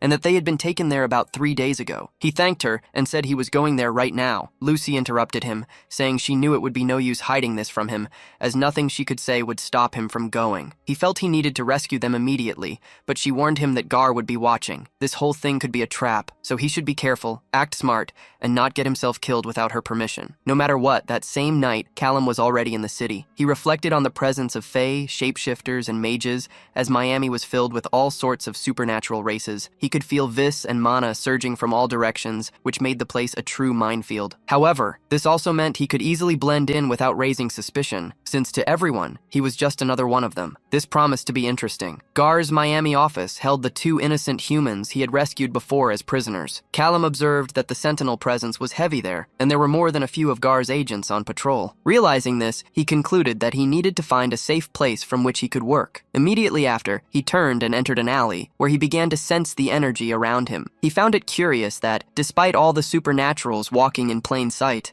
the environment was surprisingly mundane. There were employees at reception desks and janitors cleaning the floors, indifferent to everything. Many workers were just there doing their jobs. This eliminated the possibility of leveling the place with thermite. Callum knew Gar had to pay for what he did, but he wouldn't murder innocents in the name of justice. He needed to be much better than his enemy. Then, he thought that it wasn't enough to just get the prisoners out of there, as there was something even more important to be done. Callum needed a way to keep them safe, something he couldn't do alone. So, he decided to make a call to ask for a favor. On the other end of the line, Lucy asked how the rescue mission was going. He replied that it hadn't started yet, and that in fact, he was hoping she could help. Callum explained that he had realized he couldn't just get the couple out of there and hope Gar wouldn't find them. Someone had to take responsibility for keeping them safe. Lucy summed up the situation, saying that he needed something like a supernatural sponsor. He confirmed that was exactly it, and that he needed someone powerful enough to stand up to Gar. She commented that it was a difficult task because when archmages want something, not many people can refuse. Chester was an obvious option, but she didn't think he would get involved in this. Callum then specified that he needed someone who wasn't aligned with Gar and who might want to prove their worth. Lucy recalled that he had rescued people from the Fae and that they were in constant conflict with each other. It was possible he could convince a Fae king to take in the couple just to oppose another king. Callum questioned if that would really work. Lucy stated it was worth a try and that the fact he had developed a certain reputation could help. The news that King Gisarel had searched everywhere and found nothing was already circulating. She added that if Gisarel thought Callum had met with another king, it would greatly annoy him, and some Fae would certainly love to see that happen. Callum then asked if she could arrange that meeting for him. Lucy replied that she would do anything for him and would send the information immediately. Elsewhere, a king was commenting on the recklessness of someone who requested a meeting without even showing their face. He stated that if it weren't for the one who made the request, he would have taken the messenger's life for the audacity alone. Callum then asked if he was King Farrakar. The man confirmed he was, present at the neutral location Callum had chosen. Callum apologized for calling so suddenly, but said he had an offer that might be of interest to him. Farrakar replied that he could consider his curiosity piqued. Without beating around the bush, Callum asked if he would like an opportunity to annoy Gar and King Gisseril at the same time. Farachar seemed surprised, commenting that ghosts played politics now as he thought Callum was just an assassin. Callum replied that he wasn't interested in politics, but that his actions had consequences, and he'd been told that perhaps Farachar could benefit from those consequences more than anyone. The king found that fascinating, and demanded he get to the point before his patience ran out. Callum then told him that Gar had captured 2 mundanes and that he wanted to see them freed. At this, the king questioned what that had to do with him. Callum explained that the mundanes deserved a life free from supernatural influence, but even if he freed them, that would never truly happen unless someone powerful guaranteed their freedom. Intrigued, Farachar commented that this could be fun, and that frankly, he had been expecting more. Faced with the proposal, he said it would be a pleasure to see the ghost in action. The protagonist, in turn, warned that he couldn't promise something quick, but stressed that it wasn't every day someone targeted Gar the way he was planning. Farachar observed that it was spatial magic, a rare sight. He mentioned that King Gisseril had already spoken at length about Callum's abilities in a frustrated manner, and admitted that Gar's influence had grown too much in his territory. Therefore, the Fey King clarified that he couldn't offer direct assistance with the mundanes, but he could simply report what happened in front of his door. He supposed this might shatter Gar's ignorance and cause trouble for them, just as a good host would do. Realizing they were reaching an agreement, Callum asked if the king agreed, and Farachar confirmed that he was on board with everything. The protagonist thought to himself that the Fey were strange, but he was relieved it had been easier than he'd imagined. Lucy was right. His reputation was growing, and it had helped him this time, though he knew it could harm him in the future. However, he decided not to worry about that now, and to focus on the problem at hand. The plan to escape this place wouldn't matter if he couldn't uphold his end of the bargain and help the 2 captives. To do that, he needed to get into Gar's headquarters. As he observed the location, Callum wondered how far Gar was able to feed his connections, as those dense and complete structures must consume an absurd amount of mana to be maintained. He realized it must be some kind of technique he didn't yet know, but soon after, he found the answer. There was a small portal located at the back of the building, connected to some other portal on the opposite side. It was so small that no one could pass through it, but it was large enough to carry an entire siphon connection with unlimited mana. Callum understood that if he wanted to get through those places and save the innocent people, he first needed to deal with that portal. To start, he needed a means of transportation, as he wouldn't be able to flee the city with 2 people on the back of his motorcycle. A van would be discreet enough for the mission. After acquiring it, he opened the back doors and began to prepare it, spraying it down, filling the tires, and storing some things in bags, finishing by placing a box inside. With everything ready, he reflected that he needed to keep a low profile after what happened before, but he couldn't just sit back and let Gar destroy innocent lives. So, he parked the van on a corner, opened the back, and prepared to begin. The first step of his plan was to prepare a jar with water. Next, he took a thread of vis and used it to create an even larger storage space inside the jar. The third step was to place this expanded space inside the container and use it to store all the water. After that, he filled the jar with rusty metal, completing his improvised device. The logic was simple. Once he shattered the storage space, the water would burst out forcefully and the whole thing would explode. All that was left to do was to throw the device at the small portal maintaining Gar's connection. When it exploded, the structure holding the portal open would collapse, taking down all the sentinels with it. Callum took a deep breath and prepared to act. Inside the company, employees went about their routines and chatted among themselves, completely oblivious to what was about to happen. Suddenly, a massive tremor struck the building. Outside, Callum knew he had no time to lose. He had planned the explosions to be reasonably contained, as his main goal was not to hurt anyone. The explosion only served to cause panic and create a distraction. While everyone was disoriented by the noise and the couple wondered what had happened, Callum acted to save the prisoners. He opened a portal directly beneath them, making them reappear, surprised, in the back of a van. With a slight smile, Callum commented that this time he had remembered to ensure a soft landing. The woman recognized him and immediately wanted to know who he was. Callum, however, interrupted her, explaining that he first needed to take them to a safe place and that she should sit properly. At that moment, the man stood up, demanding to know what was happening and why people had been chasing them all the time. Callum just apologized for the situation,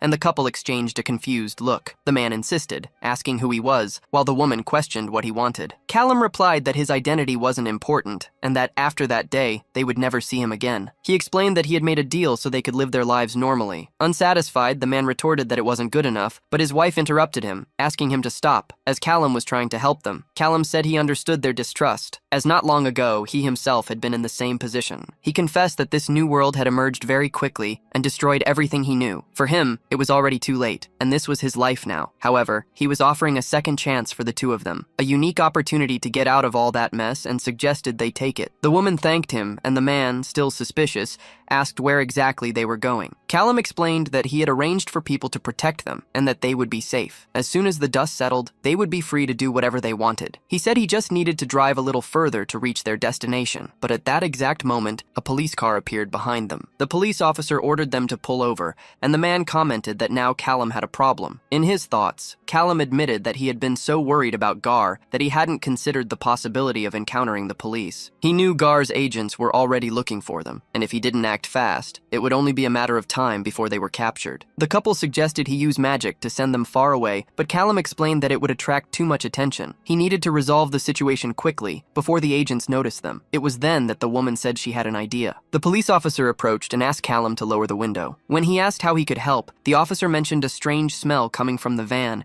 and said she just wanted to check. Callum immediately realized it was the perfume he had used to ward off the shapeshifters and regretted using it. Following the plan, the man in the back started to complain, but his wife told him to stop, saying the smell was a skunk. Callum was surprised at how far they were willing to go with the act. The man then apologized to the police officer, explaining they were coming back from a show. The officer warned them, reminding them they couldn't travel in the back without seatbelts, but the woman just replied that it was more comfortable and cool back there. The police officer sighed, clearly having no patience to deal with the couple. She just told them to go straight home. At that instant, Callum noticed one of Gar's agents nearby, which increased his urgency to get out of there. When the police officer said she had one last thing to say, Callum thought she was kidding, and the couple behind him swallowed hard. However, the officer just told him to wash the van when he got there. Relieved, Callum mentally thanked her for the warning, rolled up the window, and accelerated. The woman commented that it was a close call, but Callum cut her off, saying there was no time to celebrate and that they needed to keep moving. As the van drove away, two mysterious figures moved across the rooftops, right above them. In the back seat, the couple asked what had just happened, comparing the feeling to a tornado. Callum thought he was right about them, as they couldn't see past the glamour, and explained that those were reinforcements, but they didn't need to worry because they were in the safe zone. He warned them that this was as far as he could take them, and the man, confused, asked if they were in a bank. Callum confirmed they were in Fey territory,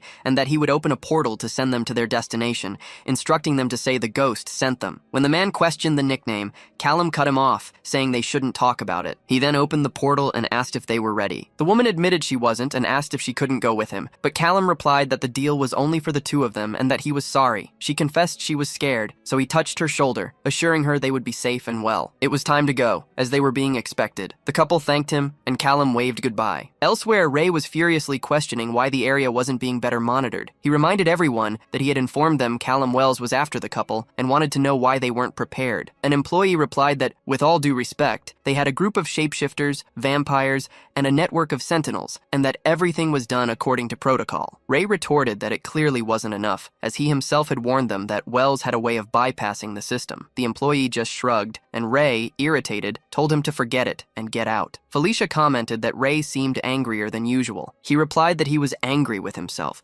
because Miami wasn't his jurisdiction, and he knew she had problems with the local Fae, so he was trying to keep her out of it. Felicia turned her face away, blushing, and told him not to waste time worrying about her. Instead, she asked if he had any theories on how Callum Wells had pulled it off. Ray explained that he used his senses in the area, searching for any usual signs, but all he found was a puddle of water and some pieces of rusted metal, admitting he wasn't sure what it was. Suddenly, another person arrived, stating that it was just blood in the ocean and nothing more. Ray was startled and asked what the Archmage was doing there, surprised that he had arrived without alerting his senses. The old man commented that one of the suspects was attracting something bigger than himself. Ray agreed and wondered what that meant. The Archmage then replied that they needed to summon Duval, as he believed she would be able to decipher what happened at the scene. Meanwhile, Duval was meditating in her room, inhaling and exhaling deeply, until something called out to her. Annoyed, she questioned what could be so urgent as to interrupt her meditation. On the other end of the communication, Ray informed her they had another lead on Callum Wells. Duval asked if they hadn't captured him. Ray explained that technically they didn't even see him,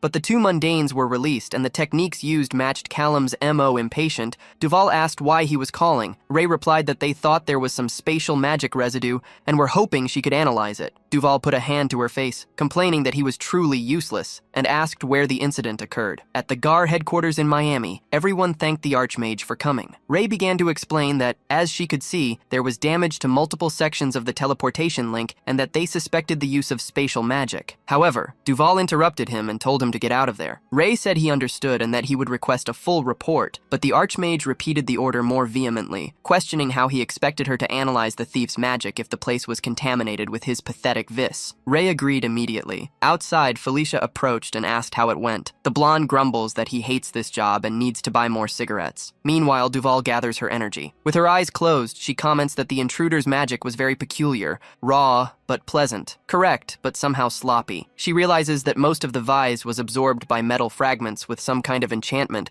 something similar to the metal ball he was known for using. Given this, Duval concludes that Callum Wells was, without a doubt, disconcerting and dangerous. At that moment, a man named Wizzy approaches, commenting that the Circle's harbinger always intrigues them. The woman turns to him, calling him Archmage, and says she didn't know he had been called for the analysis. Wizzy clarifies that he wasn't, explaining that he only came to see the sparks of the one he heard had been captured. Impatient, Duval accuses him of speaking in riddles and states she has no time for nonsense. The old man then replies that Wells was a thorn in his side and that he was just curious about his origin and role, even suspecting he was a bit late. Duval asks him directly if he was offering to help. In response, Wizzy reminds her that she should know his sworn duty is to crush all mages who get in his way, including even a fellow Archmage. Duval reflects that Wizzy was as dangerous as he was strange, and that rumors said he was the oldest living mage. Demonstrating that she had her own methods for dealing with people like him, the Archmage creates a sphere of energy in her hand. Seeing this, Wizzy breaks into a smile and lets out a laugh. He comments that he never met the man, but that perhaps that should fade with time. Confused, Duval asks what exactly the old man hoped to accomplish. In another room,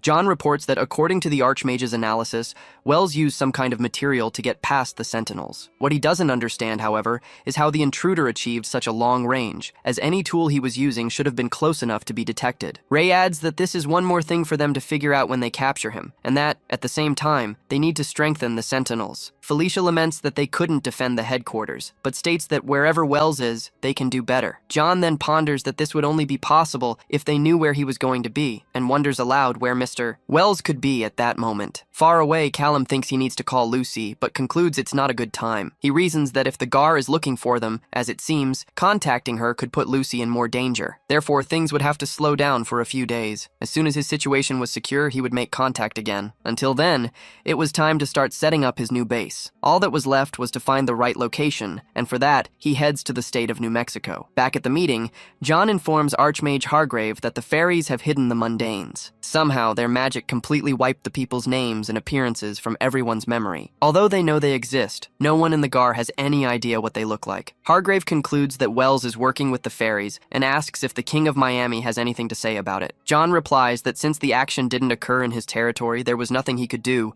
but he is sure that the King of Miami was responsible. Hargrave ponders that at least they know where the ghost was hiding. He adds that although the mundanes may be gone, there were other targets, as anyone who has been in contact with Wells would be targeted. John comments that this will be a bit difficult, as most of the people who could confirm anything are protected by the shapeshifters, and anyone from Wells's past seems to be under the guard of Scaletooth. Hargrave identifies these figures as Alpha Chester and a Draconic, noting that the thief seems well connected, but that there was an angle to be explored there. John then reveals the new lead, commenting that someone leaked the information that the mundanes were in Miami with him, a fact that wasn't exactly public knowledge. Hargrave agrees and gives a clear order: find who is leaking the information and bring them to him. He finishes by stating that once they have the informant, Callum Wells will come running to them. In a bar, a waitress approaches Lucy and asks what she can get for her. Lucy orders a few shots of rum, and the waitress, noticing she's never seen her before, asks if she's new in town. The girl denies it, explaining she just doesn't usually drink much, but with so many problems happening at work recently, getting drunk seemed like the most appropriate thing to do. Curious, the waitress asks what she does for a living, and Lucy reveals she's a tech specialist for a large corporation. She vents that there was a major security breach, which resulted in investigators spying on the employees every moment of the day, to the point where they couldn't even use the restroom alone. After downing a shot in one gulp,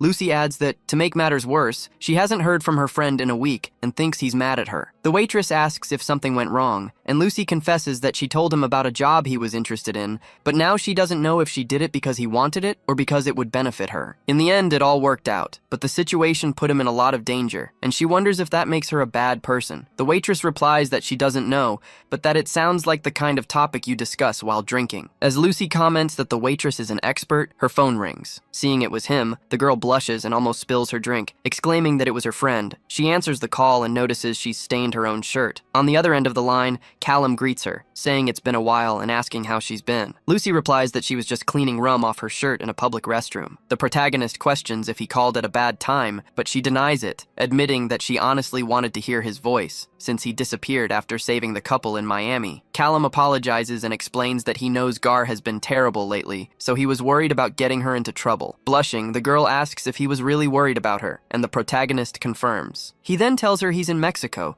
and was wondering if she could do him a favor, get him a supernatural map of the Isthmus area. Lucy promptly agrees and says she'll send it to him right away, but comments that, as far as she knows, there aren't many supernatural beings there. Callum replies that he noticed, but it's always good to be prepared. The girl then asks if that's the only reason he called, but the protagonist says there's one more thing. He thanks her, and when Lucy asks for what, Callum explains it was about the couple in Miami. He says they were his responsibility, and that she helped him take care of it. Surprised, Lucy thinks about how he knew she was worried about that. It was as if he was reading her mind. Callum then asks her to listen carefully, admitting he's not a superhero, and there are many things he can't do. However, with Gar acting the way he is, if she's in trouble, she should tell him. He finishes by saying she's important to him, and that he would drop anything for her. Gratefully, Lucy says goodbye. Back at the bar, the waitress welcomes her back and asks how the call went. Lucy, with her heart racing, says she has a quick question for the expert bartender. If there's a drink that can make your heart stop beating so fast. The next day, Callum is sitting in an office when a man enters, wishing him a good afternoon, and mentioning that his assistant said he wanted to buy some land. The protagonist confirms, stating he already has plans and was hoping the man knew some local companies he could hire. The seller asks what brings him here, since he doesn't seem to be from the area. Callum replies that he isn't, but he has friends who live nearby and was planning to build a summer house, thinking that this was, at the very least, his cover story. In reality,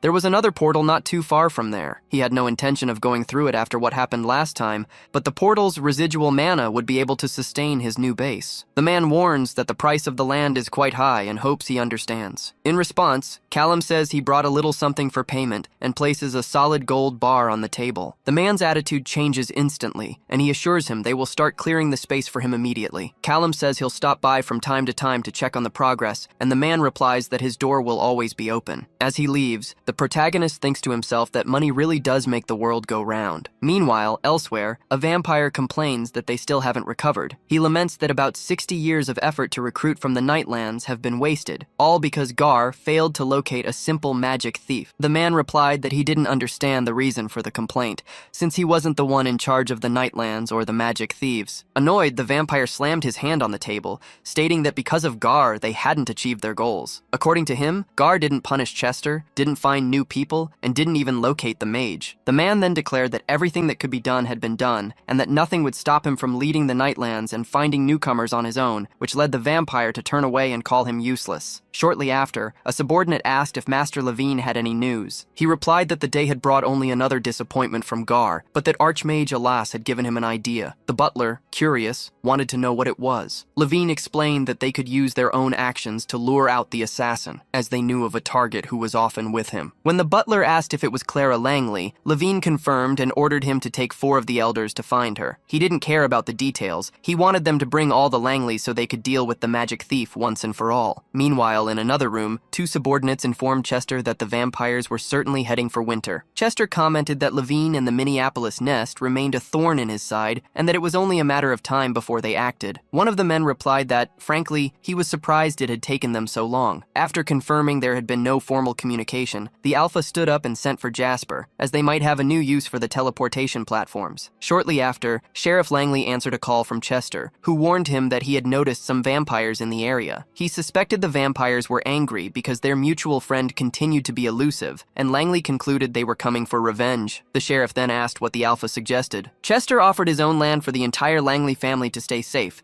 as they were the main target. Langley hesitated, worried about leaving the town of Winter, but Chester reassured him, promising he would deal with the vampires personally. Back in his room, a woman commented that they wanted the little girl. Chester explained that someone had leaked the information that Clara was involved in the fiasco, and that if she hadn't been kidnapped, the ghost would never have entered the picture. This meant she was the target again. Lisa asked if he needed her help, but Chester refused, saying that not even he hated the vampires enough to send her. He asked her to stay and comfort the Langleys, as his pack of wolves would take care of Winter. While adjusting his coat, Lisa asked him to be careful, as he always acted recklessly to help others. Chester replied that it was an alpha's duty, and she just asked him to be back in time for dinner, kissing his cheek. He promised he always would. In a warehouse, the spatial magic of the teleportation platform began to manifest, and shortly after, the Langley family appeared. The sheriff thanked him for taking them in, and Chester replied that his home would always be open. He mentioned that Lisa had baked cookies for the girls, but admitted he wouldn't be comfortable until he put a quick end to those blood-sucking pests. Langley stated that Chester was a good man, and that he would soon be back in his town. Chester then turned to Jasper, asking if everything was ready. The man confirmed that he had already sent most of the men, explaining that the platform wasn't large enough for a single trip. When Chester asked if the system worked, Jasper confirmed that it did, as instructed, and added that they should thank their mutual friend for his genius. The Alpha said he would send a message to pick them up as soon as they were done in Winter, and Jasper simply wished his boss good luck. Later that same night, Chester asked if there was any sign of the vampires. A werewolf replied that they weren't far,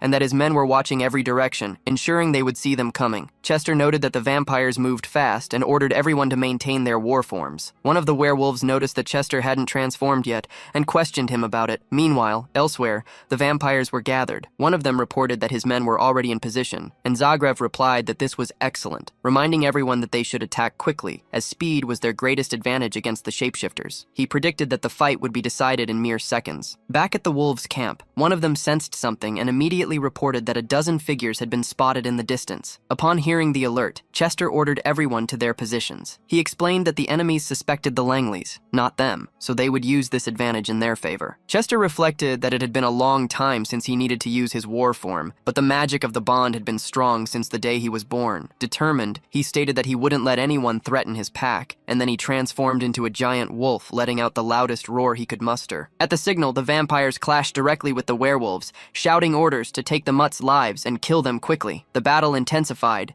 with 3 vampires having to deal with just one werewolf. When one of the vampires charged toward the largest of them, he was brutally struck in the stomach, spitting blood from the impact. As the werewolves continued to dominate the fight, one of them realized that these were not the Langleys. Zagreb also understood that they somehow knew of their arrival, concluding that this was a lost battle, and they had no chance of winning. Realizing that Chester had finally come out of the shadows, he decided the least he could do was take his head to his lord, and charged toward the Alpha. One of the werewolves shouted a warning to his Alpha, just as Zagreb told that miserable dog to go to hell. The sound of blood splattering on the ground was heard next, leaving the werewolf who had shouted completely stunned. The vampire had managed to get close to Chester, who commented that Zagreb was fast. If he had been a second slower, he would have struck his heart. With a grim expression, Chester grabbed Zagreb's hand. The vampire still asked if they could call it a draw, but his body was sliced in half like a bar of chocolate. All the other vampires were shocked by the scene as the energy radiating from Chester continued to grow. He then shouted for them to finish them all off. Driven by their leader's roar,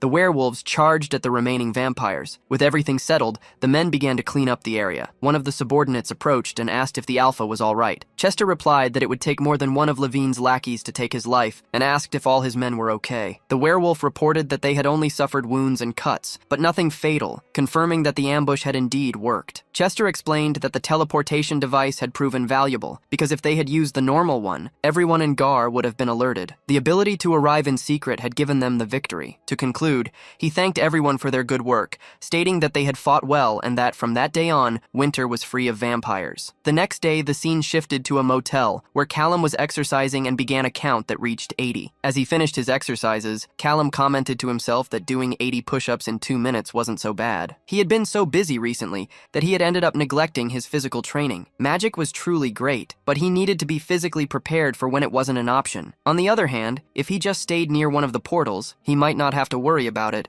as he could feel the ambient mana surging around him, as if he were drawing on caffeine. With just a few hours of research, he was able to build a perpetual motion machine, but he decided that once the bunker's construction was finished, he could set it aside. His portals were limitless, and using one of them to create a form of fake telekinesis was trivial. Magic was simply easier to use, and he felt he could even get used to it. Meanwhile, elsewhere, Ray warned Felicia that she shouldn't get used to the situation. She, in turn, commented that everything was very convenient, with all those mundanes doing the dirty work while they just sat back and relaxed. Ray corrected her, saying they weren't relaxing, but supervising. He reminded her that just because Gar approved of her enchanting those people, it didn't mean she could get comfortable. Felicia told him to relax, arguing that she would be paid for the job and the mundanes wouldn't remember anything, so they should enjoy the break. The conversation was interrupted when a man approached, excusing himself. Ray asked what he wanted, and the man explained that he had been looking at the reports and found a rather coincidental pattern. Impatient, Ray told him to get to the point. The man then detailed that the target started with a mass attack, basically going in and taking the lives of all the victims. But his attacks had become progressively more calculated. Ray agreed that was true, but wanted to know his conclusion. The man expressed his concern, stating that the target seemed to be learning at an alarming rate, going from an amateur to a professional assassin in mere months, which made him even more dangerous. In his experience, people who grow that fast tend to bite off more than they can chew,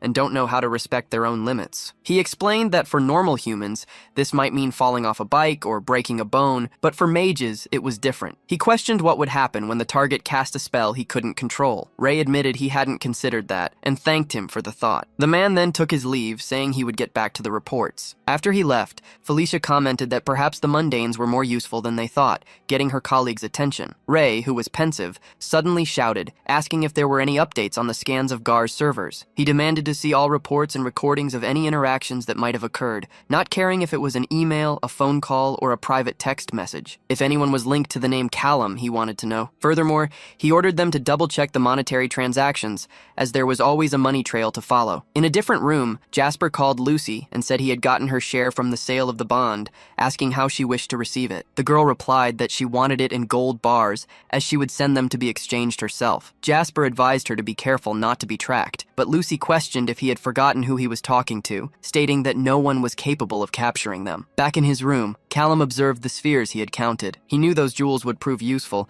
but they had somehow exceeded his imagination. Although he was caught in the process of collecting them, in the end, it was worth it. With them, he got the teleport anchors to place around his new bunker, a place a few miles from Winnet and even closer to his old hometown. The only remaining question was what to do with the leftover spheres. He thought he should keep some on hand for emergencies, and figured that a certain person would be interested in them. Right after he called Lucy, Callum started by saying he was checking to see if everything was going well with Gar, but the girl confirmed that it wasn't. She told him there were millions of new cops, the planning was poorly organized, and the bosses were angry with everyone. Callum admitted he'd really stirred up a hornet's nest and apologized for making her life difficult, but commented that being a thorn in Gar's side was the kind of thing he did. Lucy replied there was no other way, and on the bright side, they were sent home with paid leave while everything was sorted out. He then expressed his surprise that she still went to the office, figuring she could work remotely. Lucy explained that the older bosses barely knew how to use a computer, and that remote work would make their brains explode, plus extra care was needed with the information they handled. She confessed she was happy to just enjoy the break, but the only problem was not knowing what to do with her free time. When Callum suggested she could go see a movie, Lucy lamented that no one strayed too far from Old Chester. He commented that he found it hard to believe she didn't have any friends,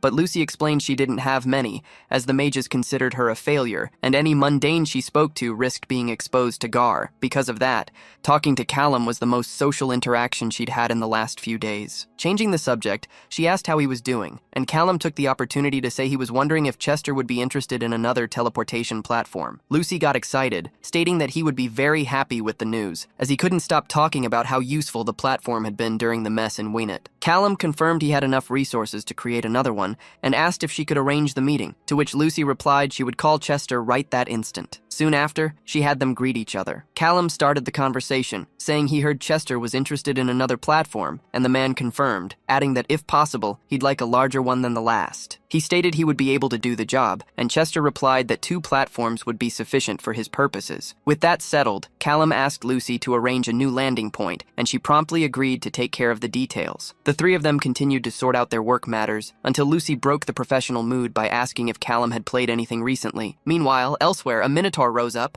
shouting Gale Hargrave's name and warning that she couldn't run forever. He threatened to destroy everything around until she had nowhere left to hide. Terrified, the girl wondered what she was doing there, as that thing was a mad monster and she was just a healer. The monster finally located her and, with a roar, threw a rock at the tree where she was hiding, telling her not to run so fast. In the midst of her panic, Gale tried to remember her training. She knew she needed to conjure her vis as if preparing a healing spell, but with a completely different purpose. However, before she could act, the Minotaur charged forward, yelling that he had her. As the creature's hand closed in, the girl turned and shot her magic directly at the monster. Hit head on, he roared in pain, saying his insides were burning and demanding to know what she had done. Gale struggled to maintain focus, while the monster kept trying to move, screaming that the little pest was taking his life, until the girl's magic began to dissipate. Realizing he had been freed from the spell, the Minotaur let out a hideous laugh, calling her a foolish girl. He declared that he would now take her life and lunged with a deadly blow, but just as the attack was about to hit Gale, the simulation was abruptly terminated. The butler coldly informed her that she had failed again, even though he had made things easier that time. He insisted that she simply had to do better, and that they would start the illusion once more. Annoyed, Gale interrupted him, declaring she'd had enough for today. She turned to face him and warned him to never speak that way again to the granddaughter of the Archmage of House Hargrave. Gale threatened him, saying that if he couldn't teach her properly, he would be silenced. Outside, when some staff members asked how the training had been, she replied that it was annoying. Gale vented, saying she didn't want to work for the secret reinforcement and didn't even want to be there. A friend tried to console her, saying she understood her frustration, but that she was sure everything would be resolved once they caught Callum Wells. Upon hearing the name, Gale admitted she still didn't understand him, and that, even after all the meetings, she didn't know a single true thing about him. She then asked if there were any updates on his location, but the woman replied that she hadn't heard anything, as the information had been scattered since the incident. Gale commented that she heard Callum had convinced the Fae King to be on his side, but the other girl corrected her, saying that he was actually calling himself a ghost. The Archmage's granddaughter found that quite childish. The subordinate agreed, promising that if she heard anything, she would say so immediately. Gale then vented, saying she never wanted to learn destructive healing, as that had been Callum's idea. She lamented that it had now ruined her life and separated her from her family. That's why she wanted to meet him face to face one last time, just to know why he had done that to her. A week later, Callum was checking some lockers and noted that everything seemed to be there. It was several $1,000,000, the profit from just a few days at the lab, and that was after Lucy had taken her commission. Thinking about it, he reflected that the life of a mage was truly incredible, and began to wonder what kind of trouble Chester was facing with the new teleportation platform. Meanwhile, at his base, Chester asked if he was in the right place, and Jasper confirmed it. He explained that placing the platforms in Levine's mansion hadn't been easy, but they were able to do it thanks to mundane deliveries, and that now everything was ready for the invasion. Jasper, however, expressed his concern, pointing out that the Wynett incident had happened just a week ago, and that Levine should be on his guard. Chester countered, stating that this was the perfect time, as Levine hadn't recruited more forces yet and would be lucky to have a dozen men on standby. He concluded by saying that the bloodsucker had never been so vulnerable. Faced with his leader's confidence, Jasper declared he would follow his command perfectly and was only waiting for the boss's call. Chester then gave the order to proceed. Immediately, a purple teleportation magic enveloped the group's legs, transporting them all to Levine's mansion. Upon arriving, they wondered where they were, and Chester clarified that it was the basement, assuring them that Levine wouldn't notice the platform. He instructed them not to transform into their war forms, and to defeat the enemies with equipment only, so the attack wouldn't look like it was done by them. Finally, he ordered Roy to take half the men and attack from the right wing, as they would go all the way to the top. The infiltration began. As one of the vampires walked through the mansion's corridors, Chester stalked him from nearby. The man even managed to ask who was there, but before he could react, he was struck in the abdomen with a knife and fell lifeless to the floor. On the other side, Roy's group approached a vampire sleeping in his bed. Roy took a pillow and pressed it against the target's face, suffocating him. The vampire's strength faded gradually until his arm fell lifelessly to his side. Thus, the group began to move higher and higher up the mansion. On one side, Chester swiftly swiftly took lives with his knives, while on the other, Roy carried out creative executions using the environment to his advantage. At one point, Chester put a guard in a sleeper hold, causing him to collapse to the floor. Soon after, one of his subordinates reported that the hall guard, along with 3 other vampires, had been eliminated. Chester said he trusted him to handle the rest, as his eyes were focused only on Levine. In his office, Levine was complaining to himself, wondering where his tea was, as he had been waiting for half an hour and considered his servants completely useless. Suddenly, his door was kicked in by Chester, who shouted his name. Surprised, the vampire asked how the hell he was there, realizing that was why he hadn't heard anyone. Chester stated that he was alone and finished. In response, Levine drew his sword and said they would see who was finished, asking if Chester recognized his pure silver saber, which was more than enough to take the life of a dog like him. Levine attacked, but Chester dodged the weapon and immediately after grabbed the vampire's arm with his hand, pulling him even closer. Surprised, Levine asked what had happened and if the cat had gotten Chester's tongue, stating with certainty that he didn't think he could win without transforming. In response, Chester simply delivered a powerful kick to Levine's stomach, who rolled across the floor to lessen the impact. The vampire then challenged him to fight for real, since that was what he was there for. Chester, however, retorted that he wasn't worth the effort, and that shapeshifters had much more than just their war forms. Confused, Levine asked what he was talking about, but at that exact moment Roy appeared behind him and plunged a dagger into his stomach. Perplexed, the vampire looked back before falling to the floor, asking how that was possible. Chester explained that this was a lesson for him, because while Levine needed to keep his vampires under strict orders, shapeshifters were pack animals who always fought together. Defeated, Levine just told him to get it over with and end his life. Chester obeyed and, with a perfect slice, separated the vampire's head from his neck. He then ordered them to clean up the mess and get out of there, leaving no trace of shapeshifter activity. A few days later, a subordinate informed Ray that they had gotten something substantial. Ray asked how, and the agent explained that it was millions of dollars. The suspect, Lucille Harper, had tried to hide the money by spreading the transactions across different places, but she wasn't good enough. The subordinate managed to locate all the transactions in the same geographical area, a small mistake that gave her away. Hearing this, Ray commented that he finally had a lead on what to do. The next day at the company, Lucy arrived and found the silence strange, wondering where everyone was. She found the situation weird, as an email had said everyone would be back in the office that day, and she even considered going home. However, since she was already there, she decided to make the most of it. She grabbed some chocolate, put milk in the machine, heated up a snack, and even put on a movie, turning what should have been a work day into a day off at the office. Her tranquility was interrupted when she heard footsteps behind her. The girl turned around, asking if anyone was there, but the footsteps just continued, growing louder and louder. It was then that she realized what was happening and quickly tried to reach for her cell phone. However, before she could, Felicia used her magic to order her to stop. Lucy froze in place, obeying the mage's command not to move an inch. She realized she had been ambushed. With her body paralyzed, she heard Ray say that she had been found in cooperation with the mage thief Callum Wells. He informed her that her rights under Gar were to flee, and that she would be taken into custody immediately. For her, it was all over. Meanwhile, Callum was at home, researching Las Vegas, New York, and Miami, which, according to the forums, were the main supernatural hotspots scattered across the country. It was difficult to find concrete data on the population, and he suspected this type of information was kept secret by Gar. Thinking that Lucy might know something, he decided to call her. He found it strange, as she usually answered very quickly. Then, suddenly, the call was picked up. A voice on the other end called his name, Callum Wells, making him freeze. The voice identified itself as Agent Danforth of the Arcane Regulation Guild, and informed him that they had Lucy with them at that moment.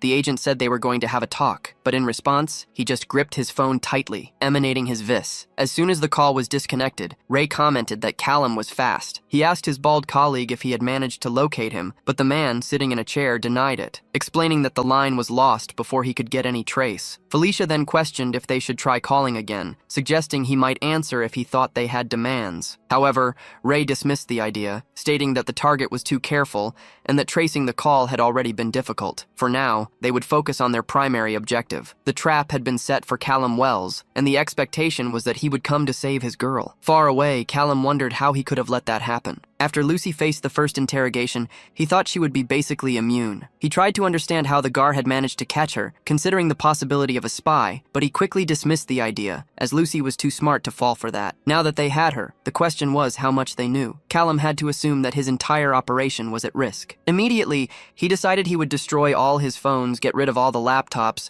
and consider any item Lucy had in her possession to be compromised. For a moment, he wondered if he should just disappear. With the money he had accumulated, he could buy a new identity and end it all in a single day. However, he clenched his fist tightly, rejecting the thought. He imagined Lucy sitting in a white room in the middle of nowhere, being treated harshly, like an animal. He had promised he would protect her, even if it meant going into total conflict with the Gar. Knowing he couldn't do this alone, he moved toward another house in search of help. Meanwhile, Langley was commenting to Clara that he didn't work there anymore, as he had gotten a real job as a sheriff. Clara replied that if he was going to sit around eating free donuts, he should at least help her carry some boxes, teasing him by saying she had beaten him. Suddenly, her expression changed to one of surprise. She dropped the box on the floor and asked what that was, calling for her uncle. Langley, thinking she had dropped her toy, looked in the same direction and turned pale, as if he had seen a ghost. Standing there in front of them was Callum, who stated bluntly that he needed to speak with Alpha Chester. In the interrogation room, Agent Felicia told Lucy to remember her name. She began by asking how long Lucy had been working for the Gar, and Lucy replied that it had been for over a decade. Felicia asked about her title and job, and Lucy stated that her position was specialist. The investigator then wanted to know about her involvement with the figure known as the Ghost. Feeling the pressure, Lucy gripped her skirt under the table. Felicia continued, asking when she started working with Alpha Chester, if he had asked her to disclose Gar's secrets, or if she held any resentment against the Mage Society. The agent even wanted to know if Lucy was aware of the illegal activity occurring among her associates. Lucy just swallowed hard, as Felicia asked if she had conspired in the attack that threatened the Gar. Finally, the agent called Lucy's name once more, and demanded that she tell them everything she knew about Callum Wells. In Chester's office, the Alpha said he couldn't claim he was anticipating the visit, but that it was a pleasure to see him again. He addressed Callum as Mr. Wells, and Callum got straight to the point, explaining that the matter was about Lucy, as he had called her and someone else answered. Chester confirmed that the Gar had taken her the day before, and that it was impossible to know how long they had been keeping her under surveillance. He made it clear that, by now, they had already interrogated her, and probably knew about the teleportation platforms Callum had built for him. Callum then asked if he knew where they were holding her and how many forces they had, but Chester replied that it was a complicated question. He explained that he owed Lucy consideration for her service, and although she wasn't from his pack, she was still one of his people. However, that wasn't enough reason to send him to a dangerous place. Exasperated, Callum slammed his hand on the table and asked if that meant he wasn't going to help. Langley reprimanded him to watch his tone, but Chester interrupted, clarifying that he didn't say he wouldn't help, just that it would be complicated. Chester explained that he had shapeshifters working with both the Gar and the BSE, and that invading without a good reason would put their work at risk. It wouldn't be a simple vigilante act, but an all-out declaration of war against the Gar, something he wasn't ready for yet. Therefore, he was planning to make some arrangements that would need to be clandestine. Callum wanted to know what he had in mind, and Chester asked the protagonist to follow his directions and work under his command, but Callum refused on the spot. The protagonist argued that the only reason he could do what he did was because he operated freely. He wanted Chester's help, but not to the point of allowing him to interfere and compromise his own plans. Angrily, Chester slammed his fist on the table and asked if Callum saw him as some kind of pawn. The protagonist immediately denied it, stating that he agreed to share his plans in good faith, but nothing more. Accepting the terms, Chester adjusted his jacket and stood up, saying that was fine, and that he would tell him everything he knew. He revealed that the BSE base was located deep in a forest,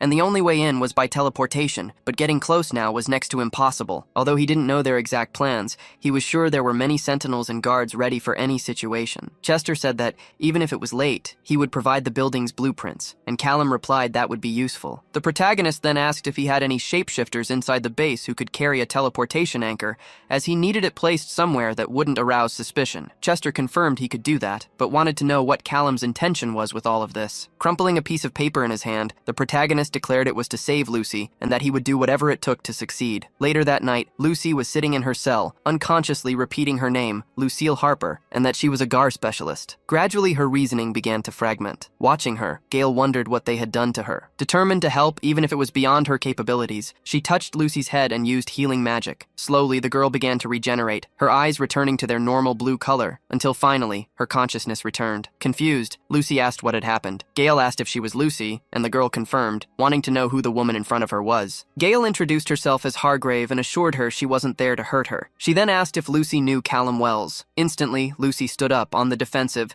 stating that she had spoken to him, but never met him in person. She insisted she didn't know anything else and had already already told them everything she knew. Gale clarified that she wasn't interested in what she had told the others, but wanted to know just one thing: why Callum taught her to use anti-healing and ruined her life. Lucy replied that she didn't know, but she didn't believe he had done it to hurt her. Clenching her fists, Gale asked if she was suggesting it was an accident, refusing to believe he had taken her away from her family by mistake. Lucy just reinforced that, from the little she knew of him, he wasn't a bad person. Gale then commented that, either way, Callum would come to rescue her. Lucy remembered what he had said before and confirmed that he would, and that they knew it. Hargrave then warned that she would be waiting for him, as Callum would have to answer for what he did.